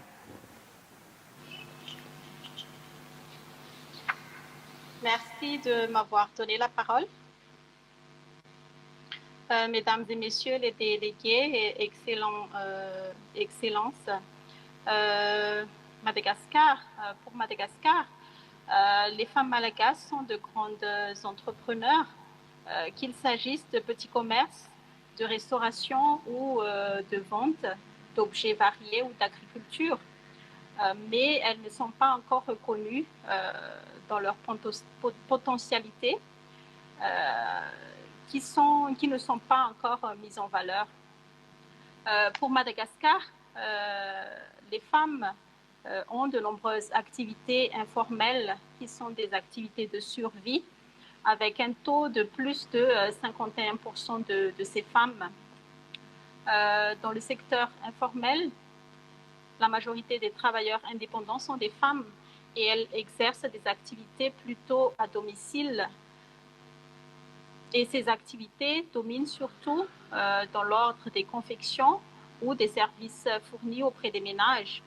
Et la plupart du temps, les femmes sont les plus embauchées dans les entreprises franches dû à leur dextérité.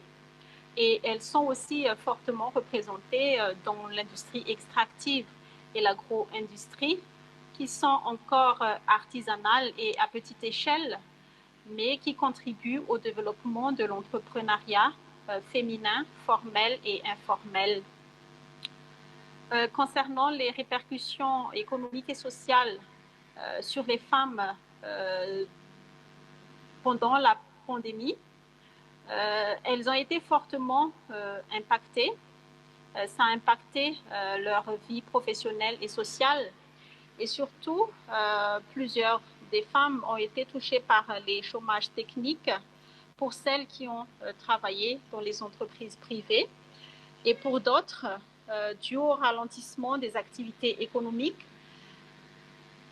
les femmes classées travailleurs indépendants ont été confrontées au manque de moyens, au manque d'argent, qui était dû essentiellement à la baisse de revenus, à la baisse de la production, aux problèmes liés aux débouchés, alors que les prix des denrées alimentaires et les produits de première nécessité n'ont cessé d'augmenter. De plus, pendant la pandémie, nous avons constaté que les femmes ont subi des violences physiques et économiques. Donc, en particulier lors des périodes de confinement, on a pu constater une hausse des violences basées sur le genre.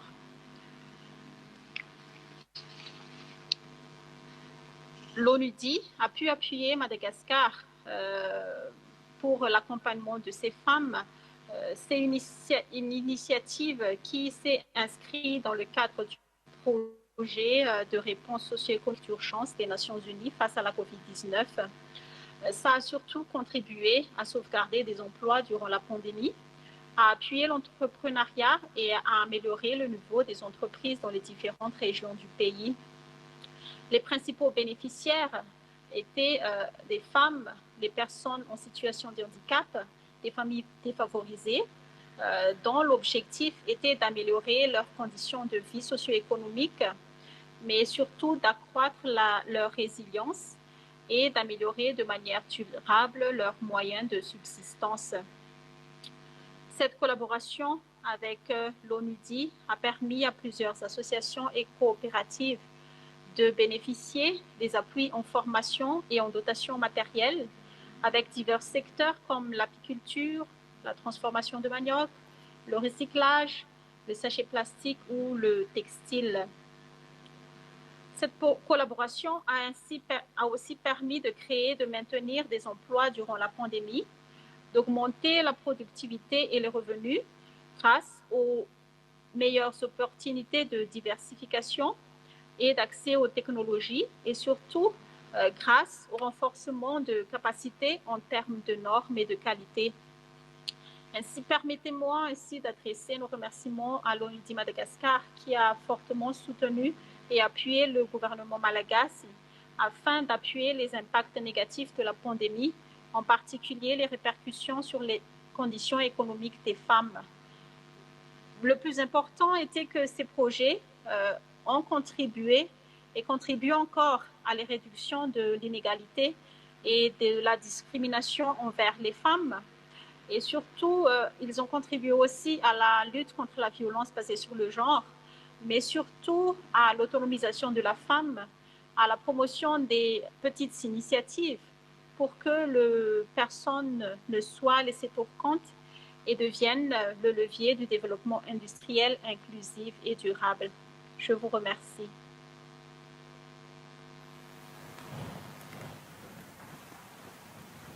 Thanks very much.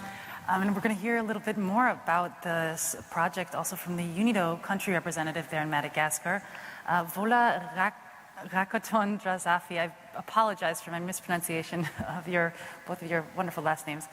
Vola, we have now heard that your team have promoted gender equality and empowered women and girls as Madagascar responds to the COVID-19 pandemic.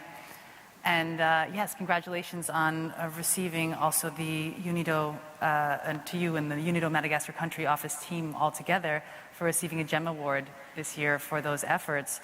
So please tell us a little bit about how your team will attempt to mainstream gender considerations into UNIDO's projects and programs in the future. What are your plans there?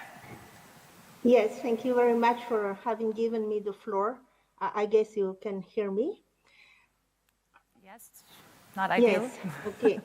Thank you, ladies and gentlemen, delegates and excellencies. I think UNIDO has started working with women a few years ago, mainly through the creative industry.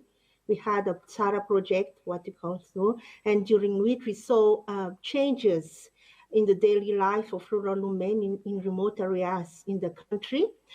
For the coming year, as we are talking about technical cooperation, we have developed with the government of Madagascar a country program which will run until 2023, in the sense that we are aligning ourselves with the priority that has been identified jointly with the government, particularly during the recent midterm review of such cooperation framework.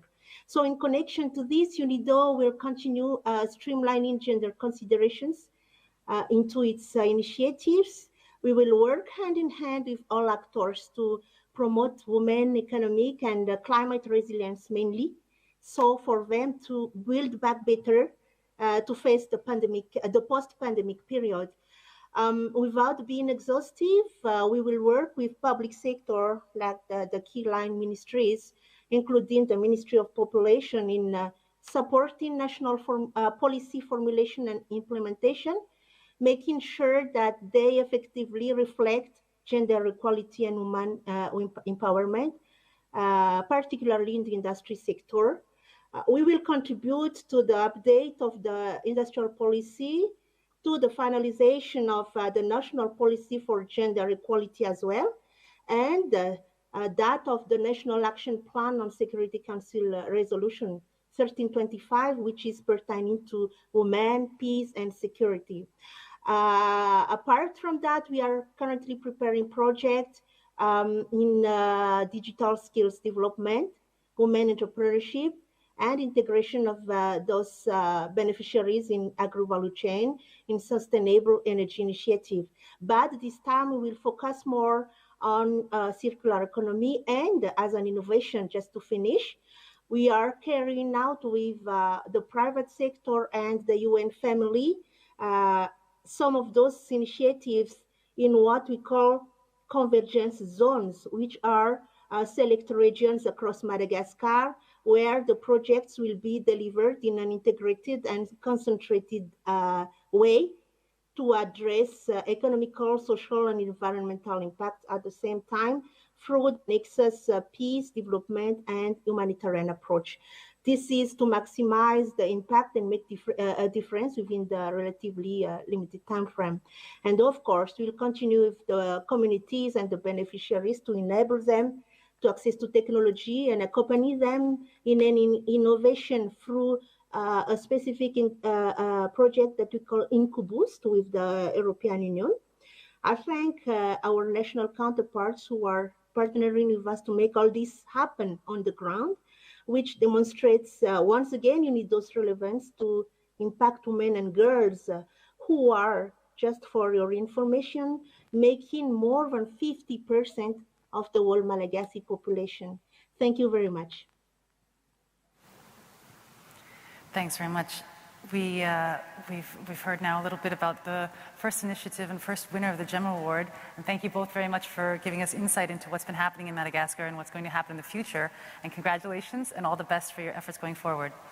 Next, we'll be hearing about a multi-stakeholder gender and energy compact initiative from our colleagues in Ecuador. Enid Patricia Carrion Quesada, is advisor to the Vice Minister of Electricity and Renewable Energy for the Republic of Ecuador. And she will be telling us a little bit more about that. Please join us, Enid. Wonderful. The government of Ecuador supported the launch of the multi-stakeholder gender and energy compact, and Ecuador is among the first countries to have signed up, in fact. The compact was established this September to promote and accelerate a just, inclusive, and gender-responsive energy transition, a coalition of UNIDO, the International Network on Gender and Sustainable Energy, Energia, and the Global Women's Network for the Energy Transition, GWNET, initiated the compact. So why is this important to address the general gender perspective in the energy transition? And how will Ecuador use this compact to achieve its objectives in this area? Ain't it?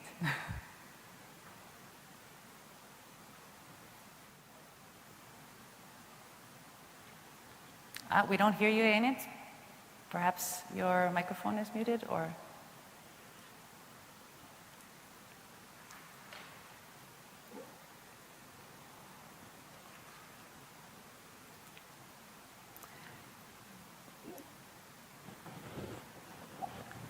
As we get that sorted out, we can also talk a little bit about the award itself. So there are 3 awards going to be given at the end of today's panel as well. And each of these initiatives has been dealt with in a complete bilateral way between UNIDO and the governments and authorities and initiators who we're speaking to today. On the ground in the area themselves, and they've been working together very closely. So we're hearing mostly from the external panelists now about their experience both going into the pandemic and also kind of progressing as UNIDO's initiatives have kind of taken force. Of course, the one we're hearing about now from EDIT is a very new initiative, so we're curious to find out what they've been doing. And whenever you're ready, you just start talking. It's no problem. And otherwise, we can also bring in our UNIDO partner first to perhaps speak a little bit about it and come back to Enid once her technical issues are resolved. Okay. Then Katharina Pröstler, I would like to invite you to the stage. She is a gender, environmental, and social safeguards specialist and at the Office of the Director, Department of Energy at UNIDO. And she has, and her team at Gender and Energy Compact have also received a GEM award for this important initiative. And perhaps she can share a little bit with the audience what the compact is, how people can sign up, and what has happened so far in Ecuador. Perhaps maybe a little overview, and we can hear in more detail than from Edith. So yeah, Katharina Pröstler, if you're ready to come to the stage and tell us a little more, that'd be fantastic.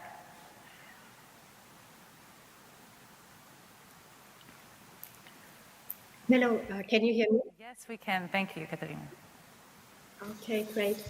Excellencies, distinguished delegates, ladies and gentlemen, on behalf of the Gender and Energy Compact team, I feel extremely honored to address you at this general conference. And I would like to express my gratitude that the Gender and Energy Compact receives the GEM Award. Since progress towards SDG 5, gender equality, and SDG 7, sustainable energy, are too slow, and women still face discrimination, and the gaps are still large in areas related to energy poverty, women's leadership and entrepreneurship. And there's also a lack of gender-sensitive policies and sex-disaggregated data. UNIDO, together with the co-initiators Energia and the Global Women's Network for the Energy Transition, had been privileged to steer the development of the Gender and Energy Compact. This has been possible making use of multi-stakeholder discussion forums like the Vienna Energy Forum to highlight relevant issues and identify key action areas to raise global ambition on closing the energy gender gap. The Compact has been launched at the High-Level Dialogue on Energy in September at the General Assembly and strives to catalyze transformative change towards enhancing gender equality and women's empowerment, to accelerate a just, inclusive, sustainable and equitable energy transition. We have been very pleased to see the support, commitment and enthusiasm from many countries, organizations and the civil society for this initiative, which truly aims to ensure we leave no one behind. The Compact is already supported by 6 governments: Canada, Ecuador, Iceland, Kenya, Nepal and Sweden, as well as by more than 45 other actors. Intergovernmental organizations, development banks, private sector, civil society organizations, and also academia. The Gender and Energy Compact is a living document, jointly shaped by the signatories. All signatories recognize that gender equality and women's empowerment are fundamental to achieving sustainable energy for all, and that achieving SDG 7 is essential for achieving other SDGs, such as gender equality and job creation. To bring the Compact to life, all signatories will now develop in the coming months their individual commitments to contribute to the overall Gender and Energy Compact. We believe that working together will bring us further than walking alone, and that action is required at all levels of society by a broad range of stakeholders to make a lasting impact for the billion of poor women who have been left behind and that still lack basic access to reliable and sustainable energy. This lack negatively impacts their health, well-being and livelihoods. We also believe that women are key agents of change in combating climate change and adapting to a new world. Together, we can accelerate progress for SDG 5 and SDG 7, amplify impact and catalyze transformative change for a just and inclusive society. If you're interested to join the Compact, we would be very happy. To learn more about the Compact and details on the process to become a signatory, please contact us or visit our homepage, genderenergycompact.org, which you can find in the link in the chat box. I want to finish by thanking you for listening to me and hope that Enid Carrion is now able to speak. Thank you. Thank you, Katerina. Thanks, Katerina. And we, in fact, we've seen now that teamwork does make the dream work, in fact, and working together definitely is better than working alone. Edith Carrion-Quezada is now back with us, as far as we know, and her audio is working. So perhaps let's come back in to the question we had from Ms. Carrion-Quezada, why it is important to address the gender perspective in the energy transition and how Ecuador is working with the Compact to achieve these objectives. Edith, the floor is yours. Muy buenos días, no sé si me pueden escuchar. Yes, we hear you. Thank you. Este evento es una oportunidad para reflexionar y reconocer que aún queda un gran camino por recorrer para alcanzar la equidad de género en el sector de la energía y de manera particular en el proceso de transición energética de los países. Si bien todos somos conscientes del papel preponderante de la igualdad de género que desempeña en el crecimiento sostenible de nuestros países, al ser las mujeres el 50% de la población mundial, la recolección de datos y la generación de estadísticas sobre la situación de las mujeres sigue siendo incipiente o de mala calidad. No hay suficiente información sobre su satisfacción de necesidades básicas, su acceso a recursos para desarrollar sus capacidades o la eficiencia de las políticas implementadas para aumentar su desarrollo humano. Como menciona Amartya Sen en el 2009, una sociedad cada vez más orientada a la medición de desempeño debe tener métricas correctas, ya que éstas importan mucho: lo que medimos, lo que decidimos y lo que hacemos. Si usamos mal las mediciones, impulsaremos mal las prioridades y serán equivocadas. En este sentido, el Ecuador, a través del Ministerio de Electricidad y Energías Renovables, ha priorizado un proyecto de evaluación y estadísticas de las mujeres en el sector energético que permita visualizar la línea base para el desarrollo de políticas asertivas en beneficio de la equidad. No solamente se trata de igualdad de oportunidades para acceder a un trabajo, ni de la justicia de a igual trabajo, igual remuneración. Se trata de evidenciar los principales obstáculos que las mujeres deben sortear para desarrollarse dentro de una carrera STEM en todo su espectro.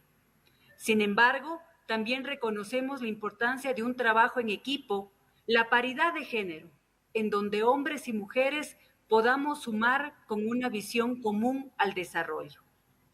A través del reciente Decreto Ejecutivo 238, el presidente de la República establece políticas para la transición energética, eficiencia energética y desarrollo sostenible, con estrategias que a través de un pensamiento integrador priorizan el sector de la energía, en el cual las mujeres no solo aportan con su trabajo directo, sino en su uso productivo y las decisiones a nivel del hogar. Por ello, hoy se establecen condiciones favorables para el desarrollo de la industria local, de la equidad de género y de la sensibilización y empoderamiento de las mujeres a todos los niveles. Como Ministerio de Energía y Recursos Naturales No Renovables, estamos decididos a continuar trabajando en la ruta de la equidad de género. La mejor fórmula del desarrollo es la equidad, ya que la transición energética conlleva no solamente aspectos técnicos y ambientales, sino también factores humanos, factores de género. Disculpa.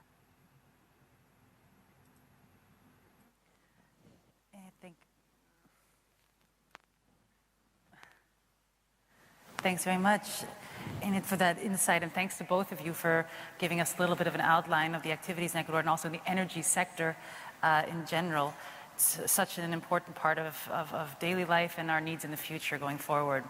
And from one kind of energy initiative to another, and something I'm very excited about, and I think I'm not alone, we are going to talk about the gender baseline in reporting systems for electric mobility projects. Electric mobility is a very big topic, and we'll be talking to someone on the ground and really in the midst of all this action.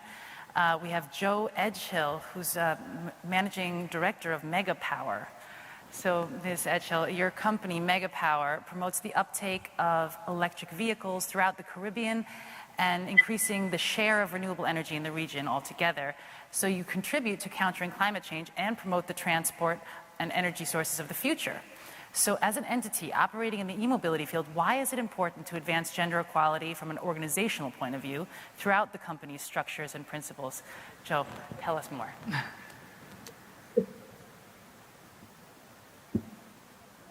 Do you hear me okay, firstly? Yes, we do. This platform is very new to me, so I shall do my best. Loud and clear. Great. Thank you for having me here today. An important part of gender equality is recognizing women, and this rewards ceremony seeks to do just that. I'm joining you from Barbados, and some of you may have been here, but it's unlikely that you will have heard of my business, Mega Power Limited. So let me start by framing where I am. Barbados has more than 70% sunshine during daylight hours, all year long.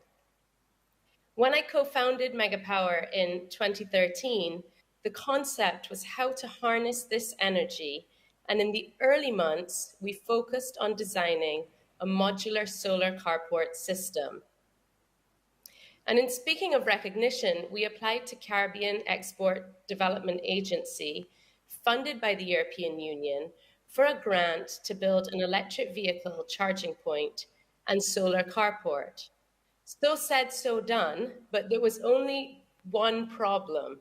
No one sold electric vehicles in Barbados. My business partner and I looked at what we could afford and bought in a second-hand electric vehicle, a Nissan Leaf.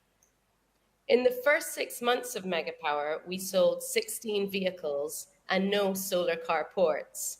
And during November of this year, we sold 18 electric vehicles in just 1 month. Megapower focuses on promoting the uptake of electric vehicles powered by renewable sources, and solar has remained an important part of our business. Integrating gender equality and climate resilience into private sector initiatives is so important. Although there are not a lot of female entrepreneurs compared to male entrepreneurs in Barbados, there has been a growing trend in recent years. And I attribute this in part to the fact that our government has many female decision makers, from our Prime Minister at the top, who, if you didn't know before COP26, I'm sure you do know her now. In 2019, we started working with the Barbados Transport Board. At this time, the newest Transport Board buses had been in operation for some 15 years, the newest. To say that the aged diesel bus fleet was inefficient is a massive understatement. In 2020, the government of Barbados introduced electric buses into its transport board fleet. And this has been a complete process of modernizing the bus fleet. For the first time, there's disability access as a standard feature, allowing both wheelchairs and also users of strollers and mother and child seating. This is the largest public electric bus fleet in the Caribbean at 49 electric buses, and expected to grow to 59 in the next 6 months. These 59 electric buses will represent more than half of the buses owned by the Barbados Transport Board, and is an excellent example of how gender and climate change initiatives collide for mutual benefit. I want to share with you a quote from Mrs. Linda Holder, who is the Chief Operations Officer of the Barbados Transport Board.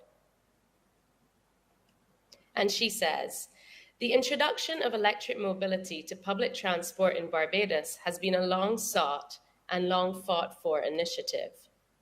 The government of Barbados made a decision to introduce electric buses into public transport, and in doing so, they not only improved accessibility for a significant portion of our traveling public in the form of persons with mobility challenges, but for the rest of us who do not have mobility challenges that you see immediately. It also helped because we had challenges with women, especially being unable to step onto the old buses. With these new buses, we have introduced kneeling technology, which means that the floor is a lot closer, and we have brought in other features such as air conditioning. We have also introduced Wi-Fi and USB charging points. In the industry, we are seeing a number of females in the public transport sector, including myself as the second in command at the Transport Board. We have a number of females who are owners of public transport, and we are seeing this in our transport augmentation program. 2020 and 2021 have been some challenging years, but we have also seen some improvements in the role of female participation in the world of transportation. I'll now share with you a little bit of information on Megapower's electric vehicle charging network.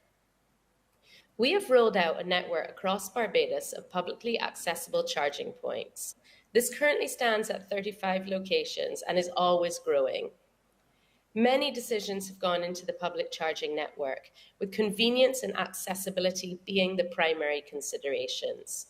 The consideration specific to female accessibility has included lighting and security.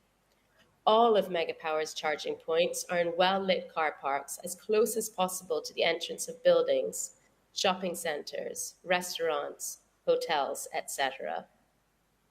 Involving female customers in the decision of where to put charging points has been important in the rollout of this network. By having a gender policy that looks at every revenue stream in the business, private sector companies can place the gender lens in decision-making and have an inclusive focus on women. Accessibility and affordability are especially important in the area of climate change, as often upfront costs for energy conservation or alternatives to fossil fuels become prohibitive, creating nice to have but not essential products or services for both men and women. With the Caribbean region having a prevalence of single female-led households, other necessities take prevalence.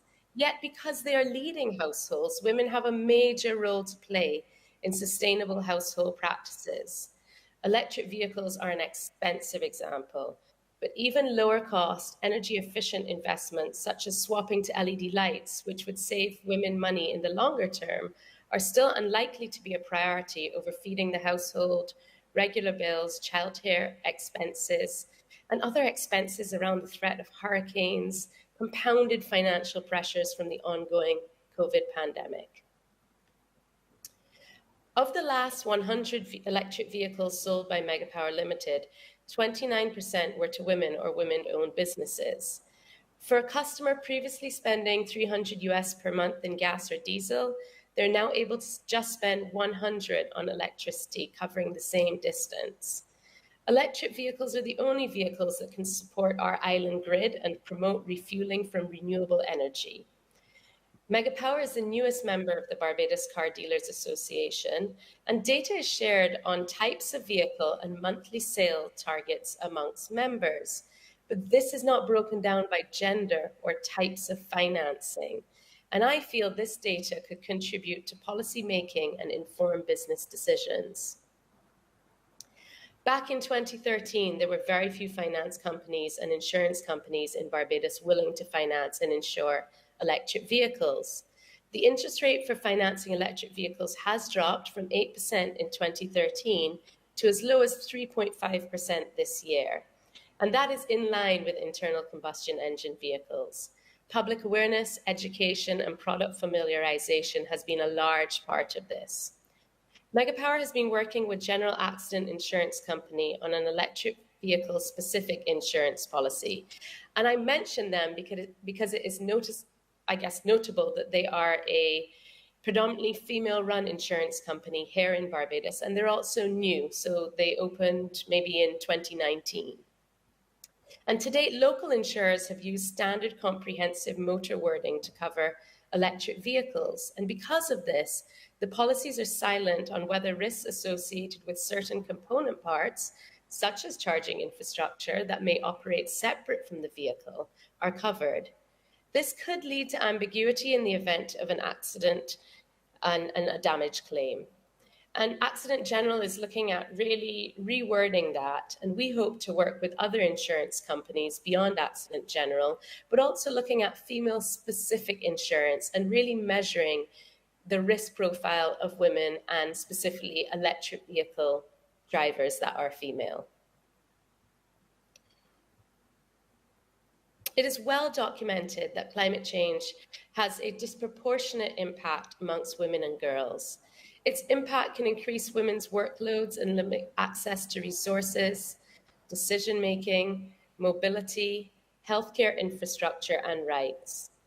However, in the private sector, we can integrate gender equality into our business. We can create effective partnerships with public sector and academia to work on gender and climate change decision-making and initiatives. We can work on gender mainstreaming into climate change efforts and into climate financing, technological development, and mitigation. Here is where best practices, data sharing, and continued public awareness is so important. And I thank you, UNIDO, for giving me this opportunity to briefly share what we are doing here in Barbados. I'd love to hear from each and all of you, so please do reach out. Thank you. Thank you. Thank you very much to Joe Edghill for giving us so much insight into, first of all, private sector issues and getting adoption, but also what I think is a very important field of study is really taking the empirical evidence and the data. So now we're going to talk to Amin Erfanian Daneshvar, who's Project Coordinator, Energy Systems and Infrastructure Division at UNIDO. So you and your team are receiving the GEM Award also for an organizational initiative, notably for the development of a gender baseline reporting system that enables UNIDO to facilitate identifying and addressing gender issues in electric mobility projects. So congratulations to the award, but could you please describe to us what kind of reports this tool produces and how it helps increase the knowledge on gender issues for stakeholders working in e-mobility?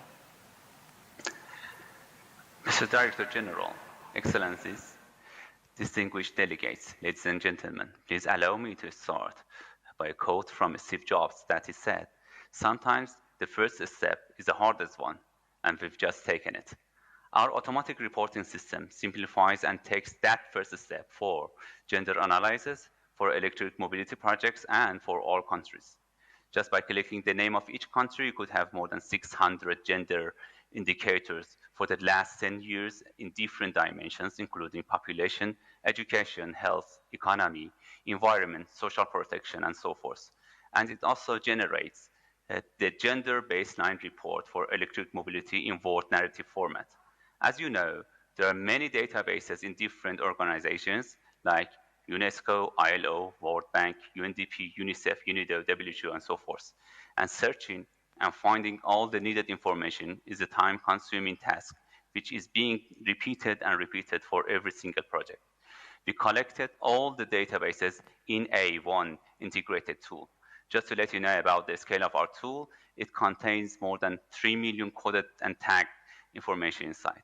Our reporting system is also smart in a way that it could figure out what is the latest date for each specific indicator and load the latest information. Our system goes further and smartly finds out if the gender circumstances gets better or worse and make the narrative report descriptively, which could save the time and energy for searching and analyzing and writing the reports. Let me answer the second part of your question by presenting a shocking statistic.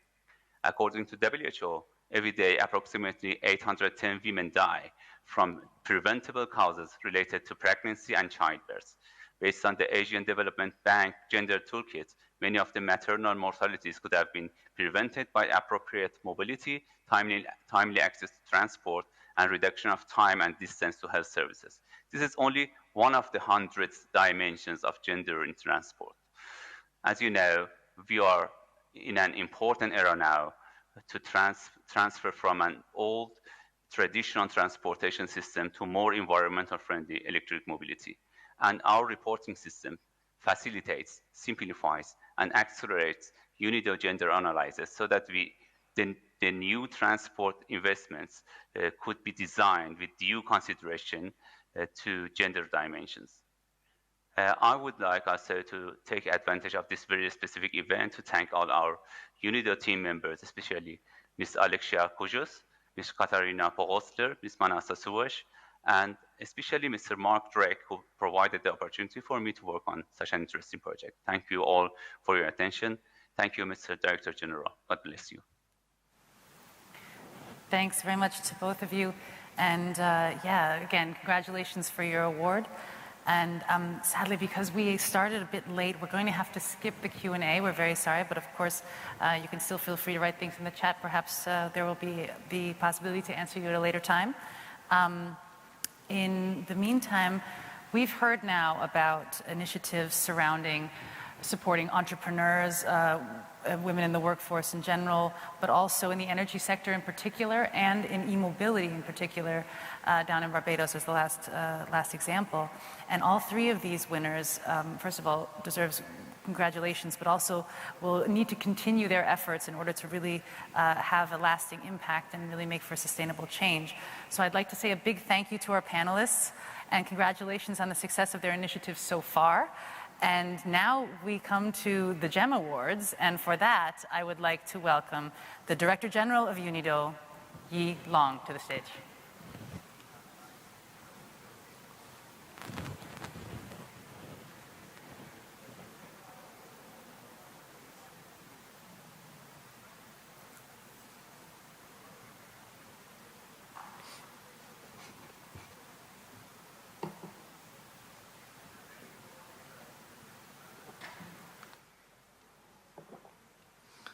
Thank you very much, Margaret.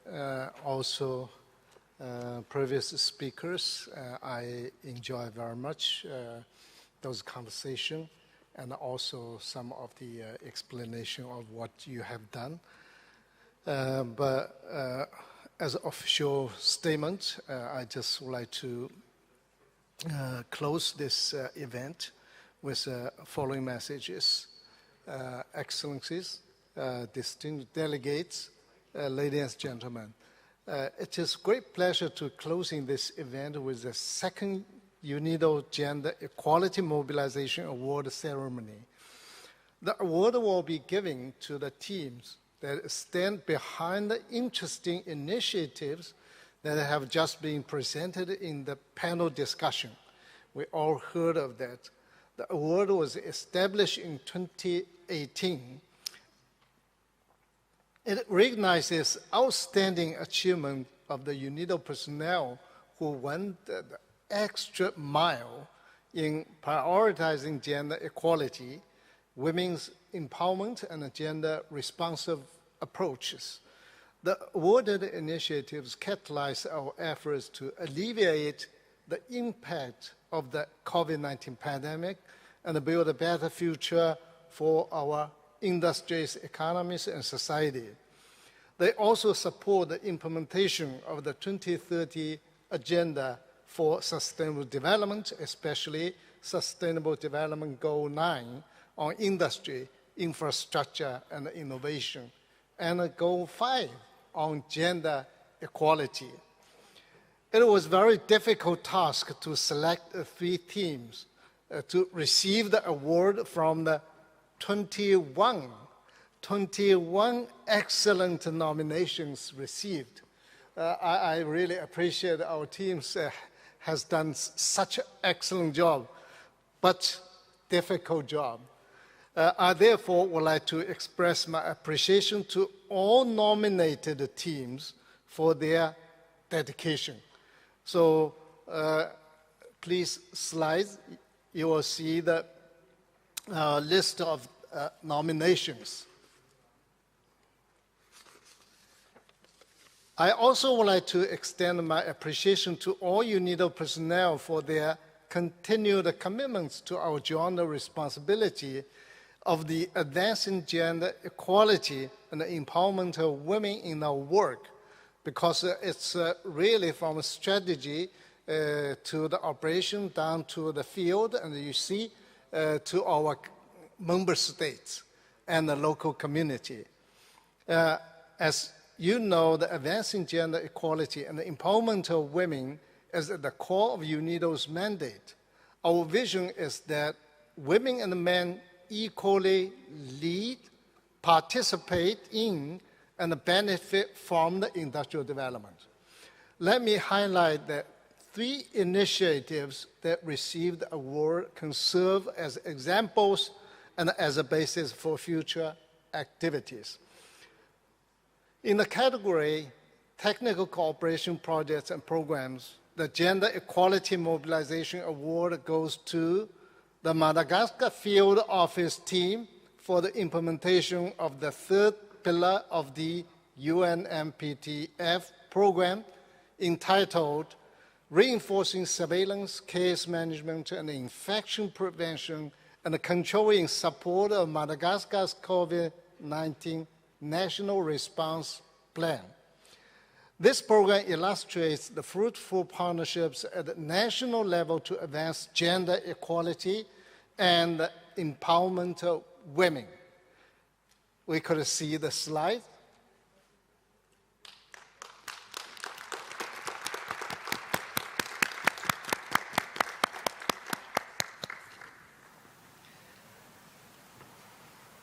Excellencies, colleagues, in the category normative and convening initiatives, the Gender Equality Mobilization Award goes to the team that steered multi-stakeholder gender and energy compact. The compact was launched at a high-level dialogue on energy at the UN General Assembly and is a joint initiative of UNIDO, Energy, and a global women's network for energy transition. Please, slides.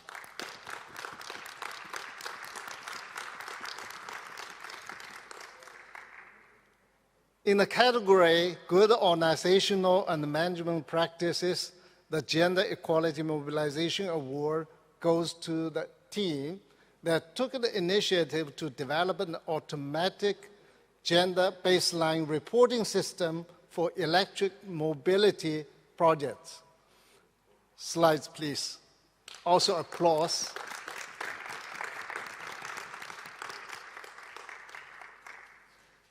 Congratulations, and thank you very much for your dedication towards ensuring that gender equality in industry becomes a lived reality. Colleagues, friends, every year we try to have this kind of award. It is one of the important events for our General Conference, and we will keep this momentum ahead, because I'm also, as I already mentioned, this is my final opportunity to express my appreciation to our team.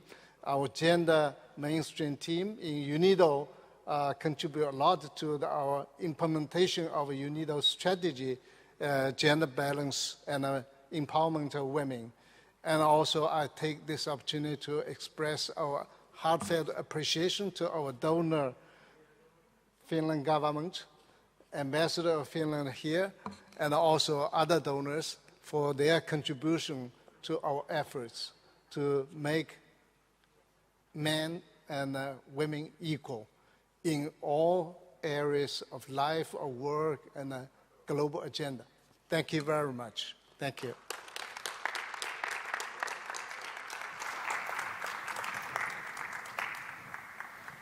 So thank you, ladies and gentlemen, for staying with us and being a great audience. We've heard so many inspiring things today, but gender equality is an ongoing effort, and it won't be solved overnight.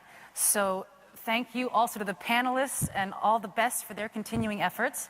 And thanks to you as an audience. Let's keep empowering women and girls as we emerge from the pandemic. And I thank you very much. Enjoy the rest of today's session.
Your Excellencies,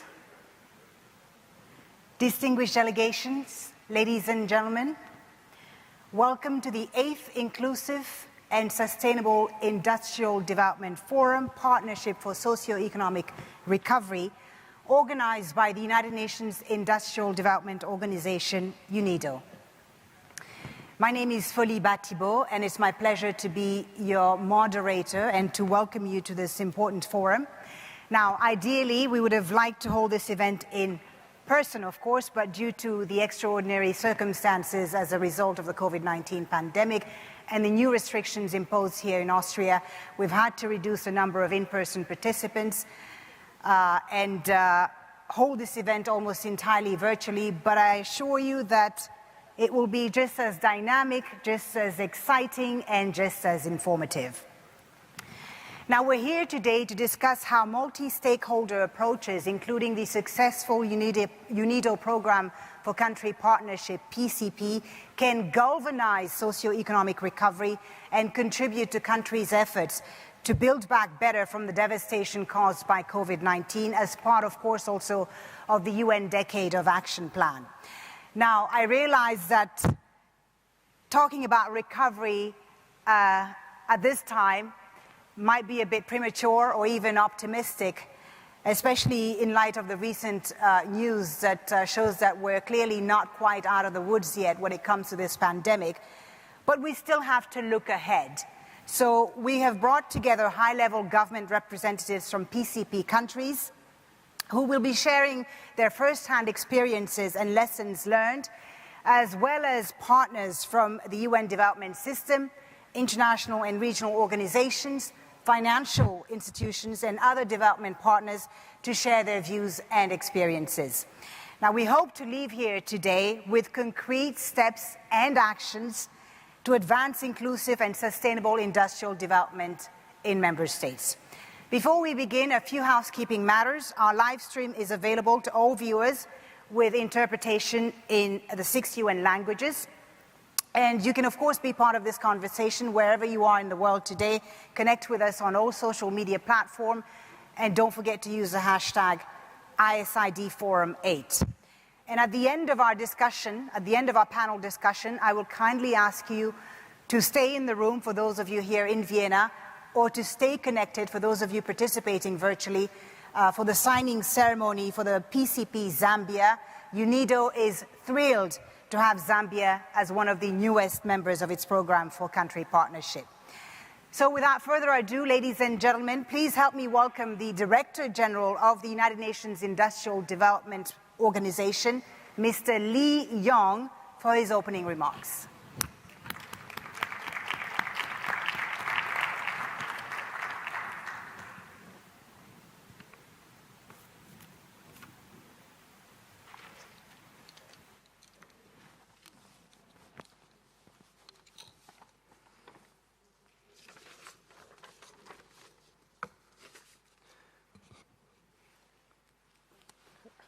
Always need to take off mask.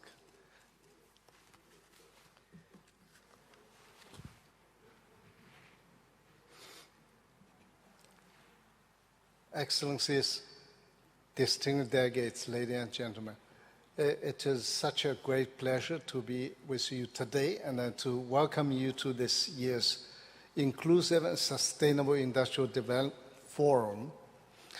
As we gather for 8th edition of this forum and my last one as Director General, I cannot help but reminisce about how this forum started and the wonderful speakers and series we have had during my time at the UNIDO. And as I mentioned, this is a really very good feeling. I still remember very clearly, we organized the first ISID forum back in 2014, and in context of the renewed organizational mandate for inclusive and sustainable industrial development, and the impending adoption of 2030 agenda, and a clear vision that we must strengthen multi-stakeholder partnerships to mobilize the varied resources to support countries in achieving the Sustainable Development Goals. All goals, 17, and in particular, Goal 9. We brought together key thinkers, policymakers, government leaders, and the UNIDO development partners to exchange the knowledge and the views and to help us develop a cooperation model at the country level, one that centers on partnership to accelerate ISID. And this new approach became known as the UNIDO Program for Country Partnership, the PCP for short, which we have since piloted across each region of the globe and institutionalized a flagship program for UNIDO member states. We continue to learn from experiences with PCP expansion to more countries. Today, this portfolio has grown to 12 countries. Excellencies, distinguished participants, 12 countries. It's a great success in move ahead with those countries. When Nigeria recently becoming the newest PCP approved for development, it's a really enjoyable process to have Nigeria to join this group. One such experience that we have gathered is the importance of the ownership. Each PCP is therefore led and owned by the respective governments, and we are honored to have on our panel today the distinguished government representatives of Egypt, Peru, Senegal, Zambia. All those countries are visited, all leaders are met, and the line ministries are met, discuss this important PCP programs. And each PCP is at a different stage, and each program is tailored to specific needs of the country. That means, in other words, it's in line with national priorities. And Excellencies, we look forward to hearing your experiences and your vision for the PCP in your country. And let me take this opportunity to welcome that distinguished representatives from our other PCP countries who are also watching and listening online. I also look forward to the signing of the PCP Zambia program document at the end of today's forum. And this marks the important milestone, and I commend the government of Zambia for its vision and the leadership as we finalize its PCP's program phase. And we are excited to continue our support towards the next stage of our collaboration. Excellencies, distinguished delegates, ladies and gentlemen, the title of this year's forum is Partnership for Socio-Economic Recovery. You all know the socio-economic recovery because of the pandemic faced by all the countries. In this regard, we have seen the multidimensional and varying levels of impacts of COVID-19 across regions and countries. We have experienced varied severity of the health emergency, have been differing national responses, and the pandemic has highlighted that socio-economic resilience to this crisis is also tied to a country's industrial capacities to absorb such shocks, adapt, and contribute to inclusive, sustainable post-pandemic recovery. What we have seen more than ever in this interconnected world is that no single country or entity can address the pandemic on its own, let alone reboot progress towards our shared sustainable development goals that we face together. We must solve together. International cooperation and coordination must be strengthened UNIDO is a committed partner in the Global Partnership for Sustainable Development. We will continue to support multilateral and country efforts to build back better and stronger and sustainable through the integrated approaches, combining our technical expertise, policy advice, normative support, and convening function, including through our partnership-centered PCPs. I'm therefore pleased that our distinguished panelists today optimize the different elements of this partnership, bringing in the complementary expertise and the resources needed to contribute to a national socio-economic recovery efforts and a scale-up development impact. These same partners have been with us since the beginning of the PCP. I'm thankful for your strong support and commitment throughout the years. In closing, Excellencies, ladies and gentlemen, it is only with your constant support and by working together that we can move past these challenges, also challenging times, and build a better future for all of us. I therefore look forward to the outcome of our deliberations here, and also congratulations to all of you. Thank you very much. Mr. Lee Yong, Director General of the United Nations Industrial Development Organization, thank you so much, Director Lee, for your remarks, and thank you for your leadership of UNIDO over the past 8 years. We wish you success in your future endeavors. Thank you very much. So what is the future of industrial policy, and what role can the public and private sector play in driving economic growth and innovation, including responses to the COVID-19 pandemic? Well, to answer this question, I would like to welcome our distinguished keynote speaker. Ms. Mariana Mazzucato is a professor at University College London and founding director of UCL's Institute for Innovation and Public Purpose. Ms. Mazzucato advises policymakers around the world on innovation-led inclusive and sustainable growth. Please welcome Ms. Mariana Mazzucato. The floor is yours, Ms. Mazzucato. Thank you so much, Chair. I hope you can hear me. Let me just do a quick check. We can hear you loud and clear, and your video looks great as well. Fantastic. So it's a great honor to be speaking to you. I hear a bit of an echo. I hope you don't hear it. About this whole question about partnership, because it's a word we often use. We often also in the world of industrial strategy, industrial policy, use the words like innovation ecosystem, industrial ecosystem. But I believe we have failed to define what kind of partnerships and what kind of ecosystem we need to build in order to actually direct an economy towards achieving inclusive and sustainable industrial development. So if we want a goal-oriented system, as opposed to just, say, leveling the playing field, we need to tilt it. We need to tilt it by actually rewarding certain kinds of behaviors, but also really framing the policy itself as not just fixing markets, but actively shaping and co-creating a very different type of economy.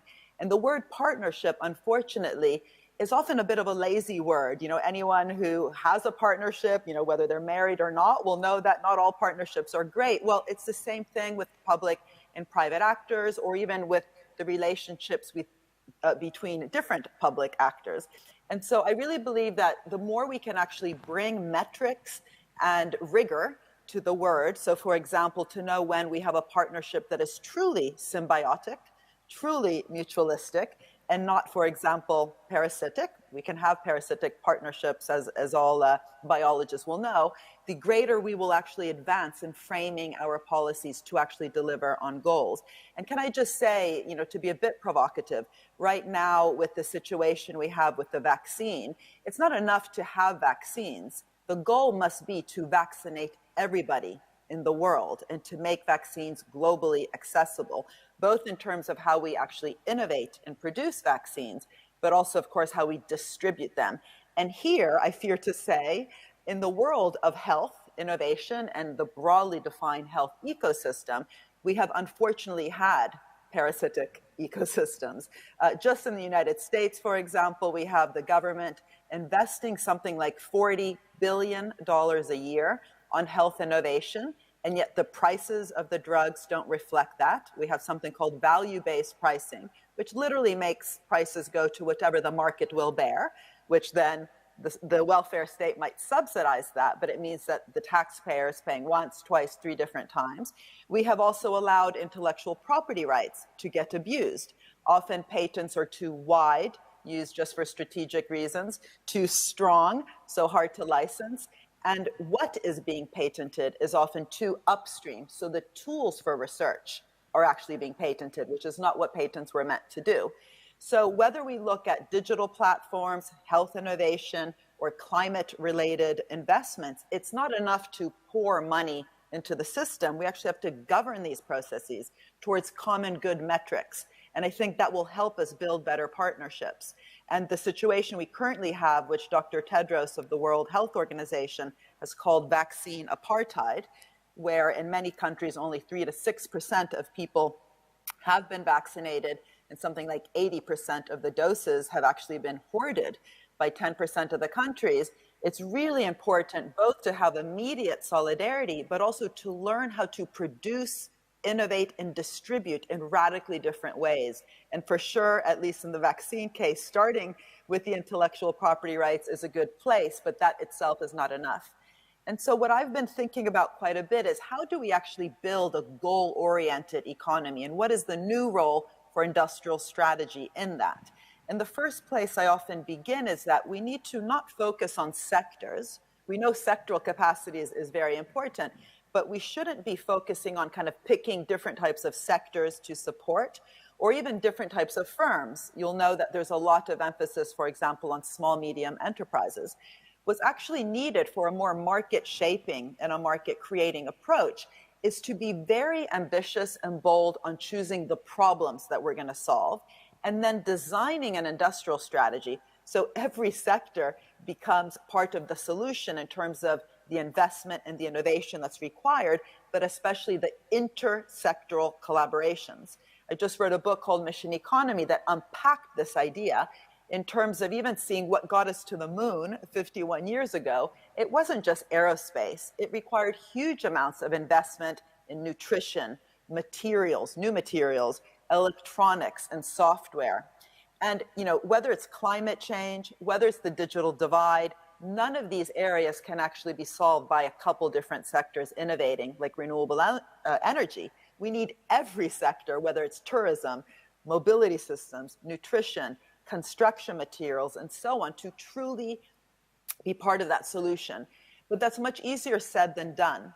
So I've also become very interested in this concept of the deal. Now that we talk about things like the Green Deal, what does it actually mean to be really ambitious with the new type of social contract that we actually require between different sectors, but also different actors in terms of public and private?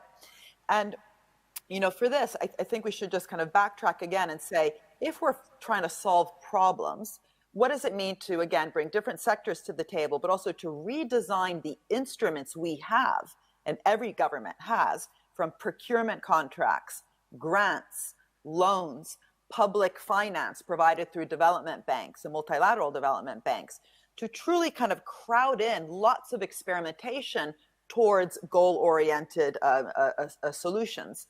And one of the things that NASA did when they were trying to get to the moon, the first thing they had to do was actually to change how procurement was being done.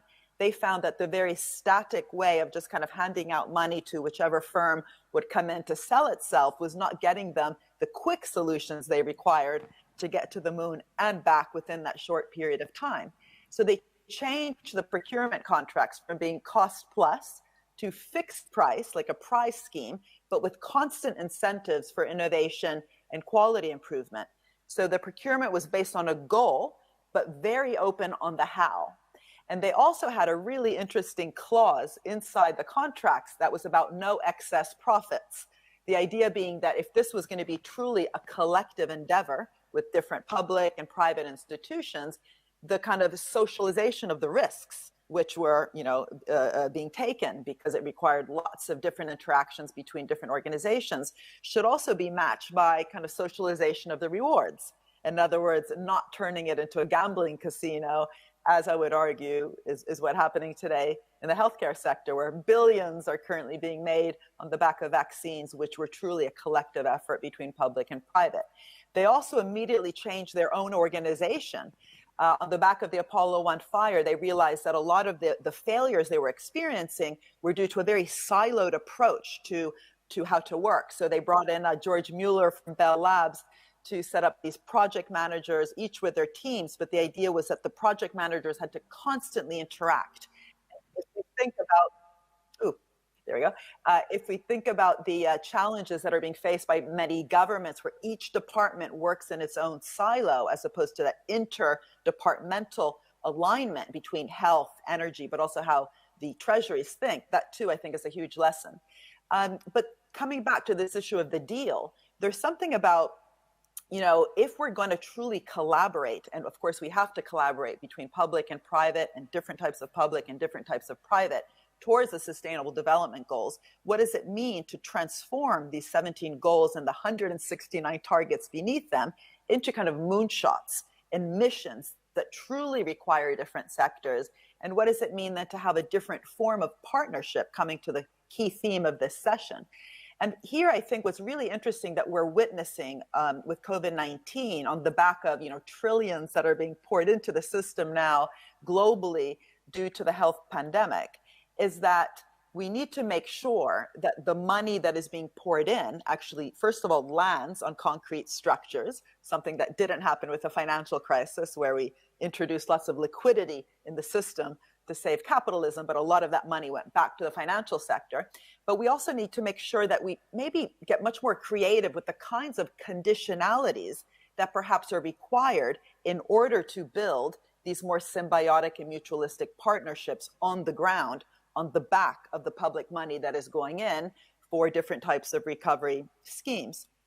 And here I think it's quite interesting to see, for example, that in France, the finance minister put conditions attached to companies like Renault and Air France. They couldn't receive the bailout money without actually committing to reducing their carbon emissions over the next 5 years. Or even pre-COVID, the public bank in Germany put conditions attached to the loan that the KfW provided to the German steel sector. They had to agree to lower their material content in order to get that public loan, which they did through repurpose, reuse, recycle technology, not because they went to Davos and talked about purpose, but because they had to in order to receive that loan.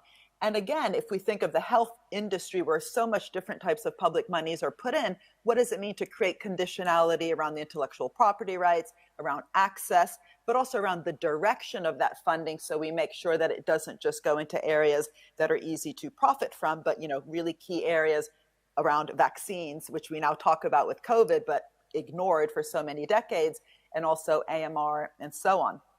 And I think that in the end, and this is my last point because I think my time is up, all these issues around kind of a goal-oriented system where we have private purpose and public missions coming together, but really actually be creative with this concept of a deal with strong conditionality at the center, so it's a symbiotic deal. This is all about putting the concept of stakeholder value, which is out there as a sexy word, at the center of the system itself.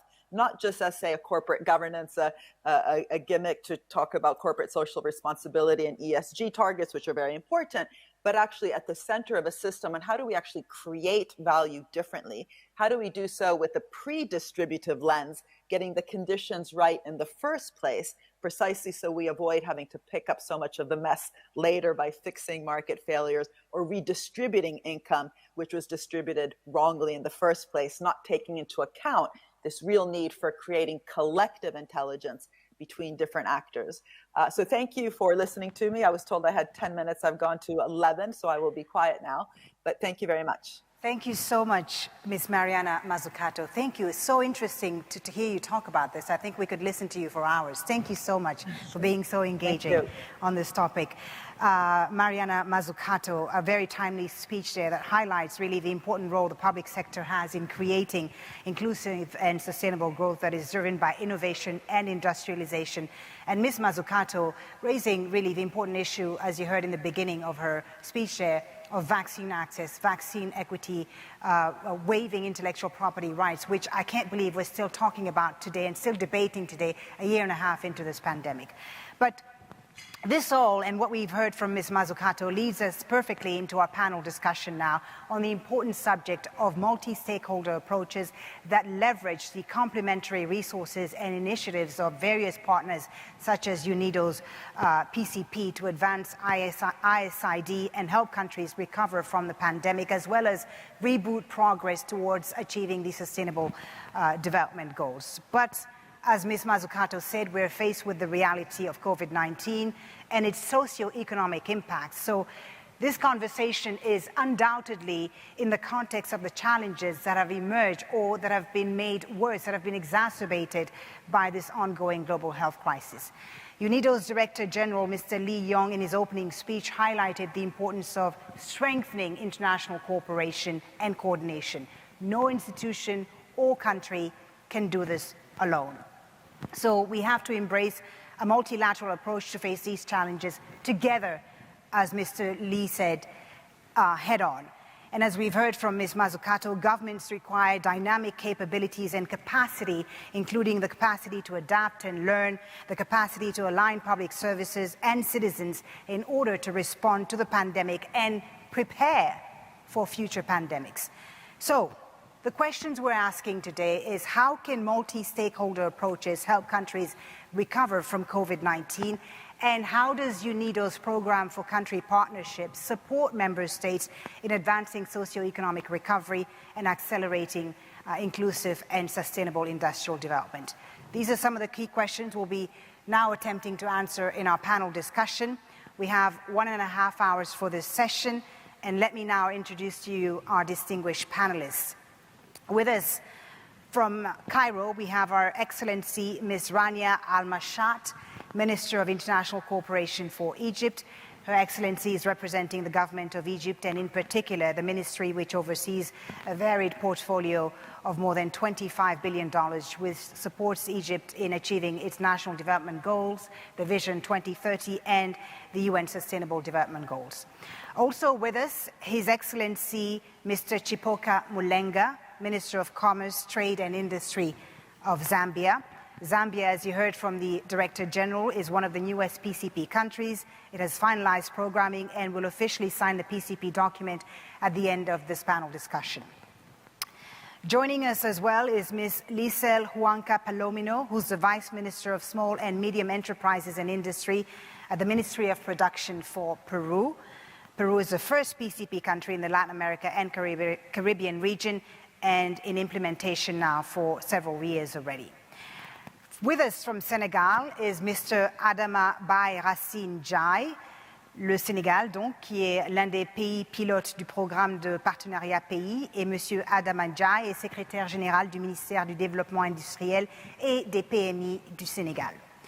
Also with us, Mr. Robert Piper, Assistant Secretary General for Development Coordination at the United Nations, the UN Development System, UNDS, through UN country teams, supports countries in advancing their sustainable development agendas, of course. With us as well, Mr. Abdou Mukhtar, Director of the Department of Industrial and Trade Development at the African Development Bank, who's here on behalf of the Vice President for Private Sector Infrastructure and Industrialization at the African Development Bank.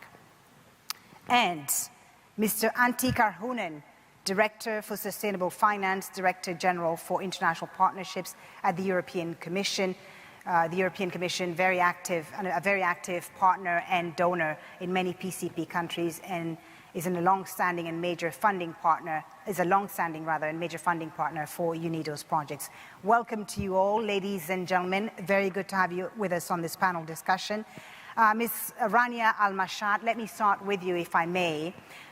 Tell us how your government, the government of Egypt, with multilateral and bilateral partners, through the PCP, is achieving the country's economic and development ambitions. Tell us about your experience with PCP in Egypt.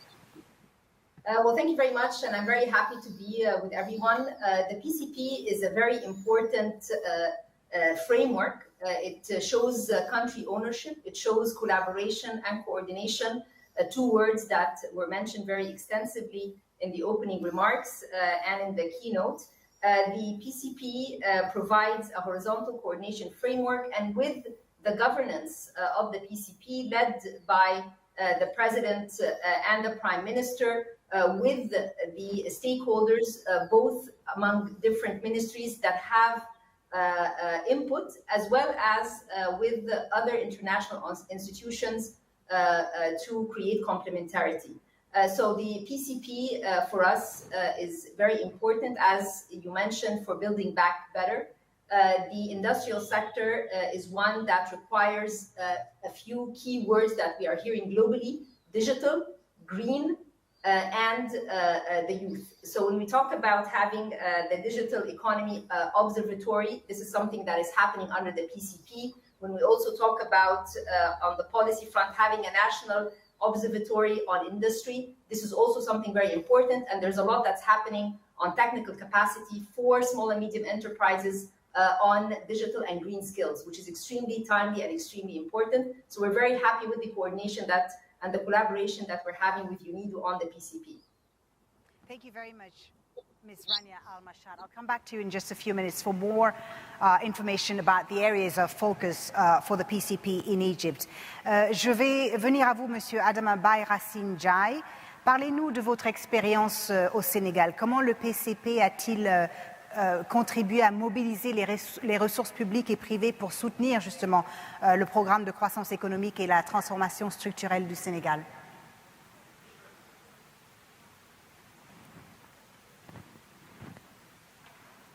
Monsieur Ndiaye, vous nous entendez?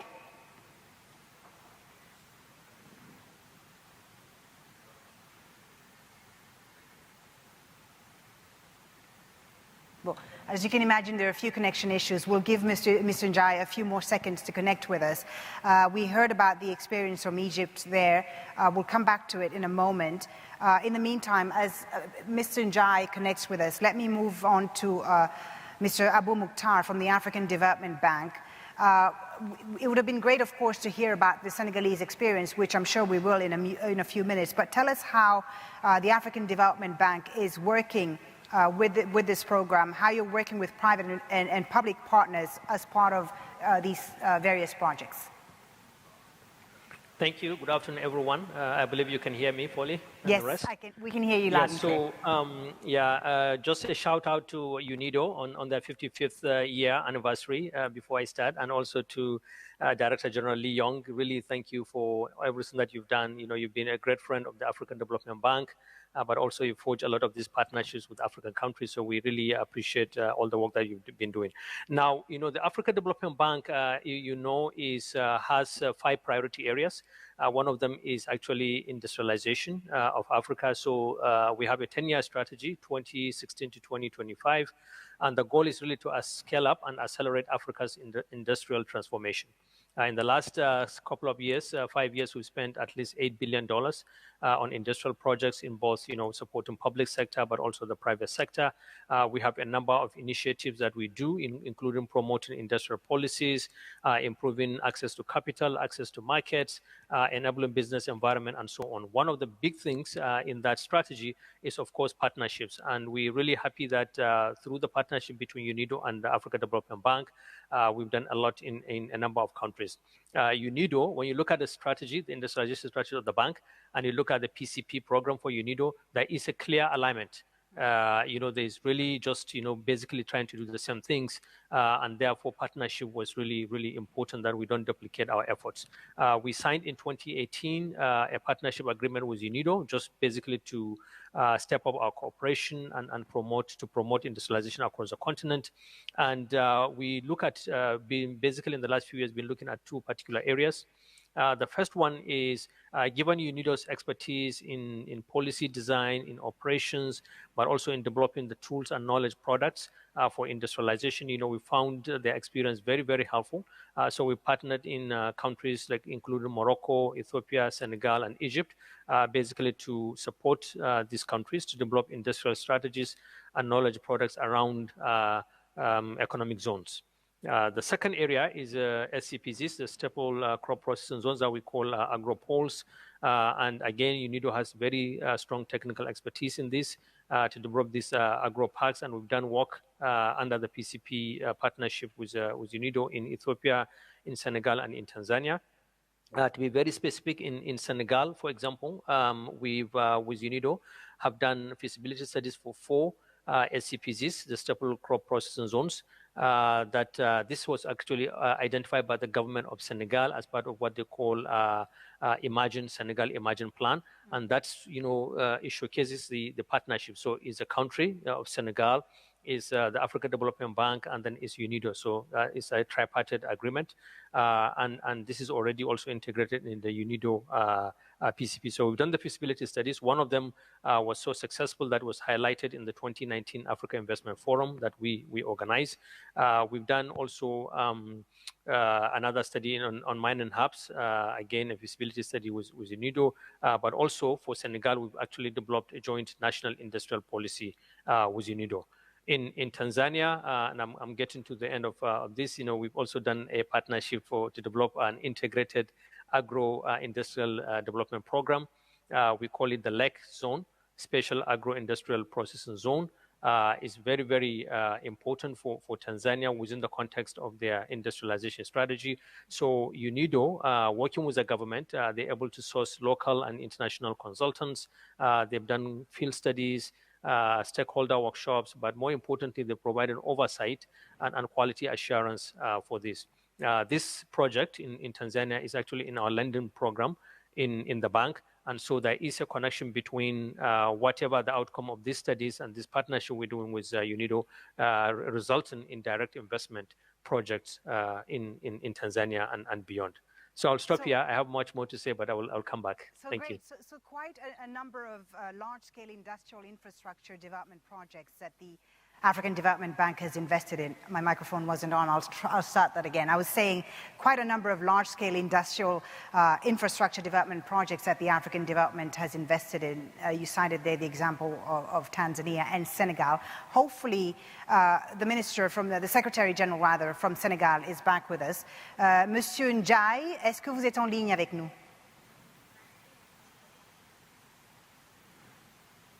Monsieur Adam Ndiaye. Bon. Écoutez, on va réessayer encore. J'aurais voulu que vous nous parliez de l'expérience du Sénégal, puisque M. Mouktar de la Banque africaine de développement nous expliquait un peu le projet qui était en cours au Sénégal. Je reviendrai à vous en espérant que votre connexion sera rétablie. In the meantime, I'll move on to Mr. Robert Piper and Ms. Rania Al-Marshat. I'll come back to you in just a few minutes because I understand that you have to leave us in about 10 minutes or so. I will come back to you right after I bring in Mr. Robert Piper, who's Assistant Secretary General for Development Coordination at the United Nations. Mr. Piper, tell us about your experience and your cooperation, how this cooperation is playing out at the country level, and how does UNIDO's PCP basically link with the UN Sustainable Development Goals? Thank you very much, and it's a pleasure to join you. Thank you for this honor, and good afternoon to everyone sitting in Vienna. I'm very pleased to kind of put on the record the important role that the PCP is playing, both as a support to the wider UN efforts to reposition the UN to be more and more effective in supporting governments on their road to 2030. And I hope a two-way street. I hope the reforms that we're also doing at the United Nations are also, in a way, consolidating the effectiveness of UNIDO and the PCP program in particular. We embarked on very ambitious redesign of the UN development system in 2017. The Secretary General laid out a vision of where we needed to be as compared to where we are today, listening to messages from our member states. The goal has always been the Sustainable Development Goals. How do we get there faster? How do we support governments on their journey to 2030? But lots of specific feedback from member states about the need to be more project and strategy oriented, that we needed to be more integrated in the advice and that we offered to governments, more integrated, that we needed to be more active on the economic and productive side of the development equation, and that we needed a more robust analysis of who's being left behind and, very importantly, why.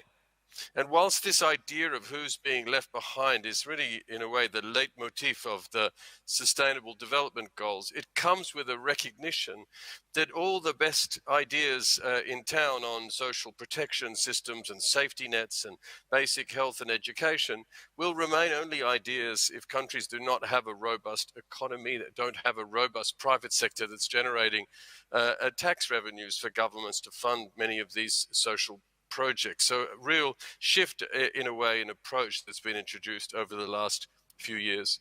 Through the work of the Development Coordination Office that I lead, we've placed economists in all of our 131 resident coordinators' offices around the globe. We're working much more closely with the financial institutions like the African Development Bank, the World Bank, the IMF, and so forth. Our country analyses, our common country analyses in all of the countries we serve, which is done periodically, now have a much stronger economic emphasis in their analysis. And we're reaching out more effectively to some of where our capacity is on the economic equation. I'm thinking of UNCTADs, of the Economic and Social Commissions in the regions, the International Trade Center, the Telecommunications Union, and of course UNIDO, which has a bench strength on the productive sector. So we're seeing those agencies becoming much more active in the UN country team work, especially those that are not typically represented at the country level, but now can be much more with the use of virtual technology, but most importantly, a realization on the UN system side that a lot of our strength lies in Vienna, in Geneva, in New York, and not necessarily always locally. So the PCP really does reinforce this vision of a new UN development system supporting countries on their SDGs. And I'd mention perhaps four where it's very clear. First, I think this very clearly, the PCP responds to this thirst from our governments for a more active UN system in this economic and productive sectors. Obviously, PCP is about industrialization. We heard about the example in Egypt, where the PCP is focusing more on the manufacturing sector. In Ethiopia, I'm well aware of the work of the PCP around integrated agro-industrial parks. In Peru, we may hear about these investments in the circular economic model or the circular economy. So first and foremost, PCP really does respond to this need for stronger emphasis on the economic piece. Second, we love that the PCP kind of reflects our reform ambitions to facilitate an all-of-society response to the SDG task. This is these multi-stakeholder platforms, the idea that you really do need to draw on everyone, public, private, the IFIs, the traditional aid and bilateral aid donors, of course, host government tax revenues. We need to bring all of those efforts together.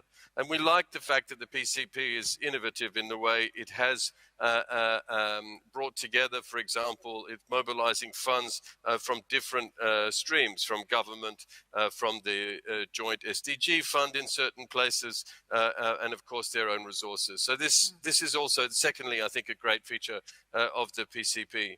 Third, and we heard this message loud and clear, I thought very clearly from Professor Mazzucat, the PCP model really is promoting a much more integrated model of development policy. We like its horizontal approach. I can talk of Cambodia, for example, where the PCP is focusing on agro-value chain development and industrial diversification. But we see this cross-cutting effort to connect up with environmental sustainability, climate change, women's economic empowerment, and so forth. This much more horizontal approach. And fourth and finally, we see that the PCP is really trying to mobilize or leverage a cross-section of the UN's assets. So not just beyond, outside the UN, this whole of society approach, but trying to draw on all of our assets within the family. In Zambia, which we are, I think, focusing on a lot today, we see how the PCP and UNIDO have invited many other agencies of the UN country team to participate. In Cambodia, again, a great Swiss-funded joint UN program under the PCP that includes UNICEF, UNESCO, ILO, as well as UNIDO, and shows that the ability of the UN system to come together around a complex development challenge. In short, we think the PCP is a great model. It's advancing very nicely. It aligns very well with our ambitions of a repositioned UN development system targeting support to governments on the road to 2030. We just need more PCPs now, and it's very much time to scale them up. Thank you. Back to you. Thank you very much. Thank you very much, Mr. Piper. More PCPs. I hope the Director General has heard that. Thank you very much, Mr. Piper, for giving us the concrete examples of how the Programme for Country Partnership reinforces the efforts of the United Nations in achieving its Sustainable Development Goals. Before I bring in the Vice Minister from Peru, I'd like to come back to the Minister of International Cooperation for Egypt, who has to leave us in a few minutes, unfortunately. Ms. Rania Al-Mashat, we heard there Mr. Piper talk about how Egypt's focus is on manufacturing, but unfortunately this is one of the sectors which has been greatly affected by the pandemic and the impacts of this health crisis. What lessons do you think Egypt has learned from the crisis, and what key opportunities do you see emerging from this pandemic that can help your country build back better and build back stronger? Well, I think one of the key takeaways for all countries is the importance of supply chains and also trying to strengthen regional supply chains. Another very important takeaway is that reform is a continuous process. If it weren't for reforms we did pre-2020, the situation would have been much tougher. And that's why, despite the pandemic, the government has pushed ahead with structural reforms on the manufacturing industrial sector, in the ICT sector, in the agriculture sector as priorities.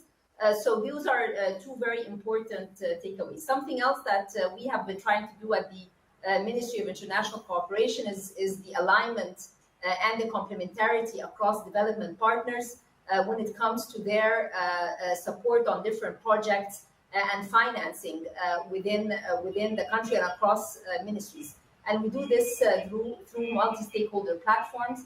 We've also done an exercise where we map the official development assistance or the development finance to the SDGs, and this was extremely important. The SDG number 9, which has to do with infrastructure and innovation, actually comes second place with close to 25% of the total portfolio. And this also sheds light on what gaps exist and what we want to do going forward.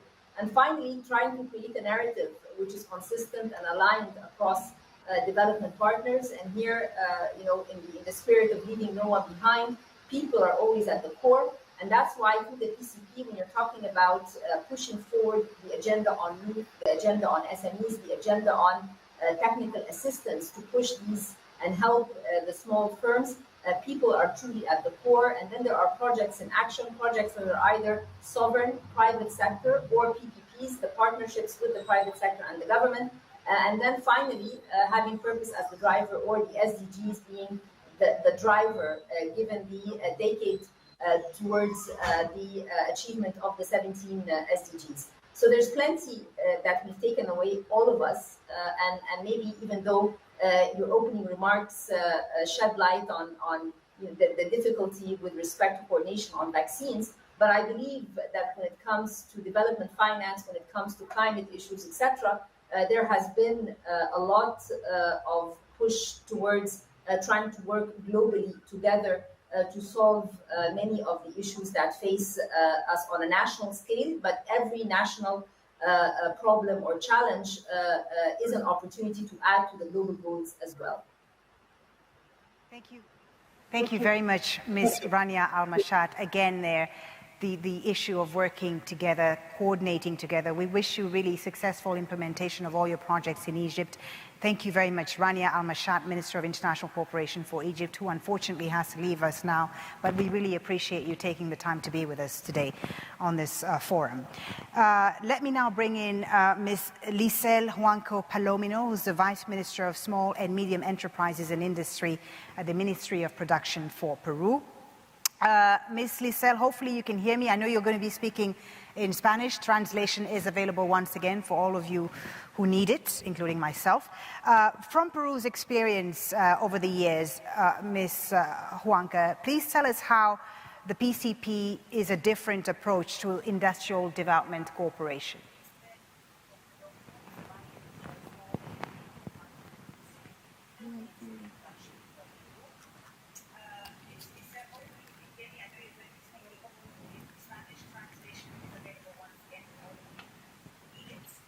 Ms. Lisel Huanca, can you hear me? Sí, buenas tardes a todos los participantes de este foro. El PCP ha contribuido y viene contribuyendo en el diseño e implementación de proyectos de industrialización innovadores con el uso de tecnología de manera sostenible e inclusiva, al generar nuevas oportunidades y espacios de desarrollo empresarial.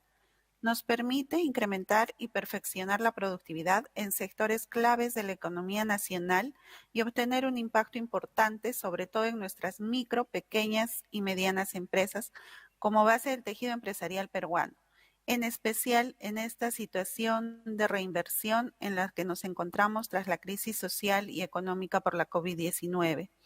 Hablar de un trabajo conjunto y articulado con el PCP es hablar de visión de futuro y generación de nuevas oportunidades y espacios de desarrollo empresarial bajo una mirada de transformación enfocada en la industria verde para ayudar a las empresas a incrementar su competitividad y acceso a nuevos mercados, poniéndolas a la par que cualquier empresa del mundo que sabe utilizar los recursos tecnológicos y lo hace en armonía con el medio ambiente y con un impacto positivo hacia el entorno. Los proyectos que en desarrollo en el marco del PCP vienen contribuyendo con el desafío trazado conjuntamente por la UNIDO y el Perú de lograr una industrialización inclusiva y sostenible en nuestro país. Ello ha incluido una colaboración estrecha en la elaboración de diagnósticos y propuestas de marcos de política, la intervención en sectores seleccionados de la industria peruana, la capacitación y creación de capacidades en el sector público y privado, distintos intercambios técnicos entre las áreas técnicas de la UNIDO en Viena y las contrapartes técnicas nacionales, así como en la movilización de aliados y recursos para la generación de nuevas iniciativas, estrechamente alineadas con las prioridades e intereses transmitidos por el Gobierno del Perú, lo que evidencia la potencia y las bondades del programa PCP en Perú. Tengan nuestra confianza que seguiremos trabajando en la misma línea.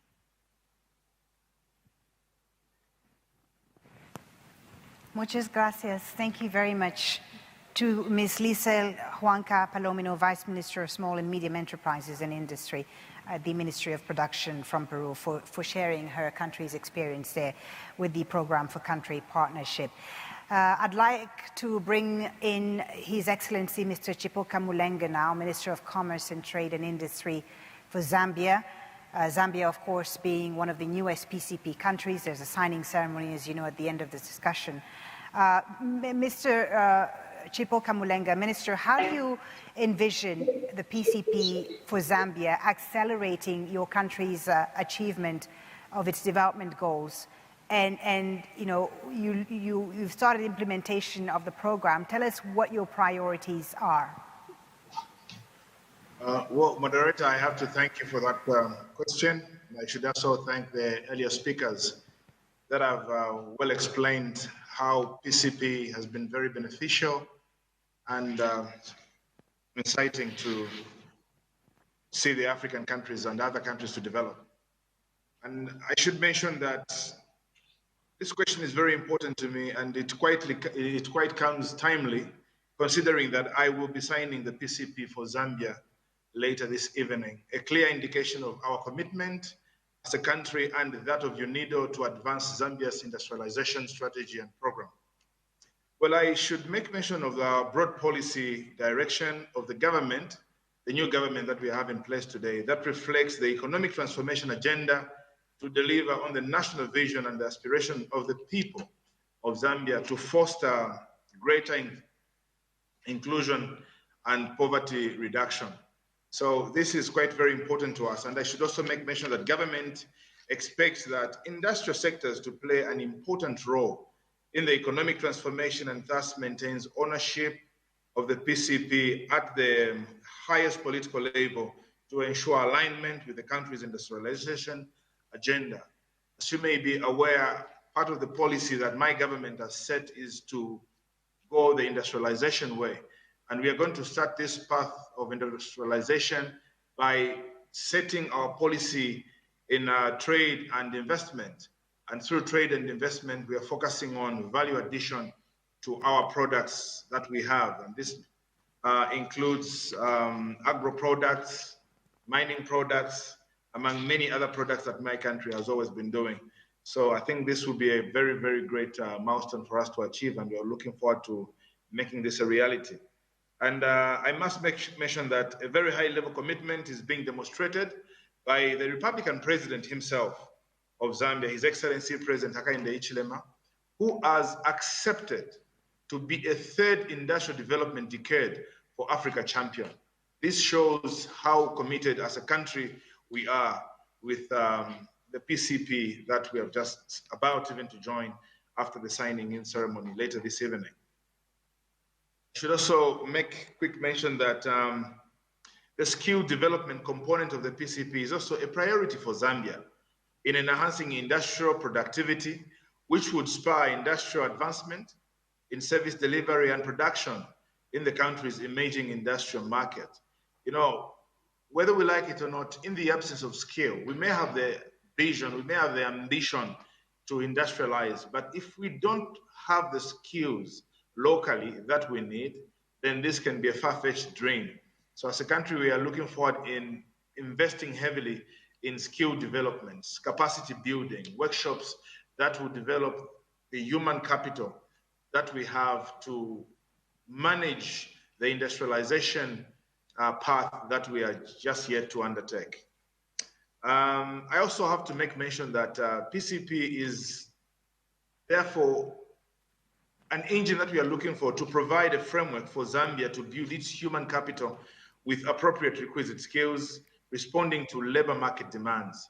You know, when you industrialize, definitely there will be a huge labor market demand, but we need to prepare this market demand that is supposed to manage, that is supposed to sustain and keep building the industrial capacity that we are looking for. So it is quite critical that we really need the PCP framework that builds the human capital to prioritize, or rather to appropriately manage the industrial sector that we are focusing on building. And currently, the Zambia Industrial Training Academy project, supported by UNIDO and other cooperating partners, is underway to support employment through skill training in the mining and related industries like agriculture, production sectors, and many other areas. So we are very, very excited about PCP inclusion that we are just even yet to witness later this evening. And I must also indicate that another important aspect of the PCP in accelerating Zambia's development goals is its focus on value addition in various sectors, like I mentioned earlier, like agriculture. And we're not only limiting the value addition into agriculture, we are also extending it into the mining sector. You must understand that for a very long time, over 50 years, Zambia has always predominantly limited itself to extractive kind of industry, where we extract minerals and export them in their raw form. We have got rich timber with varieties ranging from mokula, mokwa, and many others, and rosewood, which are of high value and demand in many other sectors. Just we export them as logs, just in their raw form. When you talk about the cash products, maize, which we can develop into cereals like cornflakes and many others, we export them as grains. So now a time has come when we have tried to change our policy as a government and go to value addition sectors where we are going to encourage foreign direct investments and local direct investments to set up industries in this country where we're going to give value addition to our products. So I think your question is just timely, and our signing the PCP agreement today is just something that is so timely, and we are so excited that we will be doing this today. Well, I must mention in my conclusion that harnessing the potential of the agricultural sector and even the mining sector to advance industrialization in Zambia through the development of agro-industries can significantly contribute to the country's economic structural transformation. Thank you very much. Thank you very much, Minister Chipoka Mulenga, for your remarks. I know UNIDO is also very thrilled to have Zambia as one of the newest PCP countries, and I think it was very important that you highlighted the need to invest in human capital and invest in skills in order for this program to succeed. Thank you very much. I'll be coming back to you in just a few minutes. I believe now that we have re-established our connection with the Secretary General of the Minister for Industrial Development of Senegal, Monsieur Adama Baye Racine Ndiaye, Secrétaire Général du Ministère du Développement Industriel et des PMI du Sénégal. Est-ce que vous m'entendez? Oui, madame, je vous entends très bien. Ah, parfait. On vous entend et on vous voit. Très bien. Merci donc, beaucoup. Merci. Tout à l'heure, Monsieur Abou Mouktar de la Banque africaine de développement nous parlait un peu de leur projet et il a cité le Sénégal en exemple.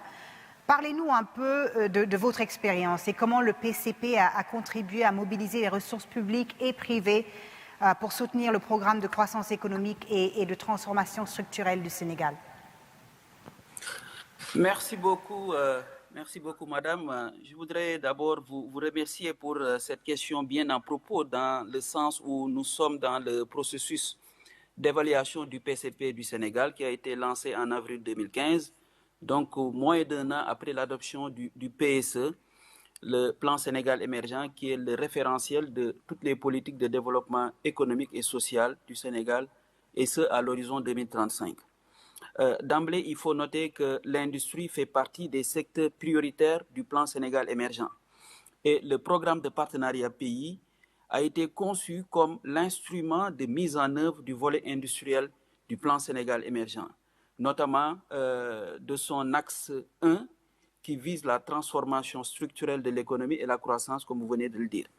Alors, concrètement, je pense que pour mieux apprécier la pertinence du PCP, il faut partir d'une situation de référence que moi je situe en 2015 et analyser les différentes variables que pourraient être, disons, le portefeuille de projets industriels structurants, les financements et les partenaires qui sont mobilisés.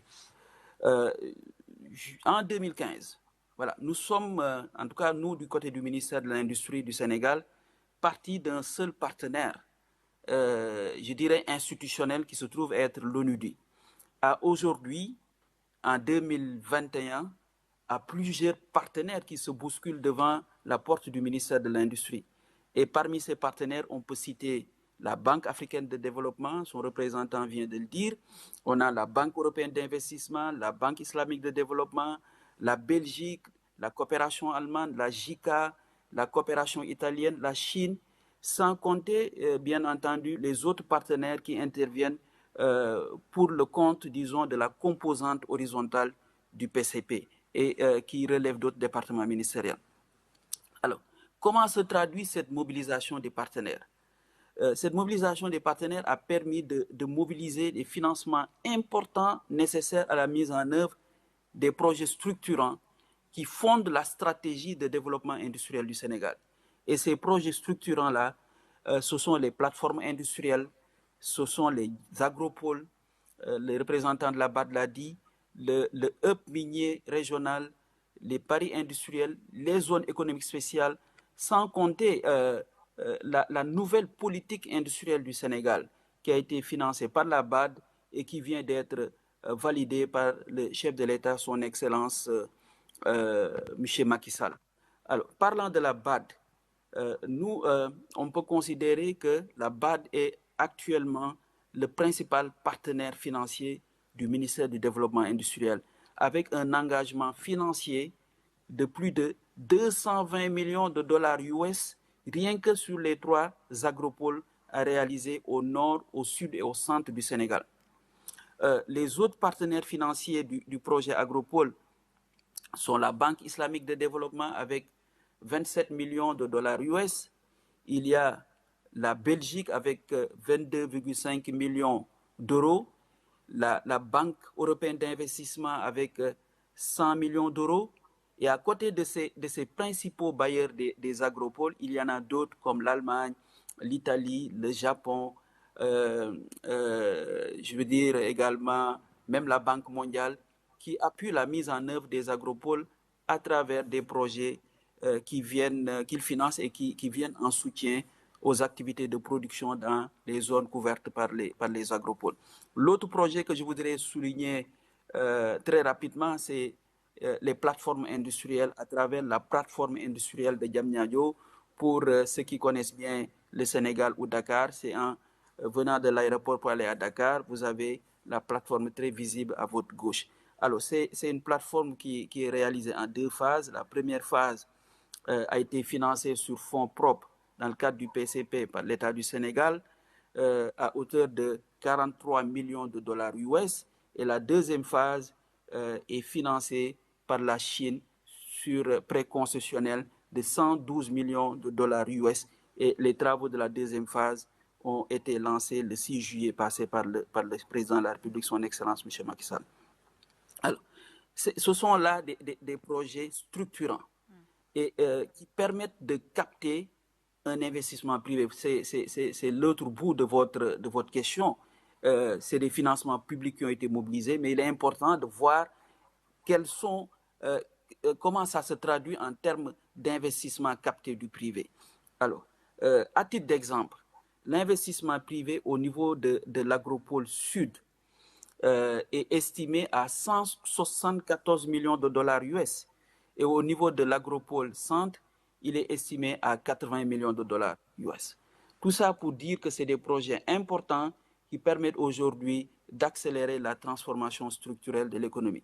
L'autre volet important également du PCP à travers ces projets, c'est en termes de création d'emplois, parce que c'est une question d'actualité qui touche la plupart tous les pays en voie de développement. Il faut créer des emplois pour les jeunes et pour les femmes. La plateforme industrielle de Diamniadio a un objectif de création de 23 000 emplois directs et indirects. Sur les 2 agropoles sud et centre, nous sommes environ à 60 000 emplois à créer, disons, directs et indirects.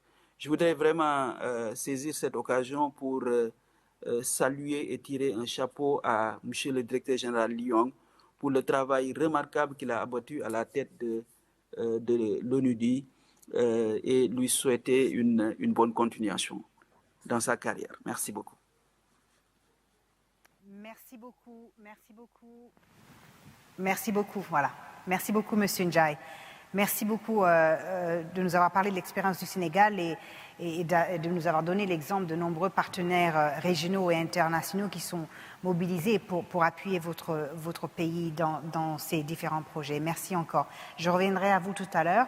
Let me now finally give the word to Mr. Antti Karhunen, who's Director for Sustainable Finance at the Directorate General for International Partnerships of the European Commission. We've heard a lot about partnerships, Mr. Karhunen, and that's, I think, the key word here today. As a partner institution which is actively involved in and funding various development initiatives in PCP countries like Senegal, as we've heard, how does this model, in your view, complement the EU's efforts when it comes to supporting sustainable development in other regions and also when it comes to achieving progress towards the UN's Sustainable Development Goals? Thank you very much, Chair. And on behalf of the European Commission, it's really an honor to be here. I would like to say that UNIDO is really a long-standing partner, very important collaboration that we have with UNIDO. And we also want to say that we are so devoted to multi-stakeholder approaches, and the PCP program is really an excellent example of this, and in our joint effort to try to achieve the SDGs. Of course, the challenge is huge. I mean, if in 2020 official development assistance was altogether about 161 billion, and at the same time the estimated financing gap to achieve the SDGs is around 2.5 to 3 trillion in our developing partner countries. We have a lot to do. Of course, this means that the private sector and its investments is absolutely crucial to fill this gap. Whether we talk about COVID-19 recovery, or whether we talk about transition towards inclusive green economy and digitalization. So let me say a few words about how our EU experience is on this and where we're heading. We are looking at this collaboration from three main dimensions: some supply, demand, and enabling environment ones. So on the supply side, we're looking really forward to advance industrial development, support infrastructure and digitalization, develop renewable energy sector, and improve competitiveness of our partner countries. And I'd like to mention our budgetary guarantee instrument. So over the next several years, we will in fact provide a guarantee capacity of some 40 billion euros through our development finance institution partners. And this will be, of course, a significant firepower to support the supply side. On the demand side, we're helping to shape markets.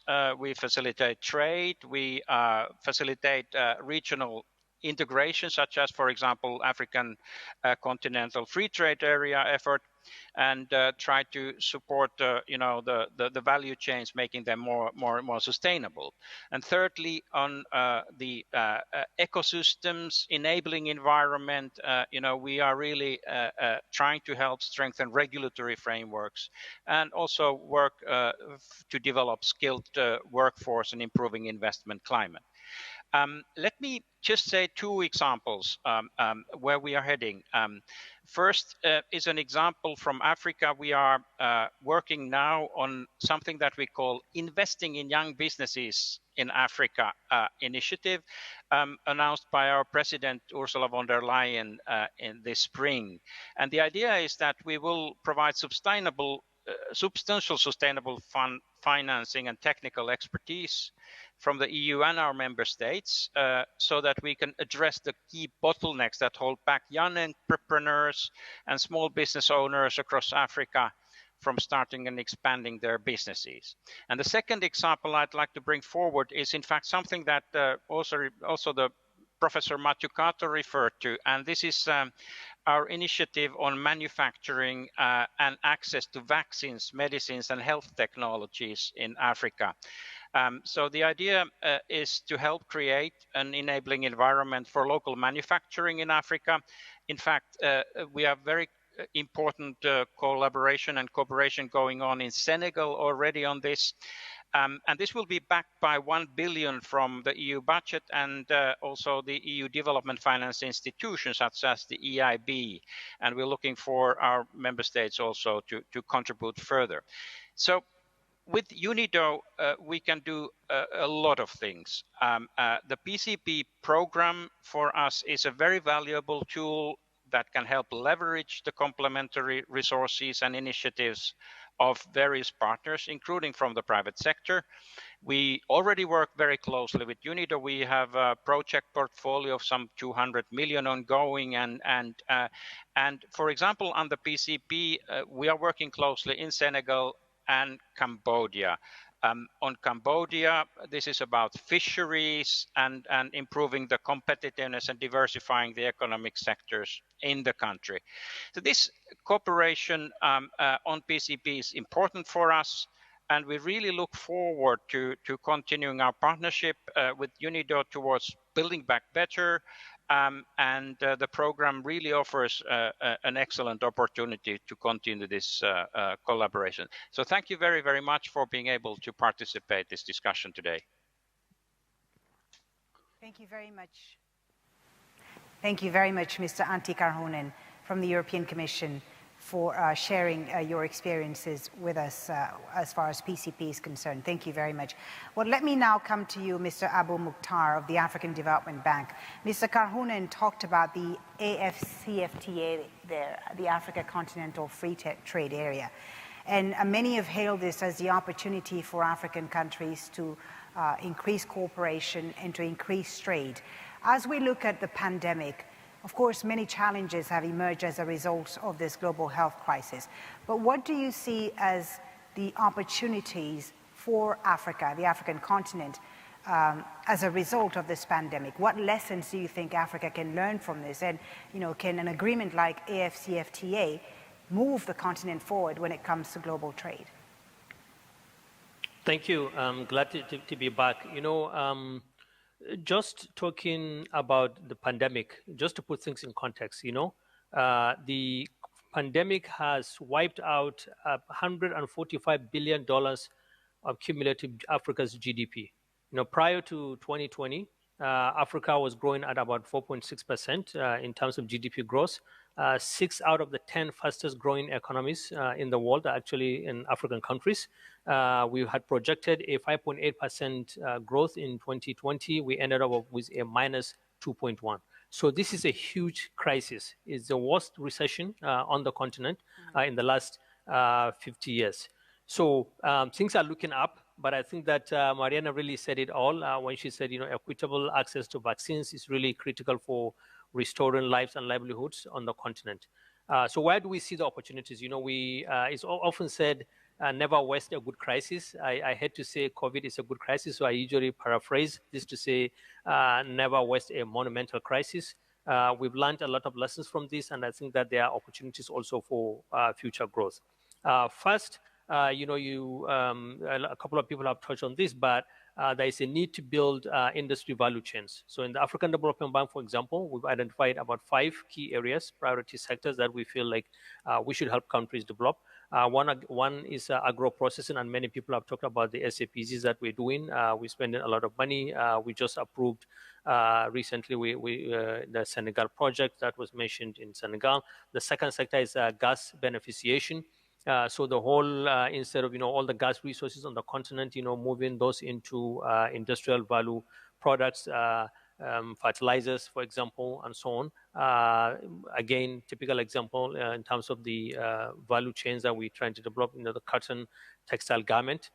You know, collectively, Africa produces a lot amount of cotton, a big chunk of coffee, a big chunk of cocoa, but we don't produce, you know, the end products in terms of like chocolate, you know, textile products and garments. So we're trying to set that. We see a lot of opportunity in the ICT sector. The fourth industrial revolution, we feel, is an opportunity for Africa to actually do a lot. We've lost out, and we really have been playing catch up in the first 3 industrial revolutions, but with the 4IR, we believe that there are a lot of opportunities that Africa can participate in terms of technological innovation, bringing about financial inclusion. But with COVID also, we see the increasing role of technology in education, in provision of healthcare services. You know, so that's one area we wanted to advance. Now, the last area that I want to say, pharmaceuticals. Again, one of the things we've done in the bank, we've developed what we call a 2030 vision for the development of Africa's pharmaceutical sector. And I know the last speaker, Mr. Antti, has mentioned some of that.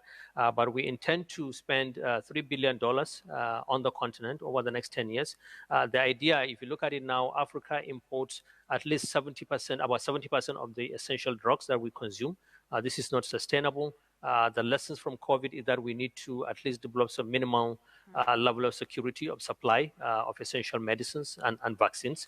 In terms of vaccines, we import 99% of the vaccines that we consume. The Africa CDC has an ambition to increase that 1% to 60% by the year 2040. We are supporting that. So we've done a study where we really identified what we call a strategy pillar, but also three main enablers of the strategy, and we'll be happy to share the study. But again, the goal is to reverse that 70% of drugs that are imported to 70% of drugs that are actually developed and manufactured locally on the continent by 2030. We have a very clear plan, but one of the, again, one of the key elements of that plan is partnerships. And Mr. Anti again talked about EIB, with whom we are working.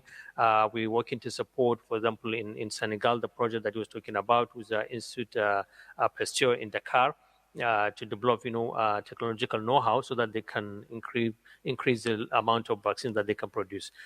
Two other areas before I close. Infrastructure is absolutely key. Is a basic enabler for industrialization. So in the bank, we're focusing in the infrastructure space, two areas: power and rail and roads. So in terms of power, we have in the last 5 years spent about $7.2 billion in the power sector. We're also developing a program we call Desert to Power, which is a huge $20 billion program that will create the largest solar zone on the continent, probably in the whole world. Will generate about 10,000 megawatts of electricity that will supply 250 million Africans in 11 countries across the Sahel. This is a project that is already going on and we're already rolling. So in addition to solar power, we're also doing additional, renewable energy. So our goal in the bank, which is to provide really real leadership in terms of climate change and green development, and therefore 85% of all investments that we'll be doing in terms of in the power sector will be green. Will be renewables. So rail and roads, this is absolutely important. And Foley, to come back to your question about the continental free trade area, absolutely huge, a game changer for the African continent. $3.3 trillion of GDP, 1.3 billion people. The AFCFTA will be the largest. It is the largest, actually, single trade area since the establishment of the WTO. It's a big game changer because in the bank, we don't see the CFTA really as a mere trading zone. We see it as a manufacturing zone. So our goal is really to help countries to identify areas where they have comparative advantage and be able to develop the kind of products that will need to be eventually traded within the CFTA. To get the CFTA properly in place, you need to integrate better. You need regional infrastructure, and that's why we're focusing on rail systems across countries, roads across countries. We spent in the last 5 years about $16 billion in infrastructure. We'll continue to do that to support the CFTA. Two final things that we're doing. We establishing what we call the Youth Entrepreneurship Investment Banks. And what we've seen, again, from the lessons of COVID is that the young people and women are disproportionately affected by the negative impact of COVID. So targeted interventions to support them. Young people, we're establishing regional banks that we call the Youth Entrepreneurship Investment Banks. One of the reasons is because young people really are generally excluded from the financial system. They don't have the ability to have collateral, to borrow, to set up businesses, and so on. So we're trying to do that. So I'll say I exceeded my time, so I'll stop here. Thank you. Yes. Hopefully my microphone is on. Yes, it is. Thank you so much for giving us all those examples. As you say, a lot of opportunities for Africa in this fourth industrial revolution. Infrastructure, nonetheless, is still key and is still a challenge for many African countries. And I guess the successful implementation of the Africa Free Continental Area really hinges on that infrastructure, one of the most important things. Let me come to you, Mr. Mulenga, and ask you the same question I asked. What lessons do you think we can draw from this pandemic, from this health crisis, and what opportunities do you see emerging, not just for your country, Zambia, but for the continent of Africa as a whole? Well, there are a lot of lessons that we have to learn. One thing we must understand is no country has been spared from the effects of the pandemic. Like right now where we are, we're talking about the fourth wave, which everyone has been cautioned. And a number of countries, including mine and many other countries, being put on the red list, which is something that should draw concern. Concern must be drawn by any reasonable and responsible government and its citizens.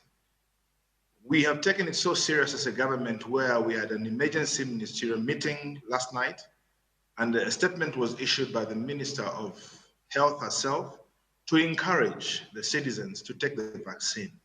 You know, one thing we must understand is there's been a myth regarding vaccines.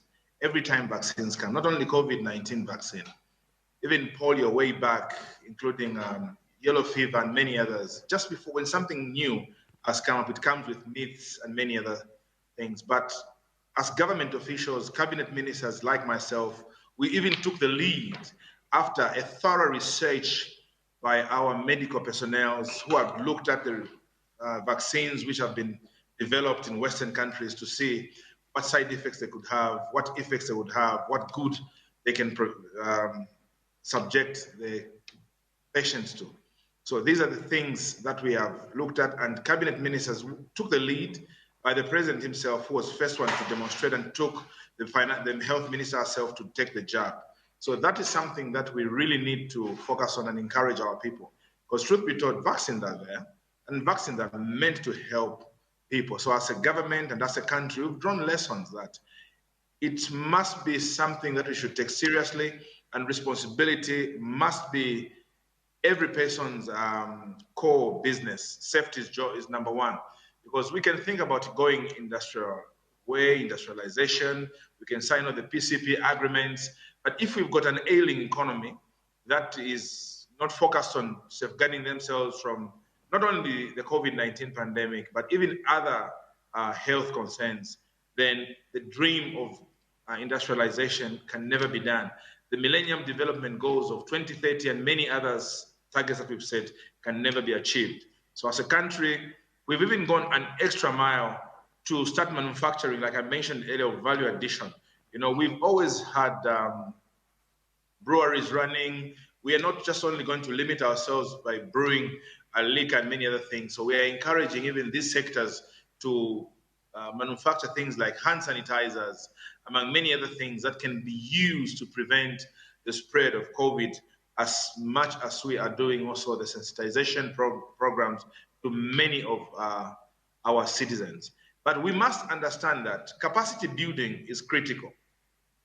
We need to set up forums and platforms where we need to sensitize not only our residents in this country, but even them that are trying to migrate from their countries of origin to come and do business in our country, to come and visit their relatives, to come and do some tourism sector adventures in our country, that we have to create now online platforms where we have to sensitize them on the need to be wary and very cautious of the spread of the virus. But in as much as COVID is here with us, we are not going to stop the agenda to industrialize. And that's why, like I said, we have to focus on the e-commerce kind of sectors, build infrastructure that will help us set up this kind of trading facilities that will be done online. So this is kind of lessons that we have drawn and initiatives that we want to come up to overcome the challenges of the pandemic that we have right now, among many others. So more we'll be discussing as we go. Thank you very much. Indeed. COVID will not stop the agenda for industrialization, you say. Very, very optimistic point of view there, and very good to hear you have those that positive thought. Ms. Lisel Huanca from Peru, your thoughts on the lessons that we can learn from this pandemic, and what opportunities do you see that have emerged from this health crisis? Of course, there are many, various challenges, but what about the opportunities?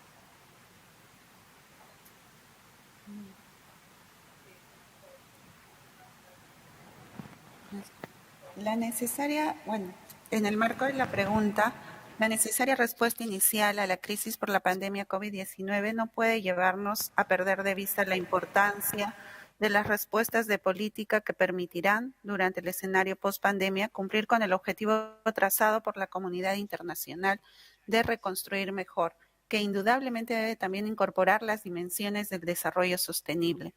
Un reciente análisis de la CEPAL señalaba que es precisamente una combinación de políticas sociales y ambientales que, de la mano de las políticas económicas, tecnológicas e industriales, puede impulsar un nuevo proyecto de desarrollo para América Latina y Caribe y cumplir con dicho objetivo. En ese contexto y tomando en cuenta los rigores y las limitaciones que la pandemia ha impuesto sobre los erarios públicos, es que se requiere que las respuestas nacionales se vean complementadas por un esfuerzo concertado de la comunidad internacional. En el marco del PCP Perú, existen diversos esfuerzos que participan de este objetivo de lograr una recuperación económica post-pandemia, empezando por la colaboración que desde el programa se le dio a la validación de la hoja de ruta para la transición hacia una economía circular en el sector industrial, la generación con recursos de la JEP de un modelo de zona industrial sostenible para la industria peruana que permita finalmente lograr un uso ordenado y sostenible del espacio industrial en el Perú, la incorporación de criterios de sostenibilidad dentro del reglamento del Sistema Nacional de Parques Industriales que permitirá en general a los parques que participen de dicho sistema acercarse al modelo PEI que la UNIDO promueve.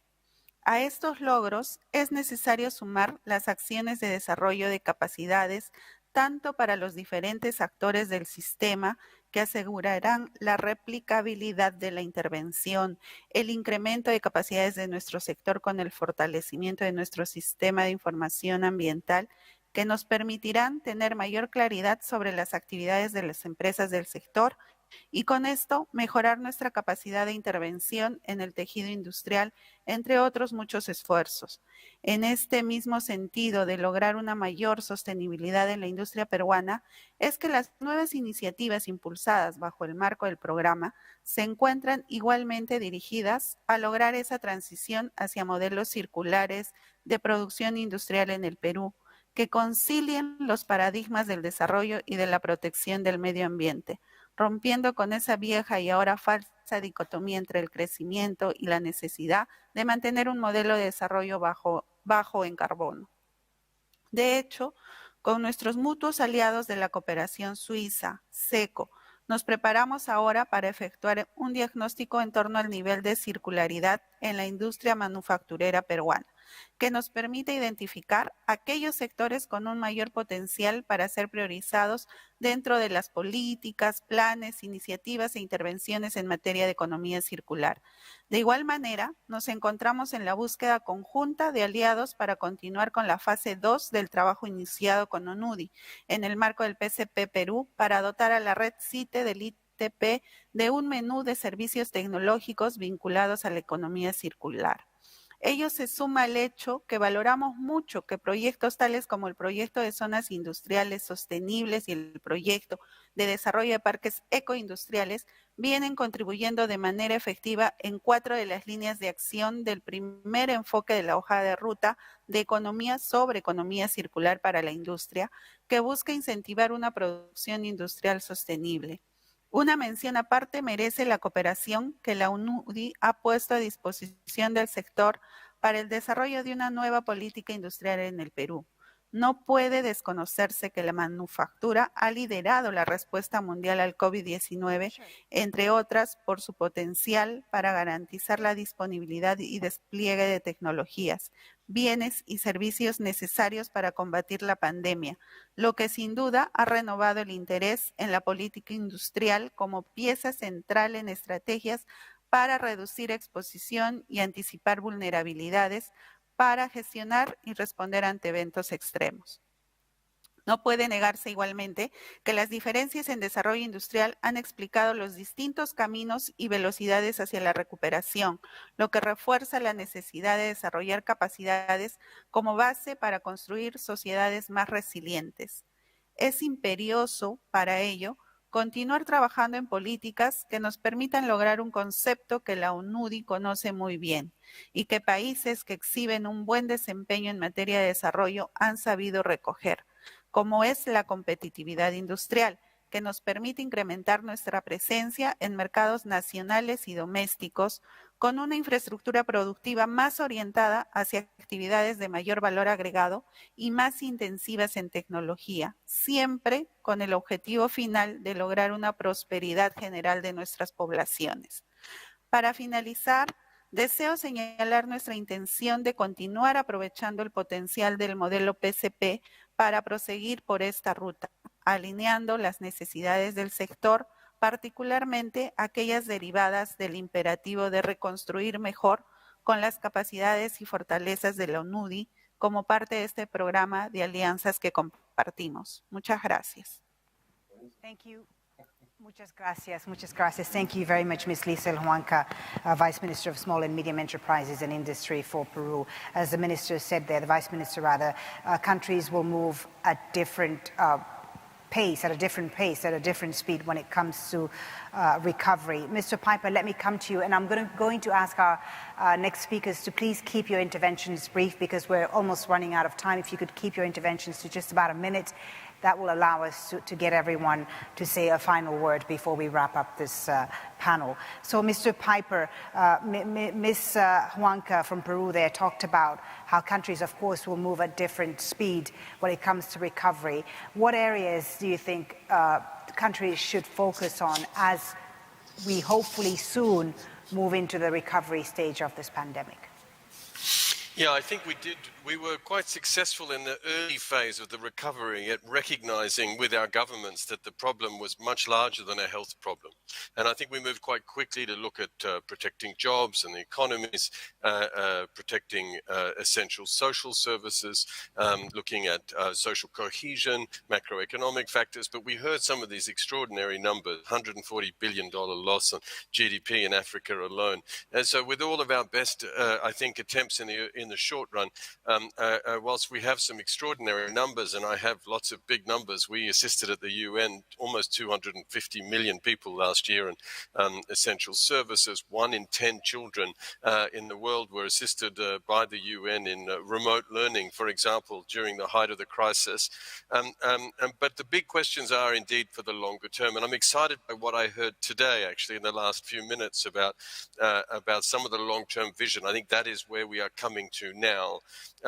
To what extent are we going to shift consumption patterns at the back of this crisis as we recover? To what extent are we going to harness the digital economy? To what extent are we going to build social protection systems and learn the hard lessons from COVID?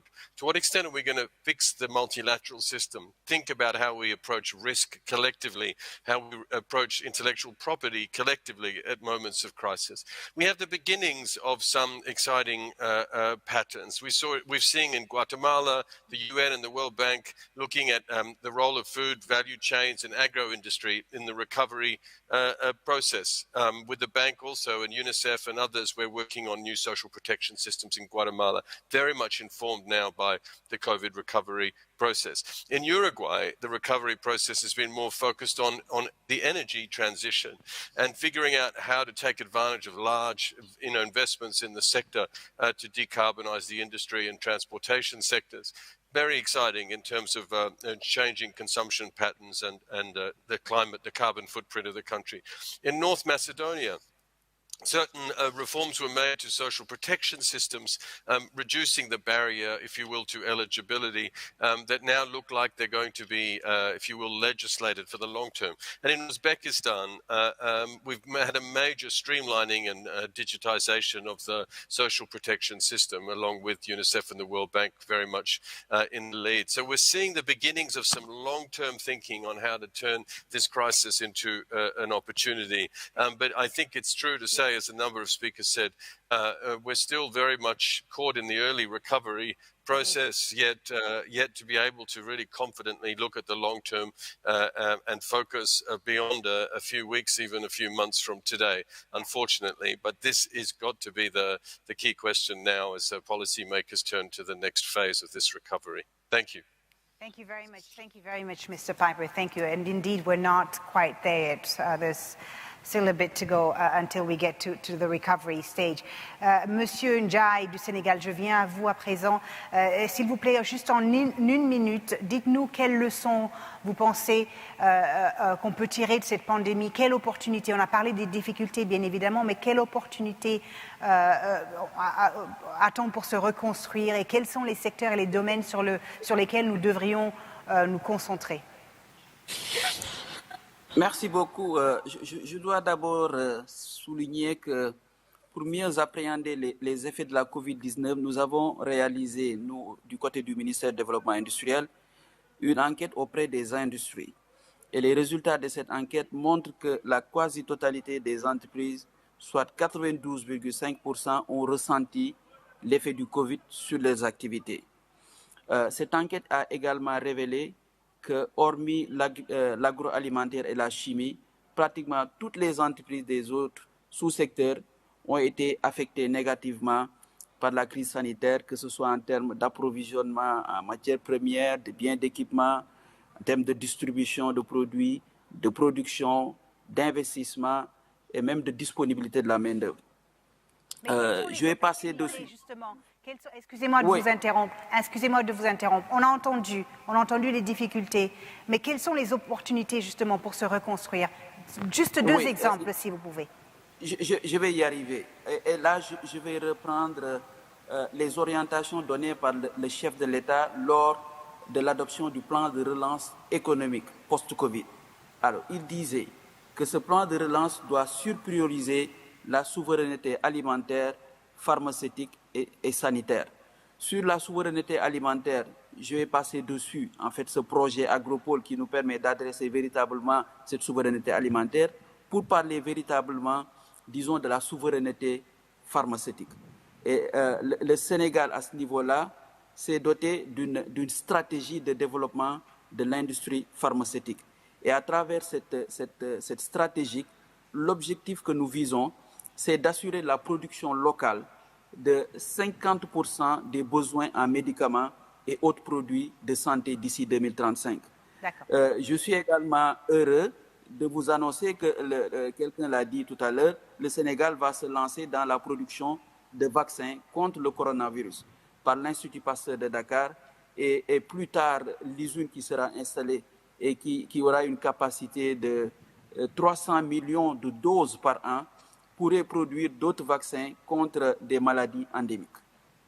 Merci beaucoup, Monsieur Ndiaye. Eh bien, félicitations au Sénégal. Merci beaucoup. Félicitations au Sénégal qui va entreprendre, comme vous venez de nous l'annoncer, la production de vaccins. Donc, vous dites souveraineté alimentaire et souveraineté pharmaceutique. Merci à vous.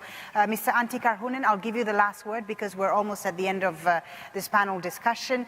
What lessons and what opportunities do you see arising from this COVID-19 health crisis that will help countries build back stronger and build back better? Thank you very much. And, I'm going to be very, very brief. I think that one lesson that we have learned is that as we build back better, we really must ensure that we really build resilient economies back. And this means that we need a long-term vision which requires scaling up support to investments and manufacturing capacities. It requires public-private dialogue so that we can identify together the key constraints and opportunities with the private sector.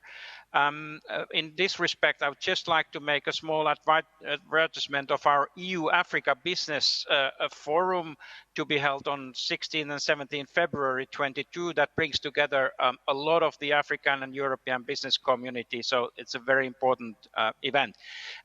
As Europe, EU, together with our member states, we really are working hard together to be more transformative and use our collective firepower and effort to help build back better. And last, with UNIDO, UNIDO has specific knowledge and experience and competitiveness on sustainable industrial development and on many other aspects that we now need. So we are very keen to continue and develop further this important partnership. Thank you. Thank you. Thank you very much, Mr. Karhunen. So a long-term vision, as you say. Thank you all for a very insightful discussion. We unfortunately have to leave it there for now. At this time, I'd like to invite member states wishing to intervene and make a statement and who are participating virtually to just do so by simply raising your hand in the Interprify platform, and then the team here will communicate your requests. But we only have a few minutes left, so please make it very, very brief. And when you intervene, just a reminder to insert your name, your title, and your country, the country that you're representing, in the chat box, and the teams here will communicate that information to me, and I'll be happy to give you the floor for 30 seconds or so. We have our first intervention. It's a recorded video message from His Excellency Mr. Ahmed Shide, the Minister of Finance for Ethiopia.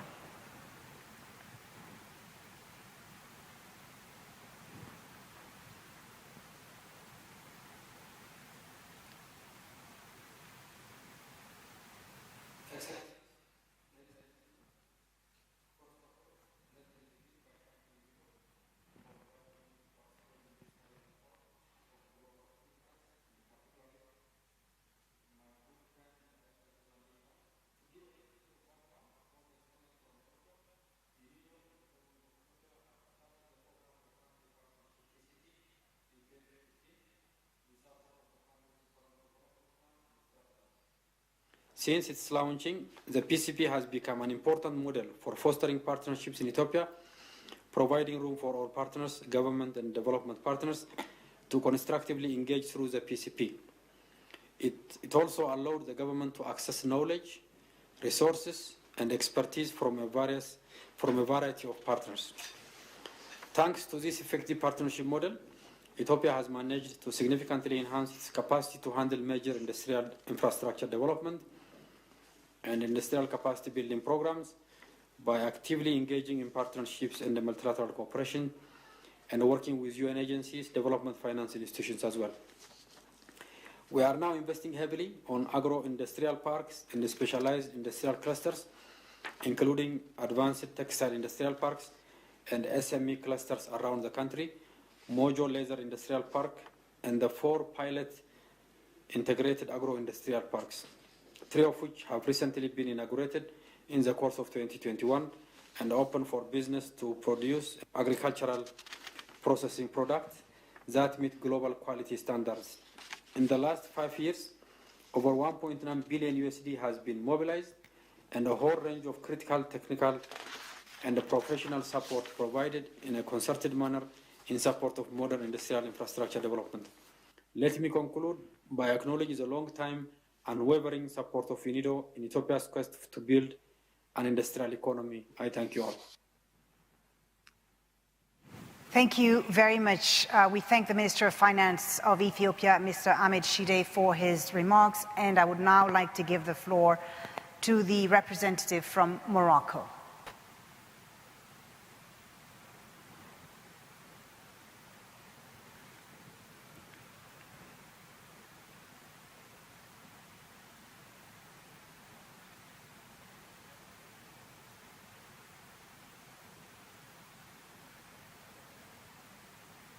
Please bear with us as we connect with Morocco. Is the representative from Morocco with us?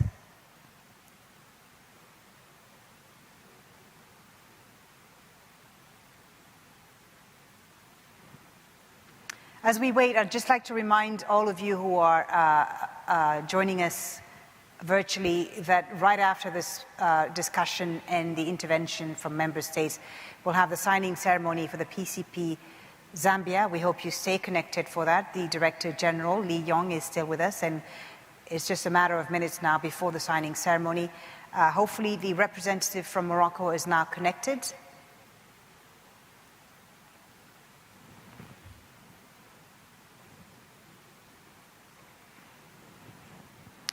Apologies, this is the virtual world, as you know. It's been like this for the past year and a half. We deal with it. We're used to it now. Hopefully it'll happen very shortly.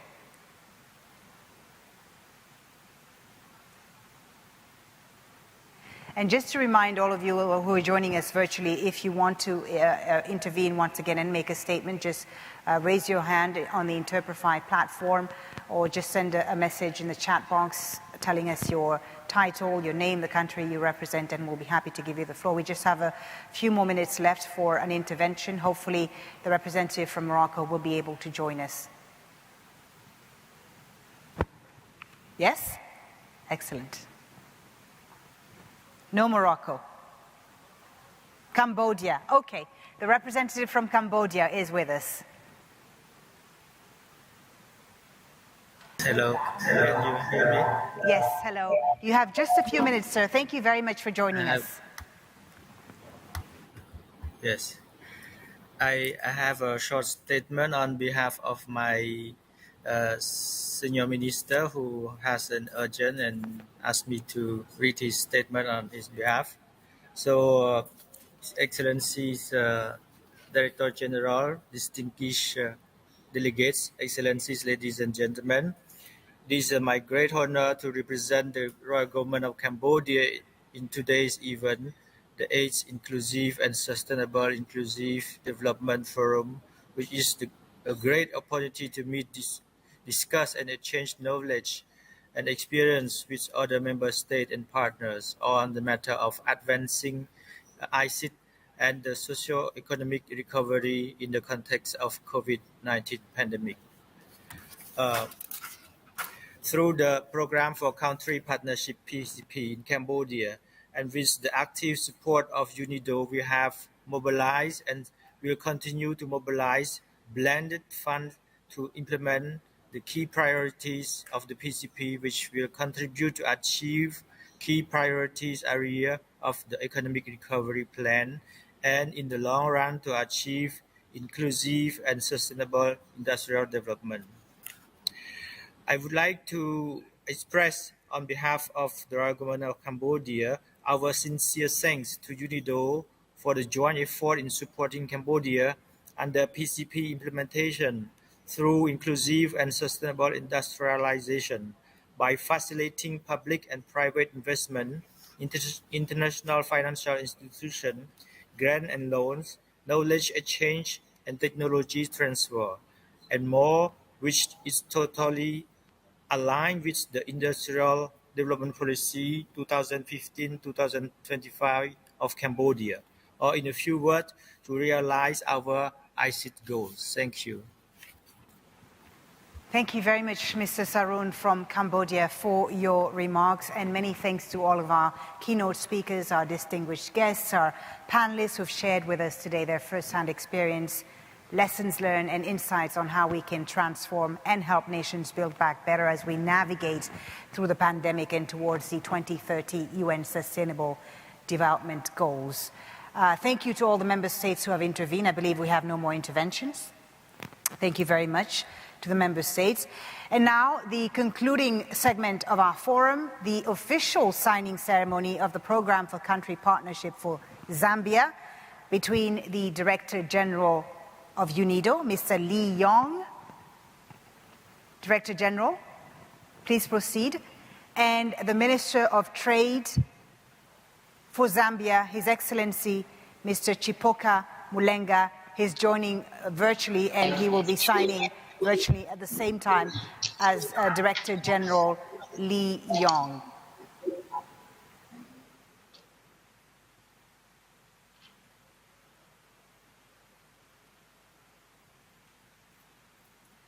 Okay, I'm ready to do the signing.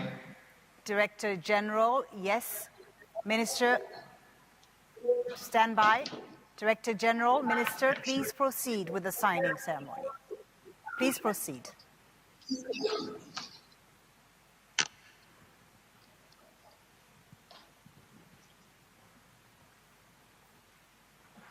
This should be on the side here.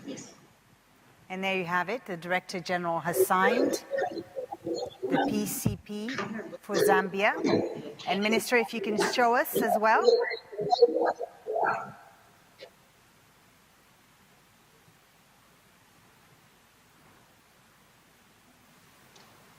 Thank you. Thank you for showing us the document. Excellent. Thank you and congratulations. Congratulations to Zambia for taking ownership. And now we turn words into action, Minister. Thank you so much for being with us today, and thank you for signing. Thank you, Director General Lee Yong.